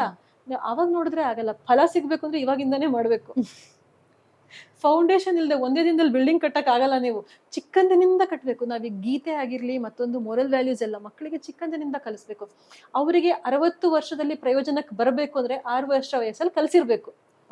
ತಕ್ಷಣ ಓದಿದ್ರೆ ಯೂಸ್ ಆಗಲ್ಲ ಅದು. ನನಗೆ ಸಿಂಪಲ್ ಡಿಫಿಷಿಯನ್ಸಿ ಇದೆ, ಬಾಡಿಗೆ ಸಿಕ್ಕಾಪಟ್ಟೆ ಡಿಫಿಷಿಯನ್ಸಿ ಇದೆ ವಿಟಮಿನ್ ಅಂತ ಅಂದ್ಕೊಳ್ಳಿ. ನಾನು ಆಹಾರದಲ್ಲಿ ಸರಿ ಮಾಡ್ಕೋಬೇಕು ಅಂದ್ರೆ ತಿಂಗಳು ತಗೊಳುತ್ತೆ. ಇವಾಗ ತಿಂದೆ ವಿಟಮಿನ್ ನಾನು ಏನು ಆಹಾರದಲ್ಲಿ ಅಂತಂದ್ರೆ ಅದು ಹೋಗಿ ಒಂದೊಂದೇ ಭಾಗಕ್ಕೆ ದೇಹದಲ್ಲಿ ಸೇರ್ಕೊಂಡು ಎಲ್ಲ ಆಗೋದು. ಸಪ್ಲಿಮೆಂಟ್ ತಗೋಬೇಕಾಗತ್ತೆ ಅಲ್ವಾ. ಎಕ್ಸಾಕ್ಟ್ಲಿ. ಅದೇ ತರ ನೀವು ಈ ಮನಸ್ಸಿನ ಮೇಲೆ ಕೆಲಸ 60 ವರ್ಷ ಆದ್ಮೇಲೆ ಮಾಡ್ತೀನಿ ಅಂದ್ರೆ ಆಗಲ್ಲ. ಚಿಕ್ಕಂದಿನಿಂದ ಮಾಡ್ಕೊಂಡ್ ಬಂದಿರ್ಬೇಕು. ಕೊನೆ ಪಕ್ಷ ವಯಸ್ಸಿಗೆ ರೀಚ್ ಆದಾಗಾದ್ರೂ ಮಾಡಿ. ಆಗ್ಲೂ ನಾವು ನಮ್ಮ ಮೇಲೆ ಕೆಲಸ ಮಾಡ್ಕೊಳ್ಳಲ್ಲ, ಇನ್ನೊಬ್ರನ್ನ ನಿಯಂತ್ರಣ ಮಾಡ್ತೀವಿ. ವಯಸ್ಸಾಗಿರತ್ತಲ್ಲ, ಐ ಕ್ಯಾನ್ ಕಂಟ್ರೋಲ್ ಎನಿಬಡಿ ಅಂತ. No, you cannot control everybody. You should not control others. You should control yourself. This is very basic rule. ನಮ್ಮನ್ನ ನಾವು ಕಂಟ್ರೋಲ್ ಮಾಡ್ಕೊಂಡ್ರೆ ನಮಗೂ ಒಳ್ಳೇದು, ಇನ್ನೊಬ್ರಿಗೂ ಒಳ್ಳೇದು. Doctor, all age category cover ಮಾಡ್ಕೊಂಡ್ವಿ. ಇನ್ ಫೈನಲಿ ಸಮಾಜಕ್ಕೆ ಬೇಕಾಗಿರುವಂತದ್ದು ಒಂದು ನೋಡೋದಾದ್ರೆ, ಸಮಾಜದಲ್ಲಿ ರಾಜಕಾರಣಿಗಳಿರ್ಬೋದು, ಇಲ್ಲ ಸಿನಿಮಾದವ್ರದ್ದಿರ್ಬೋದು, ಅವರು ಸಹ ಸೆಲೆಬ್ರಿಟೀಸ್ ಅಂತಾನೆ ಕನ್ಸಿಡರ್ ಆಗ್ತಾರೆ. ಎಸ್ಪೆಷಲಿ ಸಿನಿಮಾದವ್ರು ಒಂಥರ ಟ್ರೋಲ್ ಆದ್ರೆ ಅವ್ರಿಗೆ ಬರೋ ಕಮೆಂಟ್ಸ್ಗಳು, ಇತ್ತೀಚೆಗೆ ಅವರು ಸಹ ಓಪನ್ ಅಪ್ ಆಗಿ ತುಂಬಾ ಜನ ಹೀರೋಯಿನ್ಸ್ ಇರ್ಬೋದು, ಸೀರಿಯಲ್ ಆರ್ಟಿಸ್ಟ್ ಇರ್ಬೋದು, ಅವ್ರಿಗೆ ಬರೋ ಕಮೆಂಟ್ಸೇ ಅವ್ರಿಗೆ ದೊಡ್ಡ ಹರಾಸ್ಮೆಂಟ್ ಅಂತ ಹೇಳಿ ಪ್ರೊಜೆಕ್ಟ್ ಮಾಡಿದ್ದಾರೆ. ಪೊಲಿಟಿಷಿಯನ್ಸು ಹರಾಸ್ಮೆಂಟ್ ಎಲ್ಲ ಅವ್ರ ಮೆಸೇಜ್ಗೆಲ್ಲ ಅವ್ರು ಇಗ್ನೋರ್ ಮಾಡ್ತಾರೆ. ಆದ್ರೆ ಅವ್ರಿಗೆ ಅವ್ರದ್ದು ಈ ಸಂಪಾದನೆಗಳು, ಎಸ್ಪೆಷಲಿ ಅವ್ರದ್ದು ಸ್ಥಾನಮಾನಗಳು ವ್ಯತ್ಯಾಸ ಆದಾಗ ಅವರಲ್ಲಿ ಡಿಪ್ರೆಷನ್ಸ್ ಕಾಣಿಸ್ತಾ ಇರೋದಿದ್ರು ಹೋರಾಟಗಳು ಡಿಫ್ರೆಂಟ್ ಆಗಿ ಮಾಡ್ತಾರೆ. ಸೊ ಈ ಇವರಿಬ್ರದ್ದು ನೋಡಿದ್ರೆ ನಿಮ್ಗೆ ಆತರ ಪೇಷಂಟ್ ಯಾರು ಇದಾರ ಆ ತರದ್ರಲ್ಲಿ ಬಂದಿ, ಅಂದ್ರೆ ಹೆಸರು ಹೇಳಿಲ್ಲ ಅಂದ್ರು ಈ ತರದವ್ರು ಬಂದ್ ಸೆಲೆಬ್ರಿಟೀಸ್ ಅಂಡ್ ಪೊಲಿಟಿಷಿಯನ್ಸ್, ಇವ್ರದ್ದು ಮನಸ್ಥಿತಿಗಳು ಹೇಗಿದೆ ಡಾಕ್ಟರ್? ಅವ್ರ ಸಮಸ್ಯೆಗಳಿರತ್ತೆ, ತುಂಬಾ ಸಮಸ್ಯೆ ಇದೆಯಾ ಡಾಕ್ಟರ್? ಅವ್ರಿಗೂ ಹಣ ಇದೆಯಲ್ಲ ಡಾಕ್ಟರ್? ಹಣ ಇದ್ರೆ ಸಮಸ್ಯೆ ಇಲ್ಲ ಅಂತ ಏನೂ ಇಲ್ಲ. ಸಮಸ್ಯೆ ಎಲ್ರಿಗೂ ಬರುತ್ತೆ. ಸಮಸ್ಯೆ ಬರಬಾರ್ದು ಅಂದ್ರೆ ಮನಸ್ಸು ಸರಿ ಇರ್ಬೇಕೆ ಹೊರತು ಹಣ ಎಷ್ಟಿದ್ರು ಪ್ರಯೋಜನ ಇಲ್ಲ. ಅತ್ಯಂತ ಬಡವರಿಗೂ ಸಮಸ್ಯೆ ಇರುತ್ತೆ, ಅತ್ಯಂತ ಶ್ರೀಮಂತರಿಗೂ ಸಮಸ್ಯೆ ಇರುತ್ತೆ. ಈಗ ಸೆಲೆಬ್ರಿಟಿ ಅಥವಾ ಅಂತ ದೊಡ್ಡವರು ಅಂತ ನಾವೇನ್ ಸಮಾಜದಲ್ಲಿ ಕರೀತೀವಿ. ಗಣ್ಯ ವ್ಯಕ್ತಿಗಳು, ಗಣ್ಯ ಗುರುತಿಸುವ ವ್ಯಕ್ತಿಗಳು. ವ್ಯಕ್ತಿಗಳು. ಅಂಥವ್ರಿಗೆ ತುಂಬಾ ಸಮಸ್ಯೆ ಇರುತ್ತೆ. ಆಕ್ಚುಲಿ ನಮಗಿಂತ ಜಾಸ್ತಿ ಇರುತ್ತೆ ಅವ್ರಿಗೆ ಸಮಸ್ಯೆ. ಓಕೆ. ಈಗ ನಮಗೇನು ಅಂದ್ರೆ ನಮ್ಗೇನೋ ಸಮಸ್ಯೆ ಆಯ್ತು, ನಾನು ನನ್ನ ಮನೇಲಿ ಕೂಗಾಡ್ತೀನಿ, ಹೇಳ್ತೀನಿ, ಏನೋ ಹೊರಗಡೆ ಆಗ್ತೀನಿ, ಫ್ರೆಂಡ್ಸ್ ಜೊತೆ ಓಡಾಡ್ತೀನಿ, ಅವ್ರಿಗೆ ಅದೆಲ್ಲ ಮಾಡೋಕ್ಕಾಗಲ್ಲ ತುಂಬಾ ಸಲ. ಗುರುತಿಸ್ಬಿಡ್ತಾರೆ. ಅವ್ರು ಏನು ಮಾಡೋಕ್ಕಾಗಲ್ಲ. ಅವ್ರಿಗೆ ಅವ್ರದ್ದೊಂದು ಸ್ಥಾನ, ಅವರ ಒಂದು ವ್ಯಕ್ತಿತ್ವವನ್ನ ಅದನ್ನ ಹಾಗೆ ಮೇಂಟೈನ್ ಮಾಡೋದಿರುತ್ತೆ. ತುಂಬಾ ಸಮಸ್ಯೆ ಇರುತ್ತೆ. ಅದಕ್ಕೆ ಹೊರಗಡೆ ಅದು ಎಲ್ಲೂ ಹೇಳ್ಕೊಳಕ್ಕಾಗಲ್ಲ. ತುಂಬಾ ಒಳಗಡೆನೆ ಒದ್ದಾಡ್ತಾರೆ. ತುಂಬಾ ಸಲ ಏನಾಗುತ್ತೆ, ಆ ಒಂದು ಹಂತಕ್ಕೆ ಹೋದ್ಮೇಲೆ ಒಂಟಿ ಆಗ್ತಾರೆ ಅವರು. ಅವ್ರಿಗೆ ಆತ್ಮೀಯರು ಇರಲ್ಲ ತುಂಬಾ ಜನ. ನಾವೀಗ ಇತಿಹಾಸದಲ್ಲಿ ನೋಡಿದ್ರೆ ನಮಗೆ ಆತ್ಮಹತ್ಯೆಗಳು ಕಾಣುತ್ತೆ ಸೆಲೆಬ್ರಿಟಿಗಳು. ನಮಗೆ ಕಲ್ಪನಾ ಅವರು, ಮಂಜುಳಾ ಅವರು, ಇವರೆಲ್ಲ ಕಥೆಗಳು ನೋಡ್ತೀವಲ್ಲ ನಾವು, ಅದ್ರ ಘಟನೆಗಳು ನೋಡ್ಕೋತೀವಿ. ಅದು ಅದು ಅಂತಲ್ಲ, ಯಾವುದೇ ಉದಾಹರಣೆ ತಗೊಂಡ್ರೆ ಆ ಒಂಟಿತನ ಆಗ್ಬಿಡುತ್ತೆ. ಹಲವಾರು ಕಾರಣಕ್ಕೆ ಅವರು ಒಂಟಿ ಆಗಿರ್ಬೋದು ಅಲ್ವಾ. ಅವರು ಏನಾಗತ್ತೆ, ಒಂದು ಸಾಧನೆ ಮಾಡ್ತಾ ಹೋದಾಗೆ ನಮ್ಮೂರನ್ನ ಬಿಟ್ಟು ಬಿಟ್ಟು ಮೇಲ್ ಹೋಗ್ಬೇಕಾಗಿರತ್ತೆ. Exactly doctor. ತ್ಯಾಗ ಮಾಡಿ ಅಂತ. ಅಹಂಕಾರದಿಂದನೂ ಒಂಟಿ ಆಗಿರ್ಬೋದು, ತನ್ನ ಕೆಲಸ ಸಾಧನೆಯಿಂದ ಕೂಡ ಒಂಟಿ ಆಗಿರ್ಬೋದು. ಆಗ ಅವ್ರು ಹೇಳ್ಕೊಳಕ್ ಯಾರು ಇಲ್ಲ, ಆ ಸಮಸ್ಯೆಗಳು ಬರುತ್ತೆ. ಸೊ ಅವರೇ ಆದ್ರೂ ಯಾರೇ ಆದ್ರೂ ಯಾವತ್ತೂ ನಮ್ಮ ಸುತ್ತ ಜನರನ್ನ, ಆತ್ಮೀಯರನ್ನ ಇಟ್ಕೋಬೇಕು ನಾವು. ತುಂಬಾ ಜನ ಬೇಕು ಅಂತಿಲ್ಲ, ಒಬ್ರು ಇಬ್ರು ಆತ್ಮೀಯರು ಬೇಕು. ಲೌಡ್ಸ್ ಒನ್ ಇರ್ಬೇಕು, ಹೇಳ್ಕೊಳಕ್, ಶೇರ್ ಮಾಡಕ್ ಒಬ್ರು ಅಲ್ವಾ. ನಮ್ಮ ಯಾರನ್ನ ನಾವು ಪ್ರೀತಿ ಮಾಡ್ತೀವಿ ಅವ್ರು ಇರ್ಬೇಕಾಗತ್ತೆ. ಪ್ರೀತಿ, ಬದುಕು ಅಂದ್ರೆ ಪ್ರೀತಿ. ನಾನು ಇತ್ತೀಚೆಗೆ ನಾವು ಹೀಗೆ ಸುಮ್ಮನೆ ಮಾತಾಡ್ತಾ ಸ್ನೇಹಿತರು ಹೇಳ್ತಾ ಇದ್ವಿ, ಯಾವತ್ತು ಯಾರು ತೀರ್ ಹೋಗ್ತಾರೆ ಗೊತ್ತಿಲ್ಲ ನಮ್ಗೆ. Exactly doctor. ಯಾರು ಬೇಕಾದ್ರೂ ಸಾಯ್ಬೋದು. ಯಾವ ಕ್ಷಣದಲ್ಲಿ ಯಾರು ಹೇಗೆ ತೀರ್ ಹೋಗ್ತಾರೆ, ಏನು ಇವತ್ತು ಮಾತಾಡಿದ ವ್ಯಕ್ತಿ ನಾಳೆ ಇಲ್ಲ. ಸೊ ಕೊನೆಯ ಮಾತು, ಕೊನೆಯ ಭೇಟಿ ಚೆನ್ನಾಗಿರ್ಲಿ, ಯಾಕಂದ್ರೆ ಕೊನೆಯದು ಯಾವುದು ಅಂತ ಗೊತ್ತಿಲ್ಲ. ಹಾಗಾಗಿ ಎಲ್ಲಾ ಭೇಟಿಗಳು, ಎಲ್ಲಾ ಮಾತುಗಳು, ಎಲ್ಲಾ ಸಂಬಂಧಗಳು ಚೆನ್ನಾಗಿ ಇಟ್ಕೊಳಕ್ಕೆ ಏನ್ ಸಮಸ್ಯೆ ನಮ್ಗೆ? ಎಕ್ಸಾಕ್ಟ್ಲಿ ಅಲ್ವಾ. ಅದು ಇರಬೇಕು. ತೀರಾ ಇತ್ತೀಚೆಗೆ ನಮ್ಮ ಕುಟುಂಬದಲ್ಲಿ ಒಂದು ಸಾವಾಯಿತು. ತೀರಾ ಸಣ್ಣ ವಯಸ್ಸಿನ, ನನಗಿಂತ ಚಿಕ್ಕ ಒಬ್ಬ ವ್ಯಕ್ತಿ ನಮ್ಮ ಕುಟುಂಬದಲ್ಲಿ. ಎಷ್ಟು ಬೇಜಾರಾಯಿತು ಅಂದ್ರೆ, ನಮ್ಗೆ ಹೀಗೆ ಎಲ್ರಿಗೂ ಆಗ್ತಿರತ್ತೆ. ನನಗೆ ಒಬ್ರು ಒಂದು ಘಟನೆ ಹೇಳ್ತೀನಿ. ನಾನು ಕೆಲಸದಲ್ಲಿ ಹೀಗೆ ಬ್ಯುಸಿ ಇದ್ದಾಗ ನಮ್ಮ ತಂದೆ ಫೋನ್ ಮಾಡಿದ್ರೆ, ನಾನು ಒಂದೊಂದ್ಸಲ ಏನ್ ಮಾಡ್ತಿದ್ದೆ ಮುಂಚೆ ಅಂದ್ರೆ, ಬ್ಯುಸಿ ಅಪ್ಪ ಅಲ್ವಾ, ಆಮೇಲೆ ಫೋನ್ ಮಾಡಿದ್ರೆ ಆಯ್ತು, ಕೆಲಸದಲ್ಲಿ ಇದ್ದೀನಿ, ಎಕ್ಸ್ಕ್ಯೂಸ್ ಆಮೇಲೆ ಮಾಡ್ತೀನಿ ಅಂತ ಇಟ್ಬಿಡ್ತಿದ್ದೆ. ಆಮೇಲೆ ಒಂದೊಂದ್ಸಲ ಮರ್ತೋಗ್ಬಿಡುತ್ತೆ ನಮ್ಗೆ, ಹೀಗೆಲ್ಲ ಆಗತ್ತೆ. ಈ ತರ ಮಾಡ್ತಿದ್ದೆ. ಒಂದು ಸಲ ನಮ್ಮ ಪರಿಚಯದವರೊಬ್ರು ಸೋಷಿಯಲ್ ಮೀಡಿಯಾದಲ್ಲಿ ಹಾಕಿದ್ರು, ಅವ್ರ ತಂದೆ ತೀರೋಗಿದ್ರು. ಅವ್ರೊಂದು ಬರ್ಕೊಂಡ್ರು, ಫೋನಲ್ಲಿ ಒಂದ್ಸಲ ಅಪ್ಪ ಕಾಲಿಂಗ್ ಅಂತ ಬರ್ಲಿ ಅಂತ ಅನಿಸ್ತಿದೆ ನಂಗೆ ಇವಾಗ ಅಂತ. Exactly doctor. ಅದು ಸಾಧ್ಯ ಇಲ್ಲ ನನಗೆ. ಅವಾಗ ನನ್ನ ಅಪ್ಪನ ಕಾಲ್ ಇಗ್ನೋರ್ ಮಾಡಬಾರ್ದು ಅಂತ. So after that I make sure ನಾನು ಮಾತಾಡ್ತೀನಿ ಅಂತ. ಇದು ಎಲ್ಲಾ ಸಂಬಂಧಗಳಿಗೂ ಎಲ್ಲಾ ಸಂದರ್ಭದಲ್ಲೂ ಅಪ್ಲೈ ಆಗುತ್ತೆ. ನಮ್ಗೆ ಗೊತ್ತಿಲ್ಲ ಯಾವತ್ತು ಯಾರು ನಮ್ಮನ್ನ ಹೇಗ್ ಬಿಟ್ಟು ಹೋಗ್ತಾರೆ ಅಂತ. ಸೊ ಕೊನೆ ಭೇಟಿ ಯಾವತ್ತು ಅವರಿಗೂ ನಮಗೂ ಸಿಹಿಯಾಗೇ ಇರಬೇಕು. ಕೊನೆ ಭೇಟಿ ಯಾವುದು ಅಂತ ಗೊತ್ತಿಲ್ಲ, ಹಾಗಾಗಿ ಎಲ್ಲಾ ಭೇಟಿಗಳು ಚೆನ್ನಾಗೇ ಇರಬೇಕು. ಮತ್ತೆ ಇನ್ನೊಬ್ಬರ ಬಗ್ಗೆ ಕೆಟ್ಟದ್ದು ಯೋಚನೆ ಮಾಡಬಾರ್ದು. We should be on goods in your book life time ಅಲ್ಲಿ. ಹೌದು. ನಾವ್ ಯಾಕೆ ಬದುಕು ಯಾವಾಗ ಕಳ್ಕೊತೀವಿ ನಾವೇ ಯಾರು ಅಂತ ಗೊತ್ತಿಲ್ಲ. ದ್ವೇಷ ಮಾಡಕ್ಕೆ, ಇನ್ನೊಬ್ರಿಗೆ ತೊಂದರೆ ಕೊಡೋದಕ್ಕೆ ಸಮಯ ಇಲ್ಲ ಬದುಕಲ್ಲಿ. ಬೇಗ ಹೋಗ್ಬಿಡ್ತೀವಿ. ಅದಕ್ಕೆಲ್ಲ ಸಮಯವೇ ಇಲ್ಲ. ಇರೋ ಬದುಕನ್ನು ಅನುಭವಿಸೋದಕ್ಕೆ, ಖುಷಿ ಪಡೋದಕ್ಕೆ, ಪ್ರೀತಿ ಕೊಡೋದಕ್ಕೆ, ಪ್ರೀತಿ ಮಾಡೋದಕ್ಕೆ ಸಾಕಾಗಲ್ಲ ಸಮಯ. ದ್ವೇಷಕ್ಕೆಲ್ಲ ಯಾಕೆ ಸಮಯ ಕೊಡ್ಬೇಕು ಅಲ್ವಾ? So basic thing, be happy, make others happy. ಇನ್ನೊಂದೇನ್ ಗೊತ್ತಾ, ನಾವು ಖುಷಿಯಾಗಿದ್ದಷ್ಟು ನಮ್ಮ ಎಲ್ಲ ಆರೋಗ್ಯ ಸಮಸ್ಯೆಗಳು ತನ್ನಿಂತಾನೆ ಕಡಿಮೆ ಆಗುತ್ತೆ. ಸೊ ಸೆಲೆಬ್ರಿಟಿಗಳಿಗೂ ಇದೇ ಅಪ್ಲೈ ಆಗುತ್ತೆ ಡಾಕ್ಟರ್? ಎಲ್ಲರಿಗೂ ಅಪ್ಲೈ ಆಗುತ್ತೆ. Same thing. ಖುಷಿಯಾಗಿರಿ. ಖುಷಿಯಾಗೋದಕ್ಕೆ ಏನ್ ಬೇಕೋ ಅದನ್ನ ಮಾಡಿ. ಆತ್ಮೀಯರನ್ನ ಜೊತೆಗೆ ಇಟ್ಕೊಳ್ಳಿ. ಕಮೆಂಟ್ಸ್ ಇಗ್ನೋರ್ ಮಾಡಿ. ಎಲ್ಲರ ಬಾಯಿ ಮುಚ್ಚಕ್ ಆಗಲ್ಲ ನಮ್ಗೆ. ಒಂದ್ ಮಾತಿದೆ, ನಾಯಿ ಬಗ್ಳಿದ್ರೆ ದೇವಲೋಕ ಹಾಳಾಗಲ್ಲ ಅಂತ ಹೇಳ್ತಾರೆ. ಸೊ ಇನ್ನೊಂದೇನ್ ಗೊತ್ತಾ, ಅಲ್ಲಿ ಕೂತ್ಕೊಂಡು ಕಮೆಂಟ್ ಮಾಡ್ತಿರ್ತಾನಲ್ಲ, ಯಾರೋ ಒಬ್ಬ ಕೆಟ್ಟದಾಗ ಕಮೆಂಟ್ ಮಾಡ್ತಿರ್ತಾನೆ. ಯಾರೋ ಒಬ್ಬ ಎಸ್ಪೆಷಲಿ ಎಲ್ಲ ಸೆಲೆಬ್ರಿಟಿಗಳ ಬಗ್ಗೆನೂ ಮಾಡ್ತಾರೆ, ಎಸ್ಪೆಷಲಿ ಫೀಮೇಲ್ ಸೆಲೆಬ್ರಿಟಿಗಳ ಬಗ್ಗೆ ಸ್ವಲ್ಪ ಜಾಸ್ತಿ ತೀರಾ ಕೆಟ್ಟದಾಗಿ ನಡೆಯುವಂಥದ್ದು ಸುಮಾರು ನೋಡಿದೀವಿ ಇತ್ತೀಚೆಗೆ. ಅಲ್ಲಿ ಕೂತ್ಕೊಂಡು ಕಮೆಂಟ್ ಮಾಡೋವನಿಗೆ ಆ ಹಂತಕ್ಕೆ ಹೋಗಿ ಸಾಧನೆ ಮಾಡಕ್ ಸಾಧ್ಯ ಇಲ್ಲ. No doctor. ಅವ್ನು ಅದಕ್ಕೆ ಕೂತ್ಕೊಂಡು ಅಲ್ಲಿ ಕಮೆಂಟ್ ಮಾಡ್ತಿರ್ತಾನೆ. ಝೀರೋ ಫಿಟ್ನೆಸ್ ಬರಕ್ಕೂ ಸಾಧ್ಯ ಇಲ್ಲ. ಅದ್ ಬರಕ್ಕೆ ಅವ್ರ ಆತರ ಬಟ್ಟೆ ಹಾಕಿದ್ದಾಗ ಕಮೆಂಟ್ ಮಾಡ್ಬಿಡ್ತಾರೆ. ಒಬ್ರು ಸೆಲೆಬ್ರಿಟಿ ಅದನ್ನೇ ಕನ್ವೆ ಮಾಡ್ತಿದ್ರು. ಆ ಝೀರೋ ಫಿಟ್ನೆಸ್ ಬರಕ್ಕೆ ಎಷ್ಟು ದಿನ ಆಹಾರಗಳಲ್ಲಿ ವ್ಯತ್ಯಾಸ ಮಾಡ್ಕೊಂಡಿದೀನಿ, ಸ್ಯಾಕ್ರಿಫೈಸ್ ಇಲ್ಲ, ಒಂದ್ ಡ್ರೆಸ್ ಅಲ್ಲಿ ಚೆನ್ನಾಗಿ ಕಾಣಿಸಕ್ಕೆ ಅಂತ. ಸೆಲೆಬ್ರಿಟಿಗಳು ಡಯಟ್, ಒಂದು ಸಿನಿಮಾದಿಂದ ಇನ್ನೊಂದು ಸಿನಿಮಾಕ್ಕೆ ತೂಕ ಕಳ್ಕೊಳ್ಳೋದು, ತೂಕ ಇಳಿಸೋದು, ಬಾಡಿ ಬಿಲ್ಡ್ ಮಾಡೋದು, ಅದೇನ್ ಸುಲಭ ಇಲ್ಲ. ಅದು that is a very difficult journey. ನಮ್ಗೆ ಅನ್ಸತ್ತೆ ದುಡ್ಡಿದೆ ಆರಾಮಾಗಿರ್ತಾರೆ ಅಂತ, ಅವ್ರು ಕಷ್ಟ ಪಡ್ತಿರ್ತಾರೆ. ಮೋರ್ ಇರುವೆ ಭಾರ, ಆನೆ ಭಾರ. ಅವ್ರವ್ರ ಕಷ್ಟ ಅವ್ರವ್ರಿಗೆ. ಎಕ್ಸಾಕ್ಟ್ಲಿ. ಸೊ ಇನ್ನೊಬ್ರನ್ನ ಜಡ್ಜ್ ಮಾಡಕ್ ಹೋಗ್ಬಾರ್ದು ನಾವು. ಯಾರಿಗೋ ಏನೋ ಆಯ್ತು ಅಂದ್ರೆ ಹಾಗಿರ್ಬೋದು ಹೀಗಿರ್ಬೋದು. ನಮ್ಮ ಸಮಸ್ಯೆ ಬೇರೆ, ಅವ್ರ ಸಮಸ್ಯೆ ಬೇರೆ. ನನಗ್ ಕಷ್ಟ ಅನ್ಸಿದ್ ಅವ್ರಿಗೆ ಕಷ್ಟ.